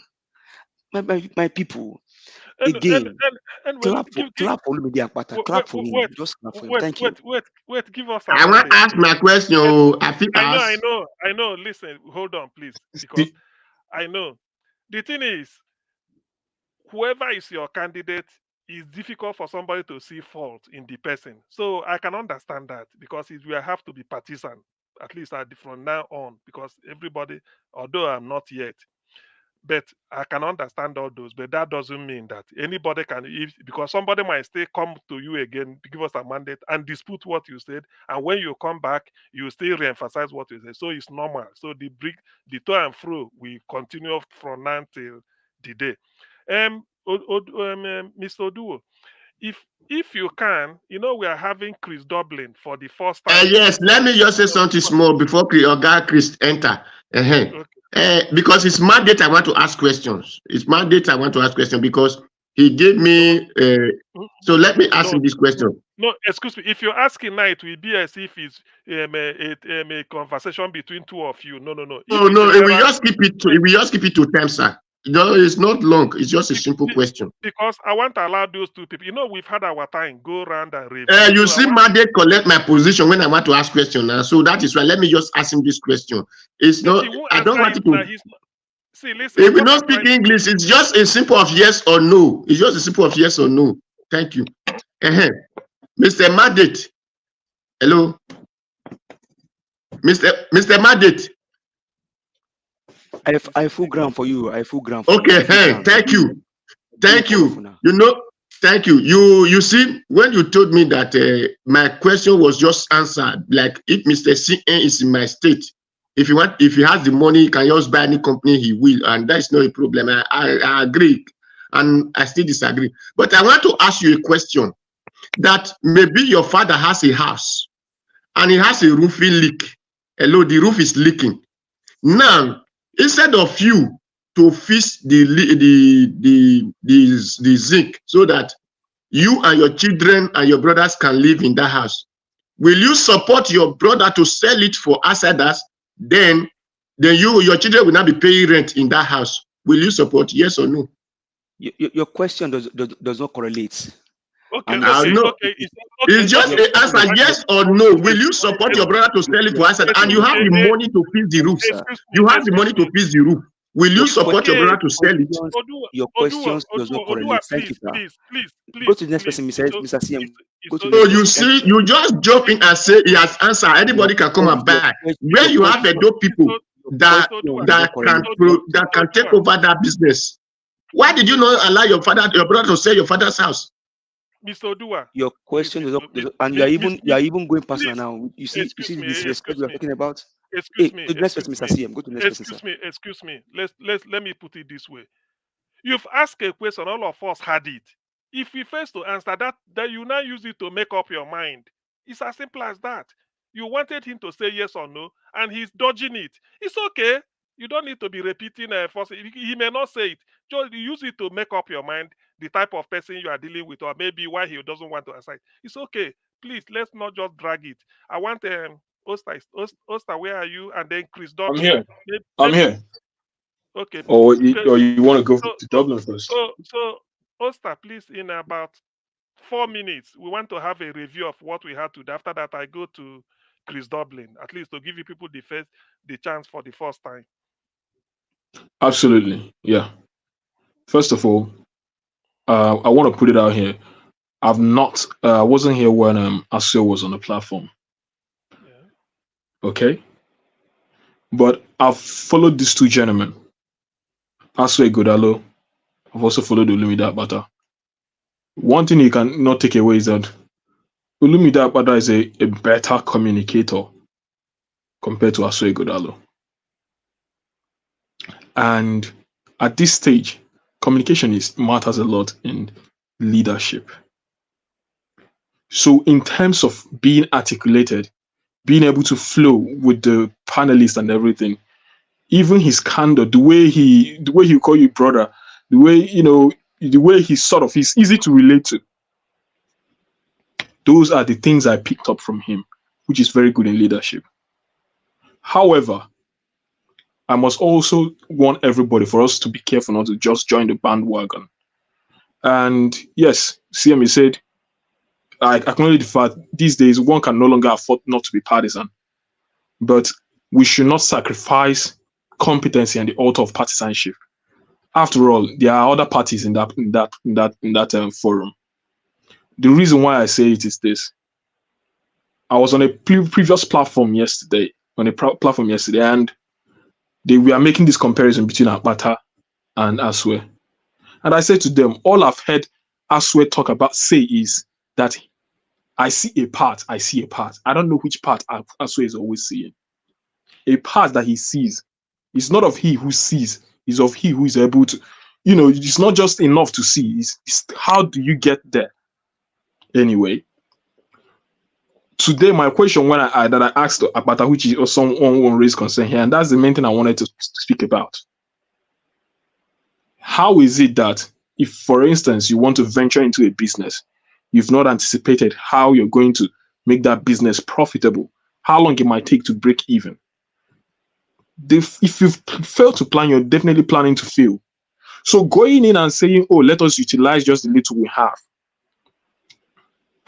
the money that each state is making in terms of internally generated revenue, none of the states in Nigeria, apart from Lagos, of which the money that Lagos even has is not enough. No government has enough money.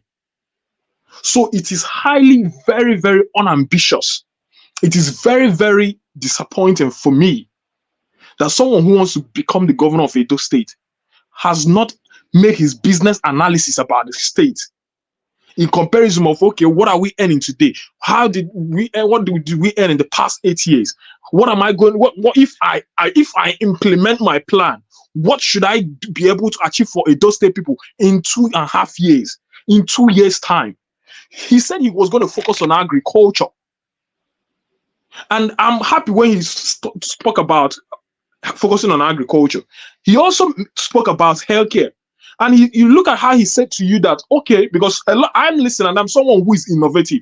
When he spoke about how he is going to deliver healthcare, he mentioned something about prefabs. Because when someone says something good, I'll take it. But when you also don't say something great, I'll also take it. And the reason is this, because I believe that the only way that Nigeria can leapfrog to where it needs to be is through innovative thinking, especially in a situation where we have highly, highly limited resources.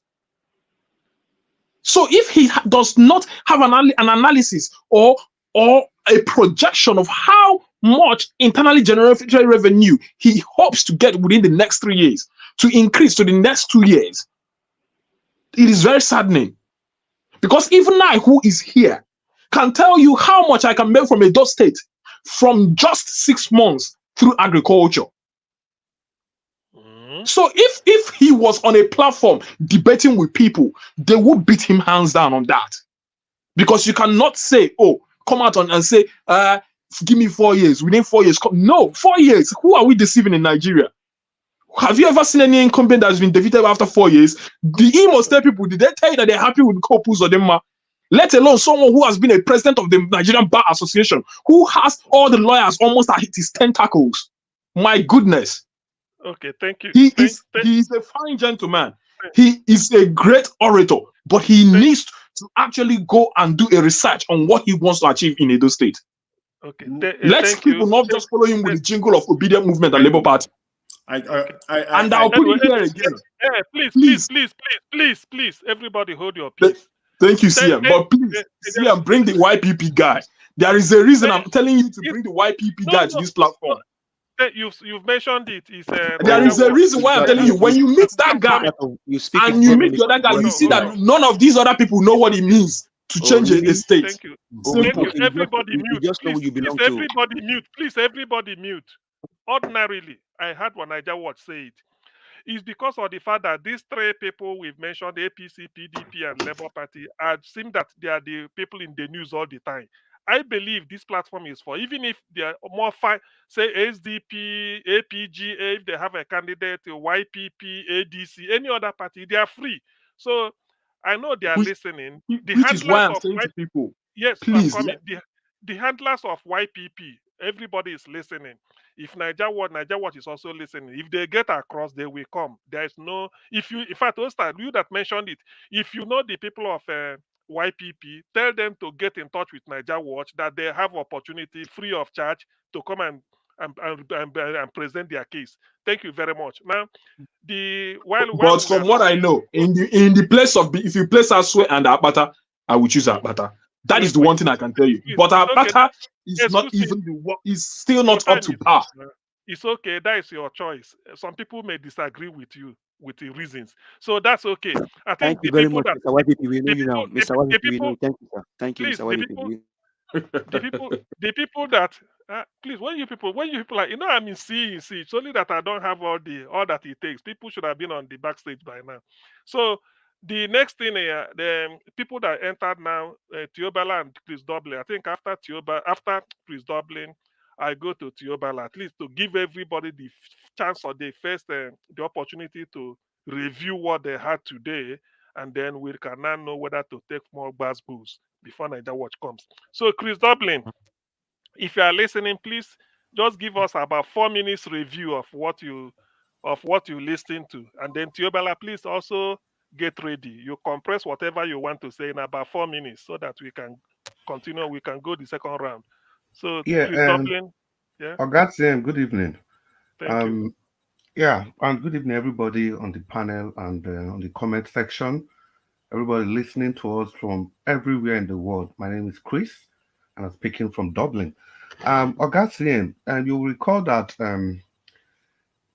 4 minutes might not be enough because the issues I'm going to respond to are what the way people have tried to debunk or find fault in some of the things that Barrister Olumide has said.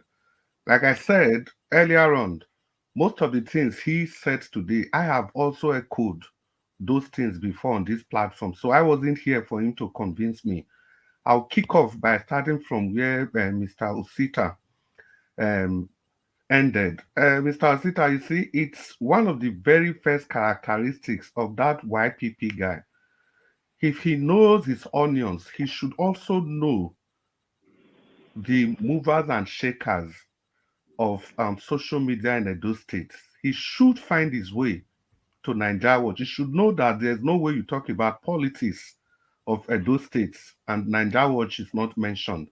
And I would have also expected that members of his team, if he's on ground, they should be all over this channel to sell their candidate, to present their candidate. So I'm not disputing the fact that he's not qualified.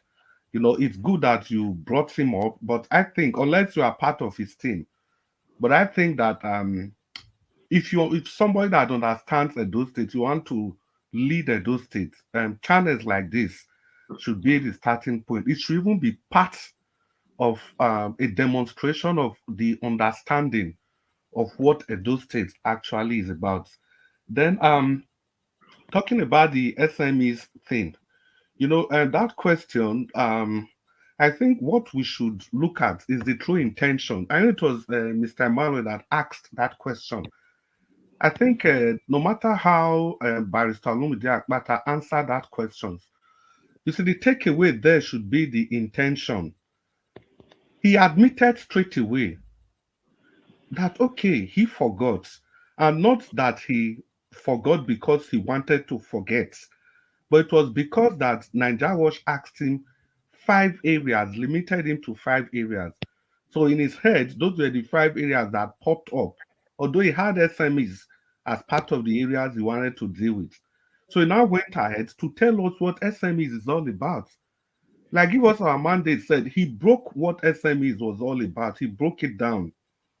So that's to tell us that he has an understanding of what he's talking about. And again, I was also waiting for him to capitalize on the answer he had already given, because his own answer was already in those 5 areas that he focused on.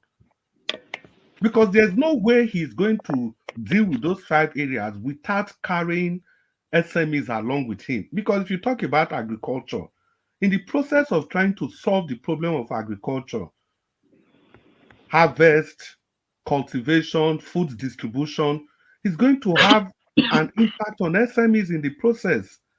I was expecting him to come through that angle. He would have just told us he has already answered the question. Because there's no way he would talk about healthcare without also talking about the impact of SMEs. Because there are people that do hospital supplies, those medicines, everything about hospital supplies. SMEs will be affected. For example, he wants to revamp the hospitals in all the 19 local governments in the state. It's going to use the instrumentalities of the SMEs, the medicines distributors, hospital consumables. So I was expecting him to have just told us that he has already talked about the SMEs. But I think he was looking at it from another angle and from the angle of being genuine, 1 not being minute more, political. please. A minute more. That's him. I beg you. I never even start. Then the other one is that, and when we talk about timelines, it still boils down to the same thing we are saying. When he said he was not going to commit to any timeline, I don't think he was dodging the question as insinuated by Mr. Jonathan.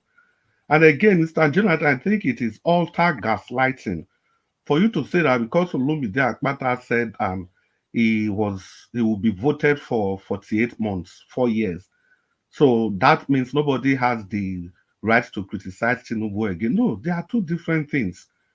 Even if you are given a mandate for 4 years and you are going on the wrong path, people can call you to order. They don't need to wait for 4 years before they call you to order. Then I'll just jump to the one of Obaseki and Dr. Sim. I think I'll have. Your time. You use your time to be talking about YPP first. I don't know where you see, the question was review what you had today, and you went off on a tangent, replying to Oster, who was making a case that YPP candidates should be invited. So let me give you 30 seconds now, whatever it is. You can come back later, but I want Yobela to have his chance, and then every other person. Please, 30 seconds. Yeah, well, if you can. talking about the style of governance, he clearly made it clear to everybody that he's going to give his administration a human face. And that's about it. And he went ahead to explain what he meant by that. So I think that enough should be able to address every other, because if you say you are going to give something a human face, putting the people first before profit, people before enterprise. And he went ahead to tell us this how he hopes to do it. So I don't see any problem. I don't see any problem there. I don't see any need for ambiguity. I don't see any political statement there. And lastly, he said when we talk about revenue generation, he said he was going to reduce the cost of governance. In that way, he can save fund. Chris, my friend, please note some of other things down. When it gets to your turn again, you discuss it. That's why I want to be fair to everybody, so that everybody should have the first bite of the cherry first. Then we come back. Don't forget what you want to do. Tiobela, welcome to the show. Though I didn't see you here when he was speaking. Probably you were listening from the background. What can you tell us? Compress it within the next 4 minutes or thereabout. How do you review what you had today? Yeah, first of all, I want to thank you, Niger Watch, Mr. CM, and everyone here for giving us the opportunity and other panelists to be able to ask questions. At least, even if I'm not here, I believe other those citizens and other meaningful Nigerians who mean well for the country have asked the questions. I also want to thank Olumide Akpata for throwing himself off for the race, because gone are those days whereby you just allow those agberos, I'm using the word agbero, just to take the front of politics in Nigeria. I think having people who have a clear conscience, who have the wherewithal, and who have done well for themselves to be able to come to the front of leadership, I think is a welcoming development, and we should encourage this going forward. There are so many things he said, and some of them I really don't know where to start from, because I believe for you to become, if you want to be the governor of the state, you must be prepared to be able to take the lead. And not just that, you should be able to know the problem confronting the state, and in addition to that, do your own analysis on how you are going to govern, you are going to solve the first form, and each of these problems we are having, each of them should have their own timeline. Yeah, like speaking with the timeline, it said 48 months. I think that is not a timeline in the first place. You cannot give 48 months, meaning after 4 years, say the citizen should judge. Definitely, the citizen will definitely be judged. We judge the candidate or the person is going to be contested at that point. Remember, once they are in the position of power, they always have 1 or 2 excuses they will give. That 4 years is not enough. I should have done the previous government, destroy everything. I needed to do this. All those kind of excuses will become up at the end of the day. I was expecting him to have a clear timeline for each of those. At least if you're talking about power, at least have a clear timeline for power. Have a clear timeline for school renovation or revamping.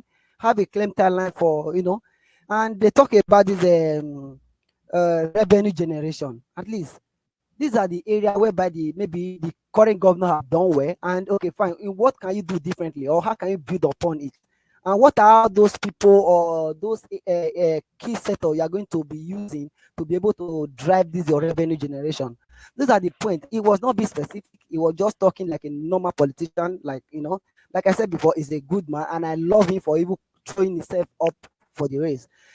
And in addition to that, somebody asked a question regarding paying as governance, and it seems the same question answer has been popping up again. He said that he doesn't have any problem with that, as long as every laborer is deserving of his wages and all of that. Meaning after 8 years, meanwhile they will be collecting house allowance, collecting a car loan, building house for them in Abuja and all those kind of things. These are cut of all those wastes we have in a government in Nigeria today. These are some of the problems we are facing. So if you say you don't have any problem with that, I believe, like, most of them don't want to say what they want to do because maybe they are fear because people want to vote for them and all of that. I really don't know, but at least it should be clear enough to be able to answer that. And talking as he mentioned some aspect of human capital development, which I was really happy about. We talk about education, because I keep saying it, whether you like it or not, and the major part of the problem we are facing in Nigeria today is the lack of human capital development. If you like build road from here to Jamaica anyway, if you don't build human, that country will still suffer, or that state will still suffer. So most importantly, talk about education and all of that, which I really applaud him for. But there is some bottom line that he lack, whereby they are what drive human capital. There's what drive success in education. It's not Okay, just make it snappy, sir. Okay, just it's not just building schools and all of that. There are what drive all these developments. All in Okay, all, I think. can I interject you, sir? Hold on, please, just a minute. Let me just conclude. Where have you been in the past week, sir? Oh my God! Can I Were you just here to conclude ask what any I'm question earlier? saying? Okay, if person better pass your person, just forget about it. Please, Olumide better pass as well. allow him. No. Give us that. I Just never even mentioned last year. let him have his time. Don't worry, you come I back. wonder. I beg. 1 minute more, So please. 1 minute more. yeah, I may not even take up to 1 minute, my brother. The most important thing is that I feel that he has the how will I put it? He's a good man, but unfortunately, he's not prepared for the position. That is just my own position on that. But All right, however, you say you want to finish your 1 minute now. Okay. That Thank one, you, sir. the next person is Prince Collins. I think we've missed him he hasn't had a time. He keeps coming in and out. I don't know why. Prince Collins, please, if you are here. How many minutes are you giving to Augustine? How many minutes do you have? Since I'll be coming. No, not be 4 minutes. Some people only talk for 12 minutes. You'll be listening. No, 4 minutes. We need to round up now. 4 minutes. Let's round up. No, it's okay. only. You cannot be asking for link, and the link will be posted more than 10 times on the comment section. You are still asking for link. It's unfortunate that you are the only one that is not seeing the link. No, the link did not show Naija Watch anymore. That is why. Tell him it's Mother Diaspora. You can't see that Mother Diaspora will be posting link more than 12 times, and you are still asking link. I don't understand that. Please go ahead, please call it 4 minutes.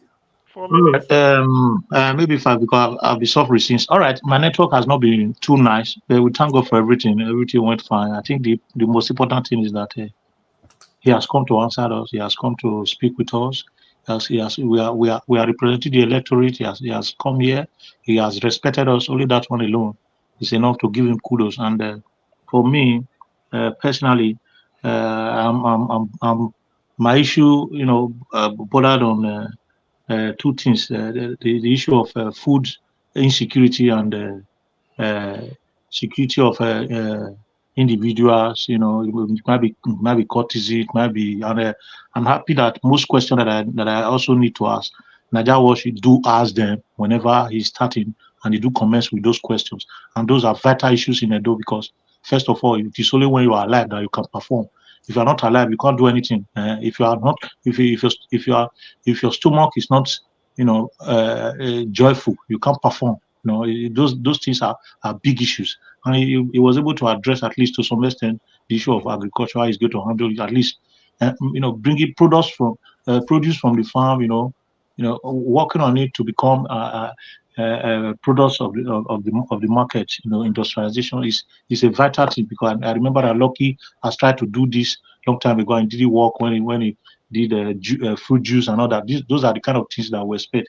But all the way, qualitatively, I would like to hear what the APC governorship candidate is going to tell us. I pray he should come.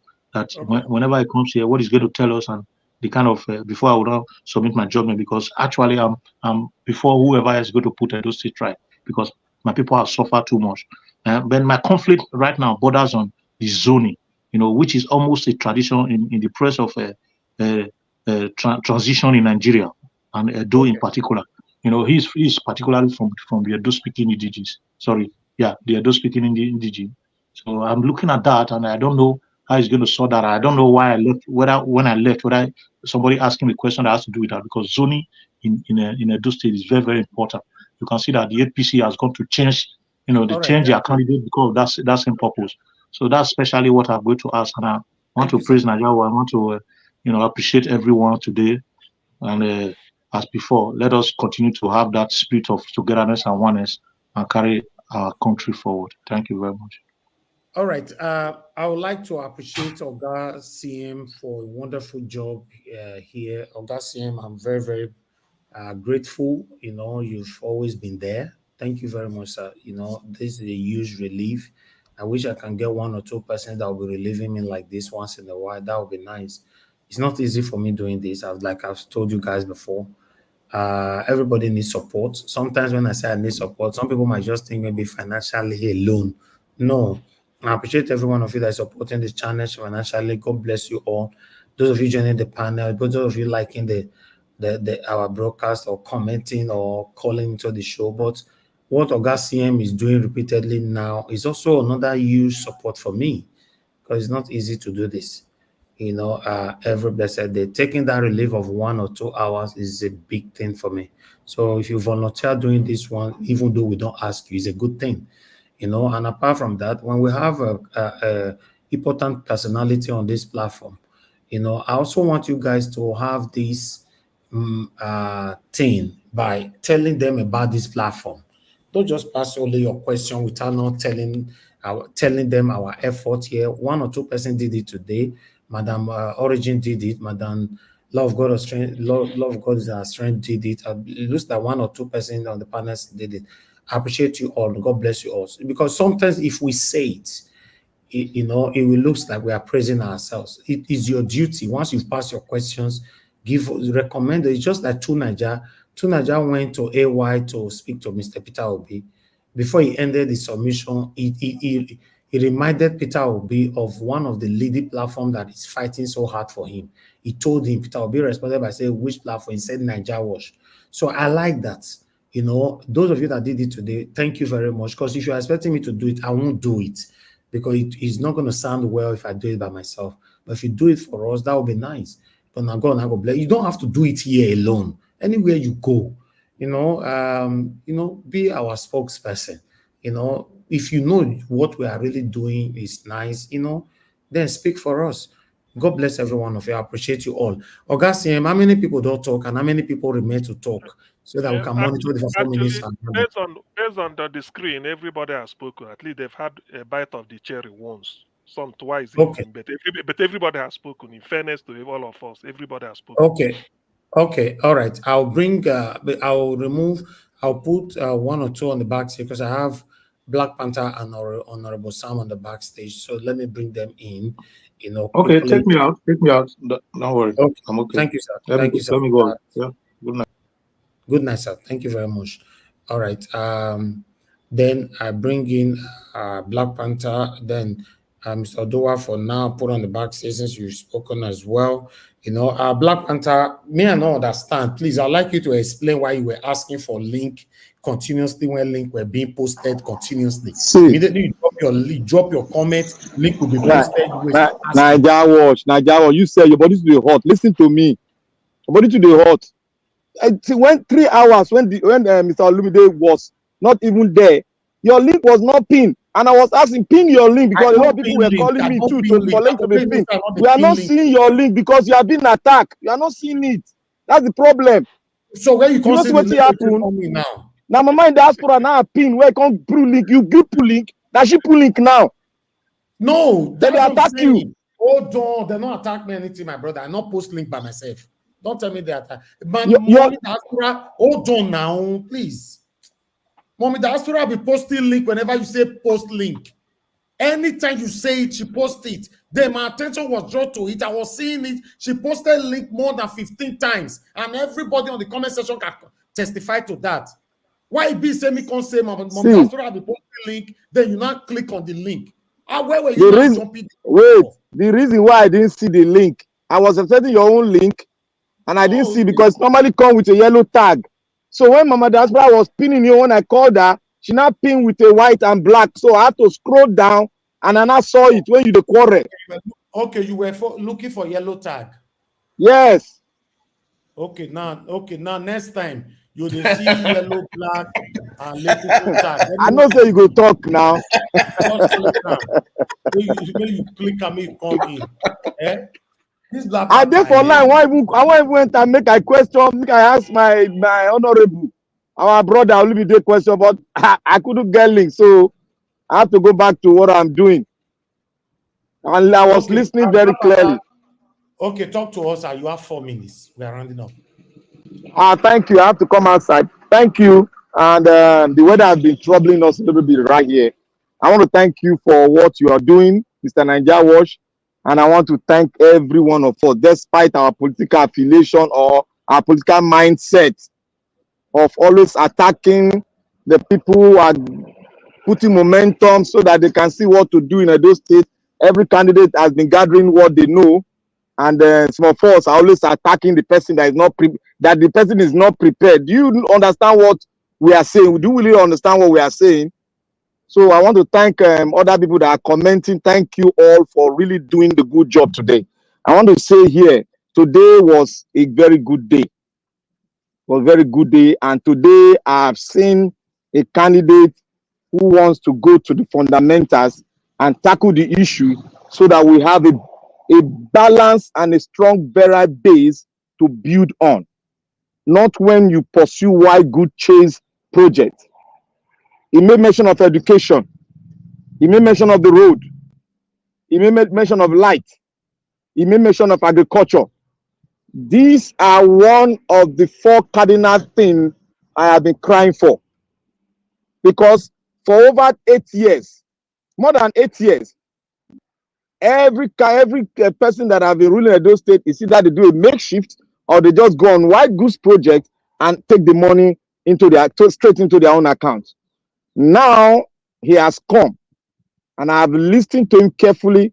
I'm still going to analyze. I'm going to play the whole thing all over again when I'm in my when I'm resting. I'll play it all over and listen carefully to it. I think we are prone to just judge. We should also go and listen to it on our own private time and pick words, analyze the word, and we cannot make our thing then come in. But one thing that it touches me very clearly is that he said one thing: anybody that has stolen the money of the state will be held responsible and will be dealt with by the book. That is one paramount thing. And when he also made mention of one thing, I'm not 100% clear on the issue of pension. He said, if the law, because he made he's a lawyer. He said, if the law says this, he will follow. But if the law did not say double pension, he's going to cut off anybody that is on that roll. That does not mean that the pension cannot be taken off the law through the house. He can, but he put it in a conditional statement. Then that is why I say I'm not 100%, I'm 65% with him there. So if he comes next time, I have to argue that out with him. Then in the agricultural sector, he spoke very well.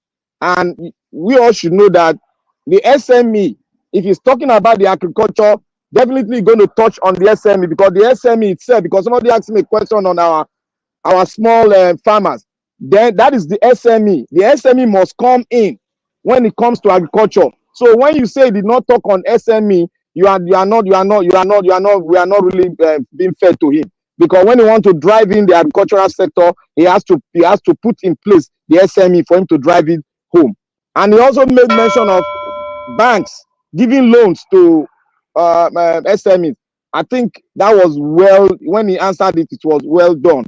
And one thing that I'm still looking at, he didn't pay attention at the water board project, whereby every home in Edo State should have a pipe water going to their home. That is another avenue whereby you can build a very big, strong, virile state when you have tackled all those. It should take notice of the pipe-borne water and all these boreholes. They have ecological issue at the longer run. We are going to have an issue with the whole thing when we start digging borehole and our land is being contaminated. You should take notice of that. We have to have a very pipe-borne water. I think I will speak more or less. I'm going to analyze and look and go back to all the questions you guys have. But nobody should come and tell us that it's not ready for the job. That is just a misplacement of word. Thank you. Exactly. I like that last statement. How can somebody be saying he's not prepared for the job? Speak for your candidates. Don't say Olumide Akpata is not prepared for the job. What do you mean by that? He's not prepared. Now your candidate can't prepare for the job. You know, I don't understand. We're not campaign season with this. I think is your right. Whoever that is saying that, anybody I can see on the comment section and all that, is your right. But I disagree with you 100%. But meanwhile, I'd like us to quickly move on. Madam Obi Achuko, thank you very much, ma, for coming back again. We're going to give you just 2 minutes to give your final submission. Yeah, please, let me listen. Let me okay. Another 5 minutes. I'll be at home. Thank you. Okay. I'll put on the backstage while you are listening, because I have people that need to come in now. Okay, that's fine with me. Thank you. Thank you, ma. Yeah. Okay. All right. We have Mr. Ike who just coming in now. Mr. Ike, thank you very much, sir, for joining us. Good evening to you. Please talk to us. You have only 4 minutes. Thank you. Thank you, Brother Elvis, for giving me 4 minutes to speak. I was listening from the background, and I think that Mr. Olumide was candid, he was human, he wasn't political, and I think he was being practical in his approach to certain questions about give me, like what the politicians do. In 100 days, I'm going to make this. In 100 days, I'm going to do this. In 100 days, I'm going to do that. And I think that he was trying to borrow a leaf from Electoral. Electoral did not tell us that in 100 days he's going to do what he's doing now. But we can see what he's doing in Abia State. So I think he was candid to what he's thinking about those state. He wasn't trying to, put an expectation that is where people will begin to query his, his sincerity and his credibility to what he's talking about Edo State. And I think that the people of Edo State are in a better position to make that judgment of, according as the candidates begin to come, they're in a better position. But I am listening as a Nigerian from the perspective of, what is happening in my state compared with what he's talking about. So I think he was very candid. He was honest to, he was very human. He was very, very, calm, and he was patient enough to listen, even though with all the problems with communication were going off and stuff like that. But he was ready to wait and to listen. So I think he answered all the questions, depending from where you're coming from, but I think that he was speaking to the minds of every Edolite. He wasn't just speaking to the people of Labour Party and Biden, but also he was trying also to let other Edolites who are still on the sideline to make a choice of, to look at his candidacy and know that he's serious and he's, business minded. He knows what he wants, and he knows that he has the ability and the capacity to do it. And I think that being the president of Nigerian Bar Association for 2 years is a complex organization in Nigeria, and I think he was able to manage it well. So Edo, like my brothers and sisters, should be able to make a very sound judgment, knowing fully well what has transpired in 7 years of Governor Bashir, And I think my brother Elvis, you gave him a lot of support, but I think now you can see. So I think people are trying to be cautious because of the events of Nigerian political landscape, the promises that have been made by politicians, and the one they don't want to do because they are looking for election. So I think in general, I was satisfied. If I'm from Edo State, I would be, seriously considering him of my vote because he did put a point like I was more convinced than when the PDP candidate was here. I listened to him. I didn't join, but I listened after, and I think he's good, but I think Olumide Akpata has, he's kind of candid and answering question with his communication skill is top notch, and I think that is speaking good for him. He goes low, he goes high, he goes academical, he goes to the street, he goes to the market, he go to the people in the workshop, you go to the people in the mechanic, you go to the people that are hawking something in the street. That is his language, his communication skill. He's mixing it up. And I think he's speaking well for him. So generally speaking, I think I was really satisfied to his questions and answers. Thank you. All right. Thank you very much, sir. Mr. Ike, it's good to have you on the show, and thanks for your submission. It's good that you were listening all through. Thank you very much, sir. God bless you. Okay. Let me come to Honorable Sam. If you are there, unmute yourself, sir. Give us your final submission. 4 minutes. Honorable Sam, are you there? Okay, we need to move on. Okay, thank you very much. We've been discussing. Look forward to this day. For like I said earlier on, you weren't here to listen to him. You have spoken. What I said earlier on, there are some aspects he didn't quite. It was just being political. He didn't quite answer it properly. When I asked questions on how he's going to work on the infrastructural development of Edo State, we want the how. It's not enough for you to say I will work on agriculture. If you call on anybody now, we will know what to do. I will work on education. I will improve education. I will work on agriculture. I will talk about lighting. I will talk about roads. We are tired of hearing all those things. What we want is how do you intend to do it? How do you intend to do it? He says something very profound that it's not going to increase the taxation for Edo people. Good, all well and good. Now, when I asked him, how do you intend to bring a private sector initiative into Edo State? What are your plans? He didn't quite answer that. He escaped that question. The economy, if you look at Edo State now, yes, kudos to Obaseki in an aspect, being able to increase the revenue profile. If you really look at the revenue profile of Edo State, it can be Google, everybody can look at it, the past administration, and now he has been able to work on the revenue profile, breaking the work on the taxation system, computerizing tax, whereby money were going to individual pockets before now. He was actually able to work on that, whereby the revenue gotten from the street, wherever is going straight to the government post through the computerized system, which to me is very good. Any government that is coming should think of how to increase the revenue profile of Edo State, because what we are getting now is still not enough. It's still not enough. Yes, we have some liquid. That's why the worker salary is being able. I mean, they are being able to pay worker salary. Today is I think 27th or so. Worker salary was paid about 3 days ago. He has been able to pay pensioner salaries. The next administration should move above. Yes, paying salary is good, because before now, it wasn't like that. Although the laborer, they are worthy of their pay.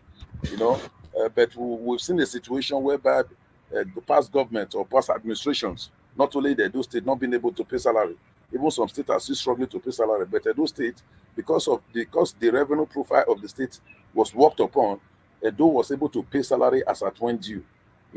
So any government that is coming, any governor that is coming, taking over from Obaseki, should be able to do something that will boost the revenue of Edo State. If you look at Ikpobaha, for example, now, the governor, Ikpobaha is becoming industrial local government. Is becoming industrial local government because of the industries that are coming. A lot of industries are coming up in Ikpobaha. Ikpobaha today, now they produce ties. Yeah, most of the ties being used in Edo now is produced in Edo State. They produce ions. Ions is being produced there. These are all private initiatives. You know, the government that's what the government has created an enabling environment. The major problem they were having before now is power. With the Osiomo power plant being done by the governor of Edo State, a lot of more than all those areas now they now have light, because light power is a major problem in industrialization. Power is a major problem. So in Bobaha now, Olugbo, the whole of Olugbo is well lit up, you know. So to me, any governor that is coming should be able to think of what to do. Agriculture is a very big way. I'm glad that I spoke concerning agriculture, you know, that we work on agriculture. Is that my bell or what? Yeah, your time is up, sir. Okay. Thank you. Please, I want Thank to you. quickly say. I want to quickly say this. 30 Like I seconds, said, please. yes, 30 seconds. I remember when we started this, when you asked me to speak, I did appeal that we should try as much as possible to be civil. You know, everyone has a right to support any candidate. You all are aware, I've not hidden my identity here. I could have come with a different name entirely. I can come with a different name entirely to this platform. But I decided not to, you know, not to add my identity. And I decided not to add my political party. And I decided not to add who I'm supporting. I made it open here that I'm supporting Aswa Ighodalo. So you don't expect me to say Akpata will be the next governor. No, it can't come from my mouth because it's not my candidate. I have my candidate. I have my reasons for that. So the way give us a mandate, the way it normally talks from the comment section, I take exception to those language. You understand? Please, you should be cautioned. I don't like it. I don't like it. Okay. We shouldn't come here and be throwing aspersion at each other. I have a right to my candidate just the same way he has a right to support his candidate. I've never, if you observe me, I've never insulted any candidate or insult anybody for supporting or support. I'm a full Democrat. So please, the moderators, please caution him, because some of the words he used here, I didn't quite like it. I didn't quite like Nigeria Watch. Thank you, sir. Yeah, Black Panther, quickly. Yeah, I monitor their speech. What they said, give us a mandate, did not throw any aspersions at anyone. It was due to honorable pulling down, give us a mandate candidate. That was why give us a mandate react, but he did not throw any aspersions at him. Okay. All right. Mr. Elvis, can you allow me a second, please? Then the 30 seconds you have, go straight to the point. I think it would be ideal for Mr. Sam to probably stand upright. The last time I checked, you said you were leaving the platform. You have nothing to go do. Up until now, you are still here. That was a false narrative. And that false narrative is to say that give us a mandate said this on the comment section. Sir, no, it's not a false narrative. Anybody can say they are going somewhere and they return back. Well, must they come and report to you that I wanted to go somewhere, I'm not going anymore? It doesn't have to report to me. But so you shouldn't even talk about that area. Well, he have the right to live his life how he wants to live it. Let's break and accelerate. Yeah, let's leave that outside. Let's leave that outside. Yeah. But to be trying to gag people, whenever you make any false any derogatory statement here, nobody comes at you. More so, somebody just confirmed to you, sir, there was nothing said there that was derogatory. I think it would be ideal for us to stand upright. Thank you. Thank you. I will advise Mr. Evie, just a second, please. Yeah. Okay, thank you so much. You remember when I was making my submission, give us a mandate also attack me. Where have you been for the past 7 days? I could remember no brokers when they do for this channel that I don't listen to, I don't watch. You that sit on the panel, people that are listening, people that call, people that view, we all do the same job. I remember that time when one of our EA calling, when one of our own brother was interpreting it. Even you were trying to interpret, and one Mr. Sam tried to interpret. As in, I follow everything. What am I trying to say is that the fact that someone did not come here on a regular basis doesn't mean he's not doing the job. We have different people on this channel. People, maybe when you talk, people will listen to what you said. People will view it. People will share. People will like. Please, we are all doing the same job. Thank you. Okay. Thank you. The beautiful thing is that everybody have given their submission, so I have the opportunity to give mine so that we can round up. I would like to quickly appreciate people first before giving my own submission.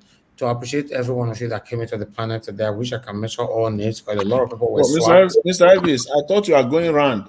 No, I'm not going round. It's August CM said you guys have spoken now. Oh, okay then. All right. Right? We've done the review. We've done the August CM no go for rehearsal. You just the young. You no go for any second chance, second this. Now rehearsal in the do. Okay, let me do 1 minute round them. Jonathan, 1 minute. 1 minute, okay. Okay. Anyways, please let me just say this. See, the issue of IGR, Edo State, that was pointed out, that Edo State government is posting is not correct. So that's a discussion for another day. We leave it.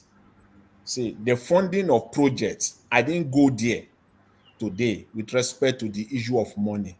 Again, nothing was said about how project will be funded, where the money will be sourced from. Again, that's discussion for another day. There is no time to talk about it.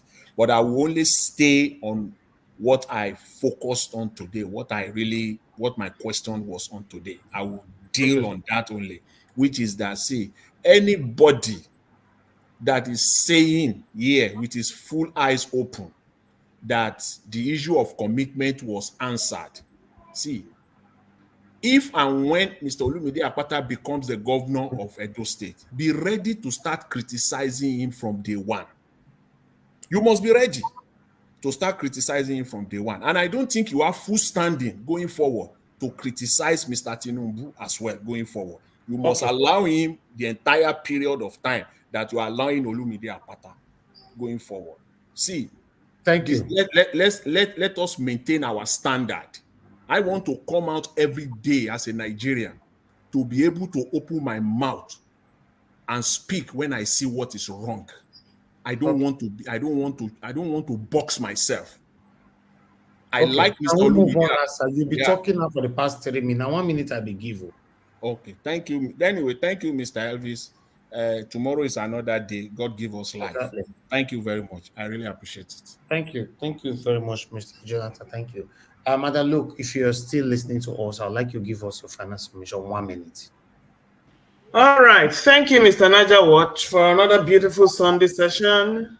Thank you, Mami Diaspora. You're welcome for posting numerous links. Now we now know we have yellow. Yes, I saw it. Yellow, blue, green, link. So take notes, sir. Anyway, we've had a beautiful session today, and it's good for everybody to be respectful. We might not like what certain people stand for, and we are always tempted to really be emotional when we respond, but we have to temper with caution. There are a lot of things I don't like here, but I have to know that I'm just focusing on my candidates right now. It is no secret that PDP, APC have failed in Edo State. So it is very difficult to try not to see a different angle. Zoning is good, but not when you have lousy candidates trying to take over the baton of people who have failed. Then the zoning is useless. I'm all for zoning, but if you have lousy candidates, that throws that out the window. That's what we have now. And that is why we're back to where we are, going for the best candidate who happens to be where he comes from. So thank you very much thank you very much for everything you've done today. And I would like to recap by saying Mr.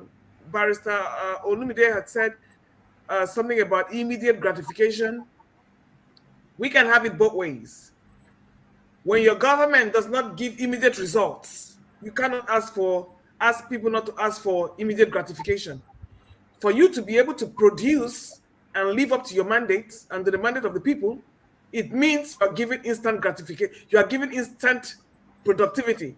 But if you're not giving instant productivity, we have the right to demand for immediate and instant gratification, because we have to. That's a way of accountability, and that is the only way we can have you accountable if we ask for immediate gratification. Thank you. Mother Luke, thank you very much, man. I appreciate you. Thank you so much for all you do. Okay, let me come to the next person quickly so that we can take it from here. I would like to call on give us a mandate. Give us your final submission, 1 minute.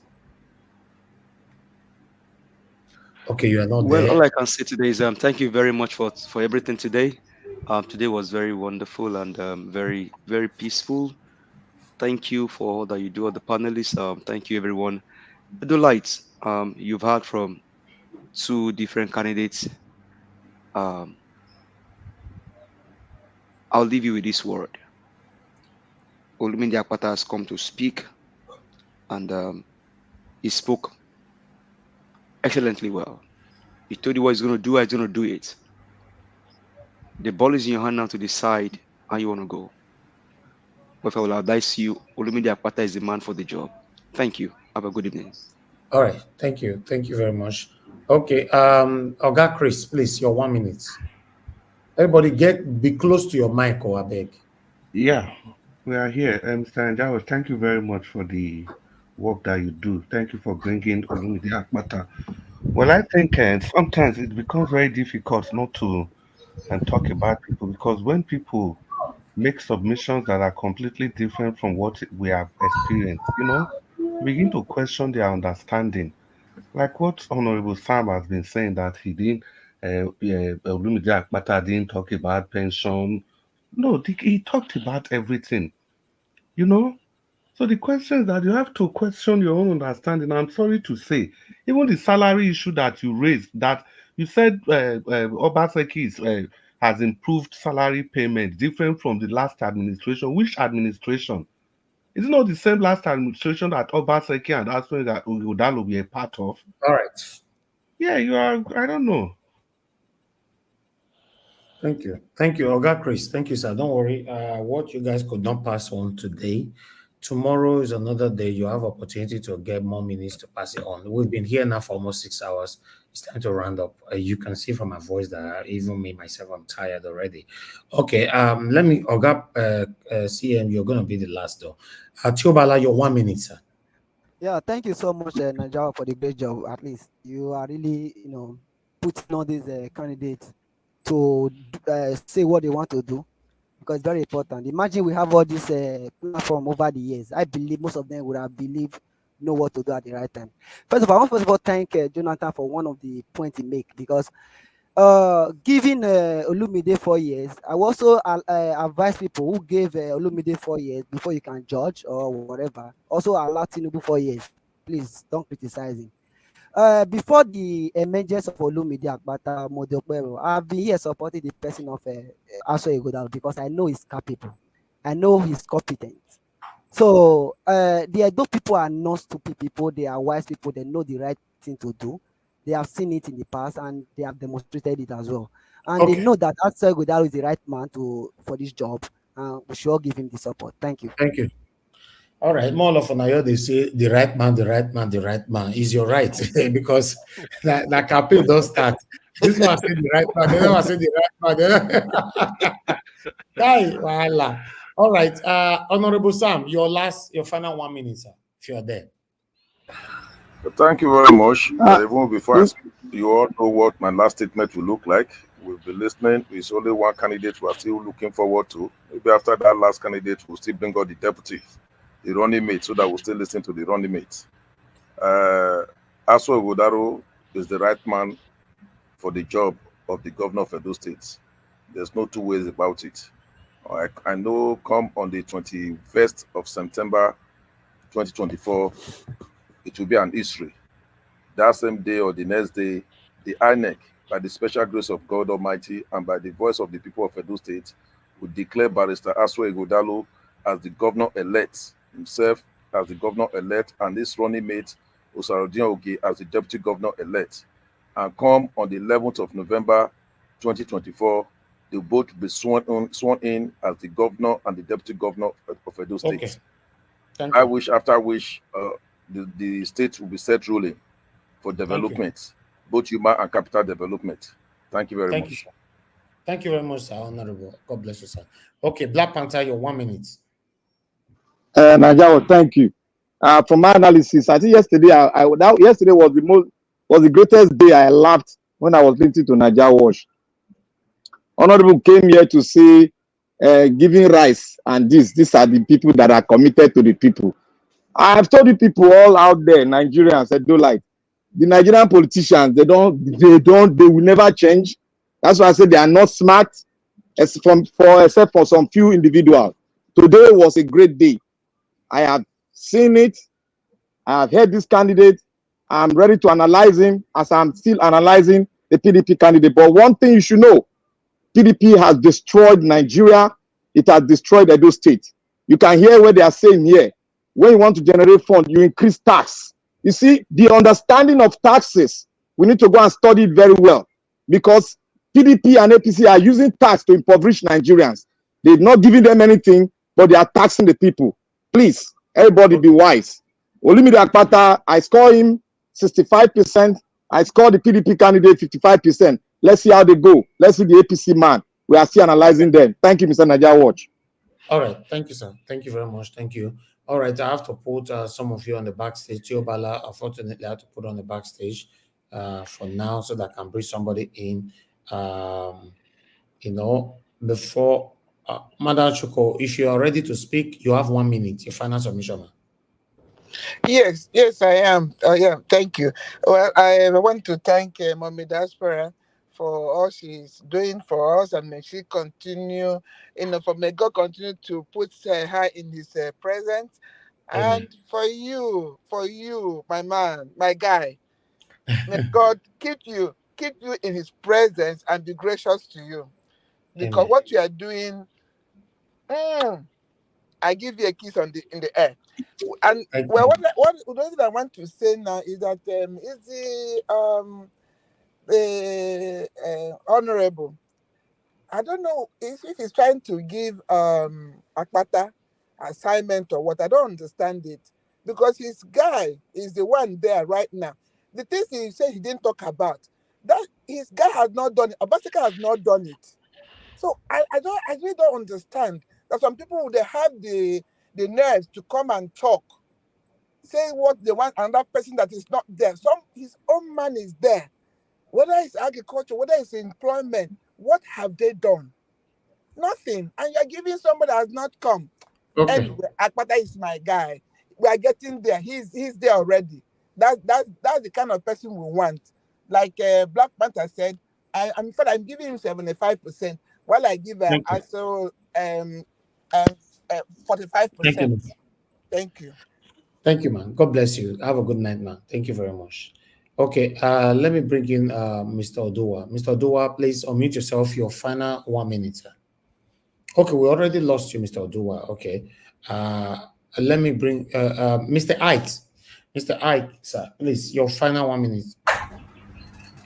Yeah, I think we are tired of APCPDA.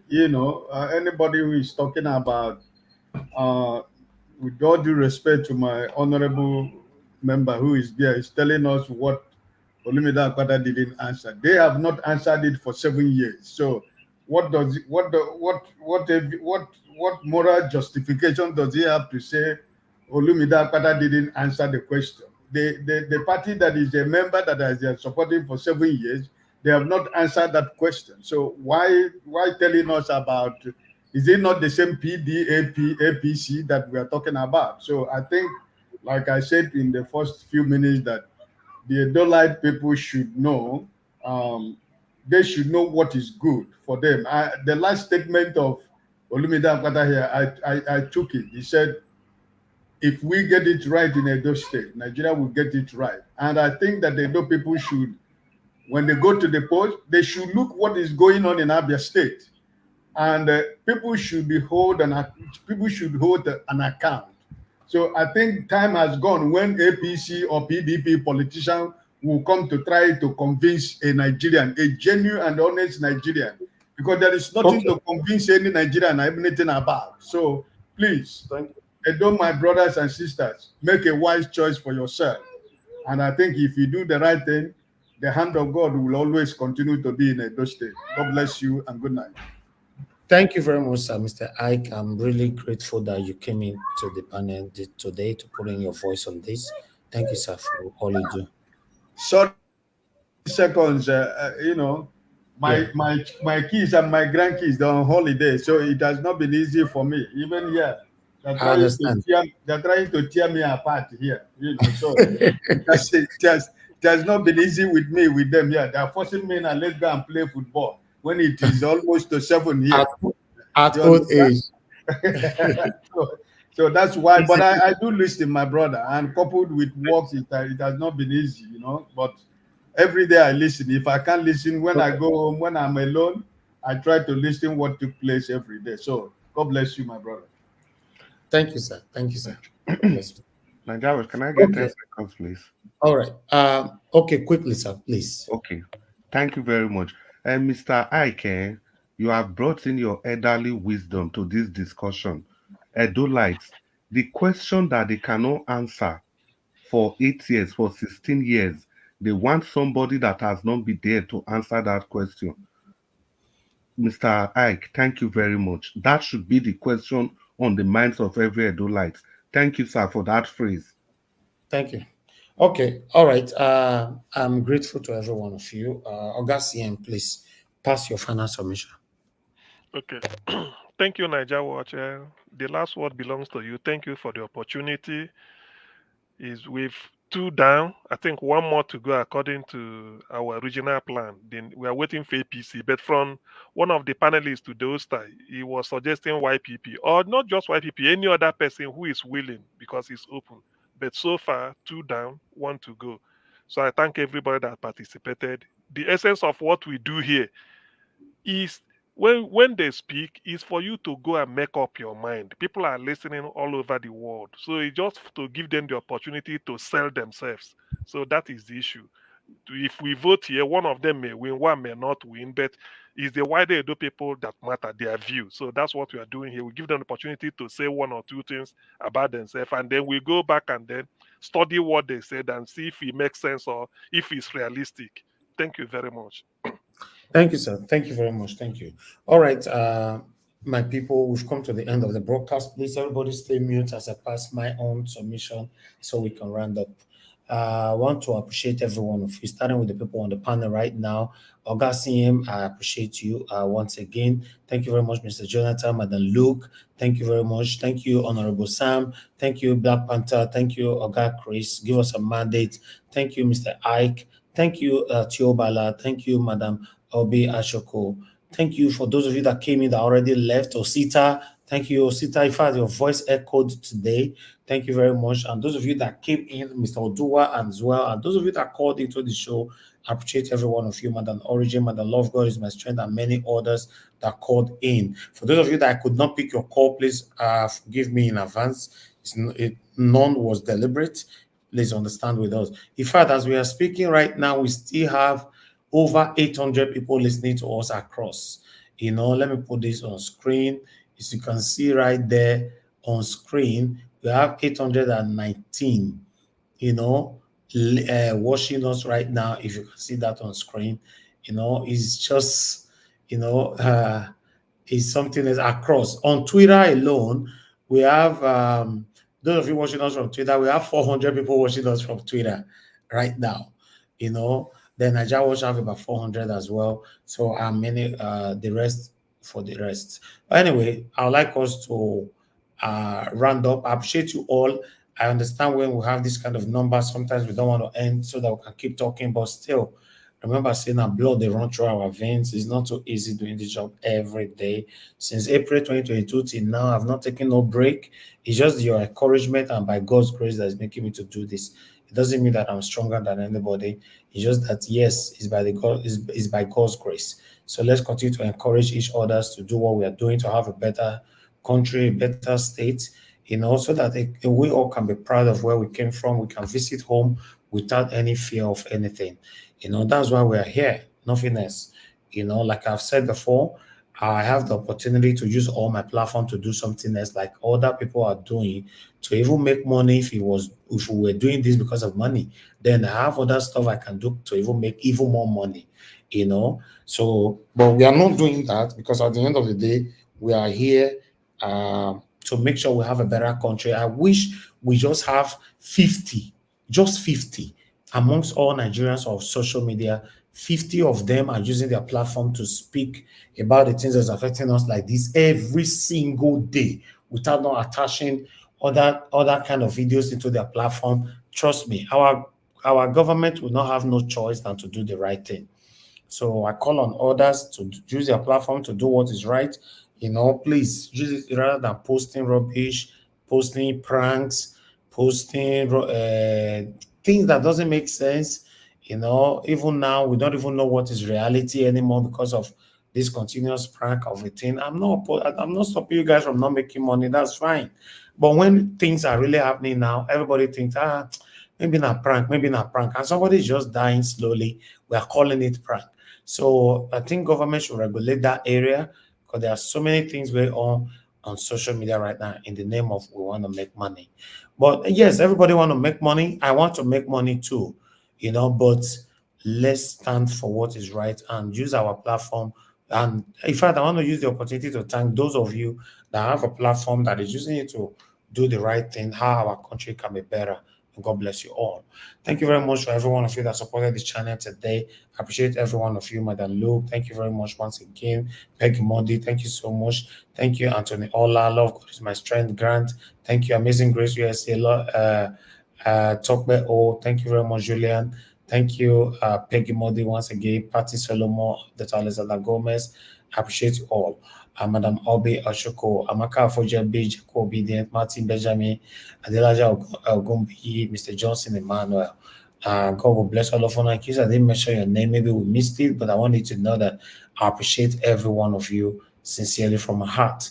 Appreciate you all. Those of you on the comment section, starting with Mother of All, Mommy Diaspora, thank you very much, Mommy, for all you do. Thank you for being there. Thanks for the love. Thank you for the care and everything. I love you so much. Thank you very much, Madam Irene's Finest. Thank you, Martina Obasi TV. Thank you very much, Oga Abu Azi. Thank you. I appreciate you all. Thank you very much, Ray Abua, Madam Moni Alagbia. Thank you, Susu O. Thank you very much, Brastrasa. I appreciate you all, my wonderful people. Talk about all right there. I appreciate you all. Peggy Modi, Madam Luke once again, Andrew Igbinadalo, and many others. Josh Shooks Obiweze.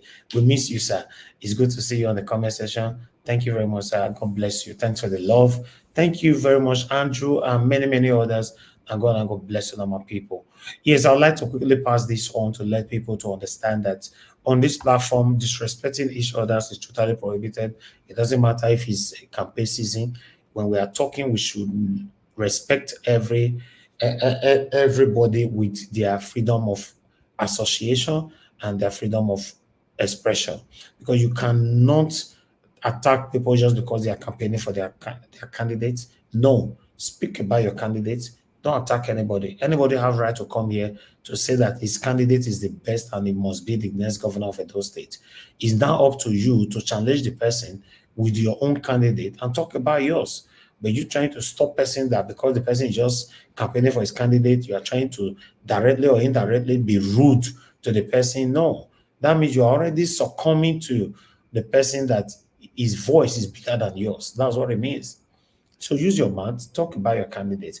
I've tried my best bringing two now.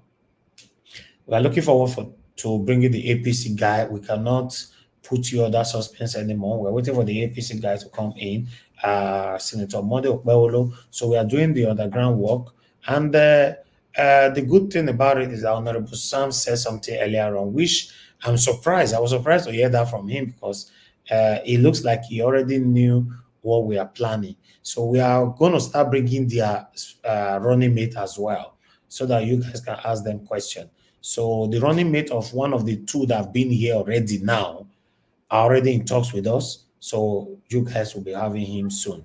So I don't know when I say one of the two. So now you go know as you want to sort that out as well. So one of the two candidates have been here. One their running mate we already, so that one can be with us anytime soon. But the next person that's supposed to be with us, the running mate, supposed to be Monday Okbeoro, but we are working on that. I'll just stay silent. We are working on that. But it might look like a running mate might come before him. Who knows? But let's see how it goes. Like I said, continue to encourage us to do what we're doing. We don't have two heads. We just try our best to use one or two connections that we have to bring these people here. So all is left for you to support and encourage us. That's all. Just leave kind words, encouraging words right down in the comment section. It means a lot to me. I might not be able to read 100% the comment that we see daily, but I promise you, I see more than 70% of the comment that you guys leave daily. I take my time, every day to follow up what you guys are writing. Now, God bless you, number people. We've come to the end of the broadcast. It's been a long day. 6 hours is a long day. As we speak right now, we still have 759 people watching us across. I want to appreciate every one of you listening to us from Twitter, from Instagram, from Facebook, from YouTube, everywhere. We are streaming from 4 YouTube channels right now. Some of you know our other YouTube channels, some of you don't know them. That's the thing, but I don't know where you are watching us from.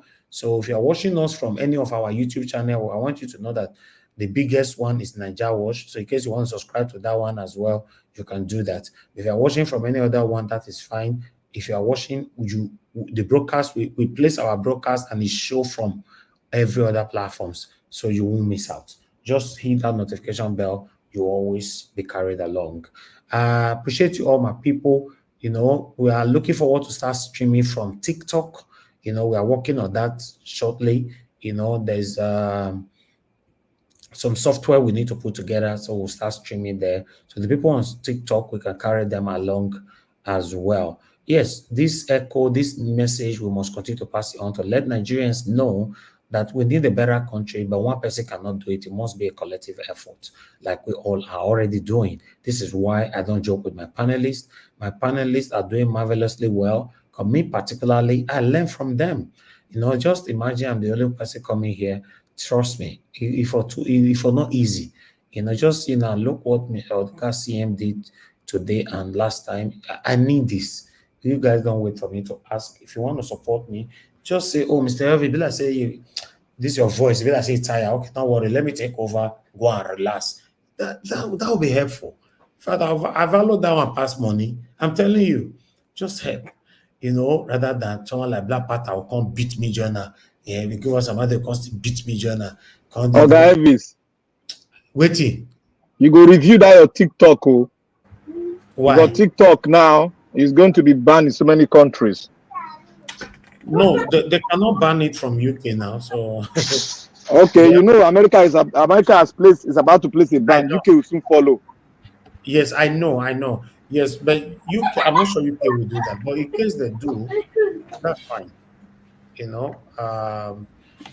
For now, we just take advantage of it. Hey, once it's coming from your side, sir, we have to mute you, Mr. Ike. Yes, we just want to carry everybody along from all social media platforms. In case you guys are not aware, Niger Watch is we are almost 2 million across social media. You understand? Almost. So, but some people, if you are watching me from one particular platform, you might just think that there will be big reach. Niger Watch is almost 2 million across all social media platforms. So, yeah, although we face one or two issues, we have it 98K from TikTok. They brought it down, but now we now have about 10,000 there. We just started building again. We already hit 10,000 already. Even we have not even started streaming there. So, yes, always follow us. On YouTube, on Facebook, we have over 1 million followers on YouTube across our platforms. On Facebook, not on YouTube, sorry, on Facebook. If not that one I talk if I don't know, on Facebook. So on YouTube, we have over 600,000 followers on just YouTube. You understand? So but we are waiting for Niger Watch to also reach 100,000 by God's grace. Maybe we should be reaching it anytime soon. So I want you guys to continue to support us. It's not a journey that we started today. Nigeria Watch have been there for the past. This old media affiliated, the conglomerate, we've been there for the past more than 10 years now. So it's not easy, So apart from that, I studied film and media. Yeah, it's a passion. So, and that's why I thank you all every single time. Thank you for your encouragement. Just imagine you guys are not encouraging me to do what I'm doing. Maybe if I forgot on my platform to prank, like others, they do prank. I just jump up, I'll say, Mr. Ike, go play football. He scored 378. Black Panther can't be goalkeeper. Later, people say, it's not possible. I say, prank. I'll make money from it because this is what is happening right now. A lot of people that make it prank, they get lots of views and all that, but still, it still needs to be regulated. But meanwhile, we come to the end of the broadcast. I guess those of you supporting Barrister Olumide Akpata, you are happy that we brought him here today. Particularly, I want to appreciate you, Barrister Olumide Osaigbovo Akpata. I really appreciate you, sir, for taking all the questions through to you. I like your humility. I appreciate you. And I wish you good luck, to becoming the next governor of Edo State. I wish all of you good luck. But still, I pray God Almighty will allow the best emerge as the next governor of Edo State.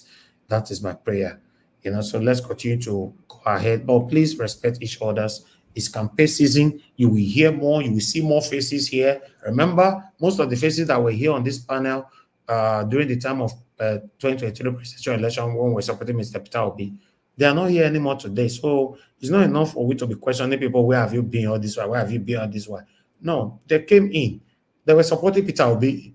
Now Peter Obi must win. Peter Obi must win. But when they see INEC ring the election, all of them, some of them don't enter house. They are not even coming here because they are disappointed. But is that enough for us to isolate them or to rule them out? No. So please, let's understand that. I appreciate you all, my people. Now we join the curtain. I'll see you guys again tomorrow. By God's grace, fingers crossed, 6 p.m. Nigerian time. Good night and bye for now.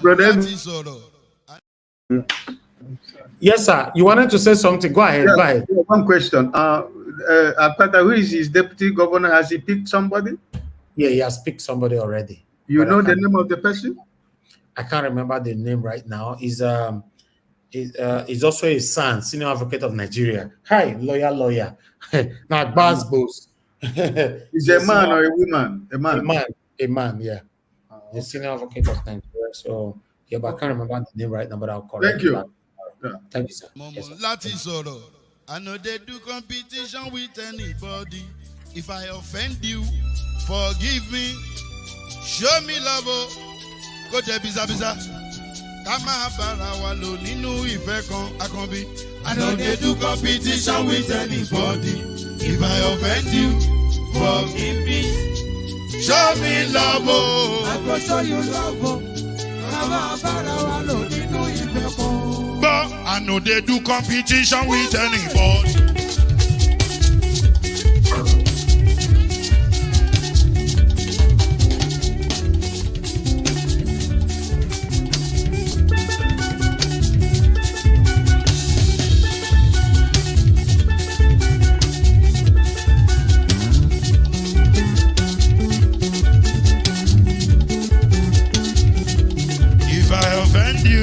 Forgive me, show me love, I go show you love. Kama bara wa lo nínú ìfẹ́ kan. I don't do competition with anybody. If I offend you, forgive me. Show me love, I go show you love. Kama bara wa lo nínú ìfẹ́ kan.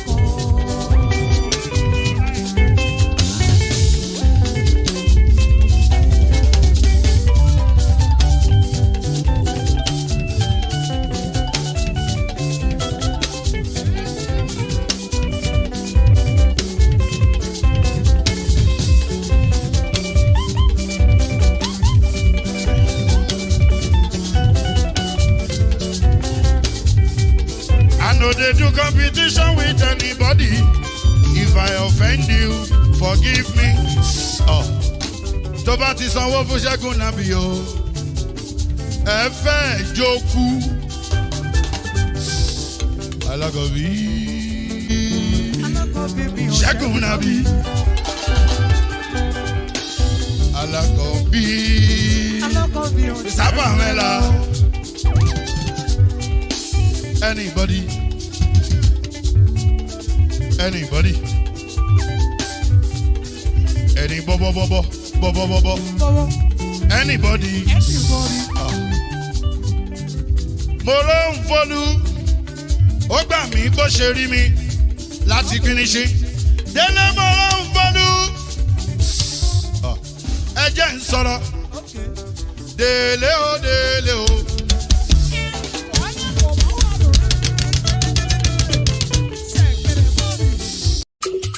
No more bad government in Nigeria.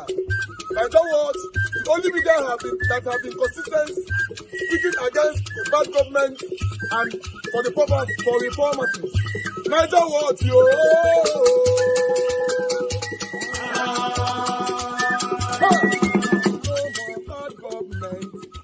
No more bad government. Nigeria what? No more bad government. Nigeria what? No more bad government. The only media that have been speaking. No more bad government. The voice or the voiceless.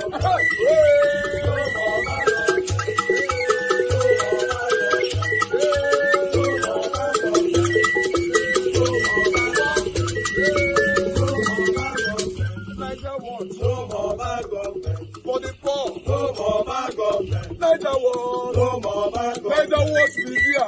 No more bad government. No more bad government. No more bad government. In Nigeria, no more bad government. No more bad government. No more bad government. The only media, no more bad government. The number one media in Nigeria, no more bad government. That have been speaking against government. No more bad government. Nigeria what? No more bad government.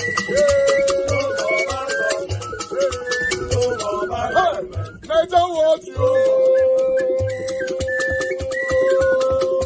The voice of the voiceless. The voice of the voiceless.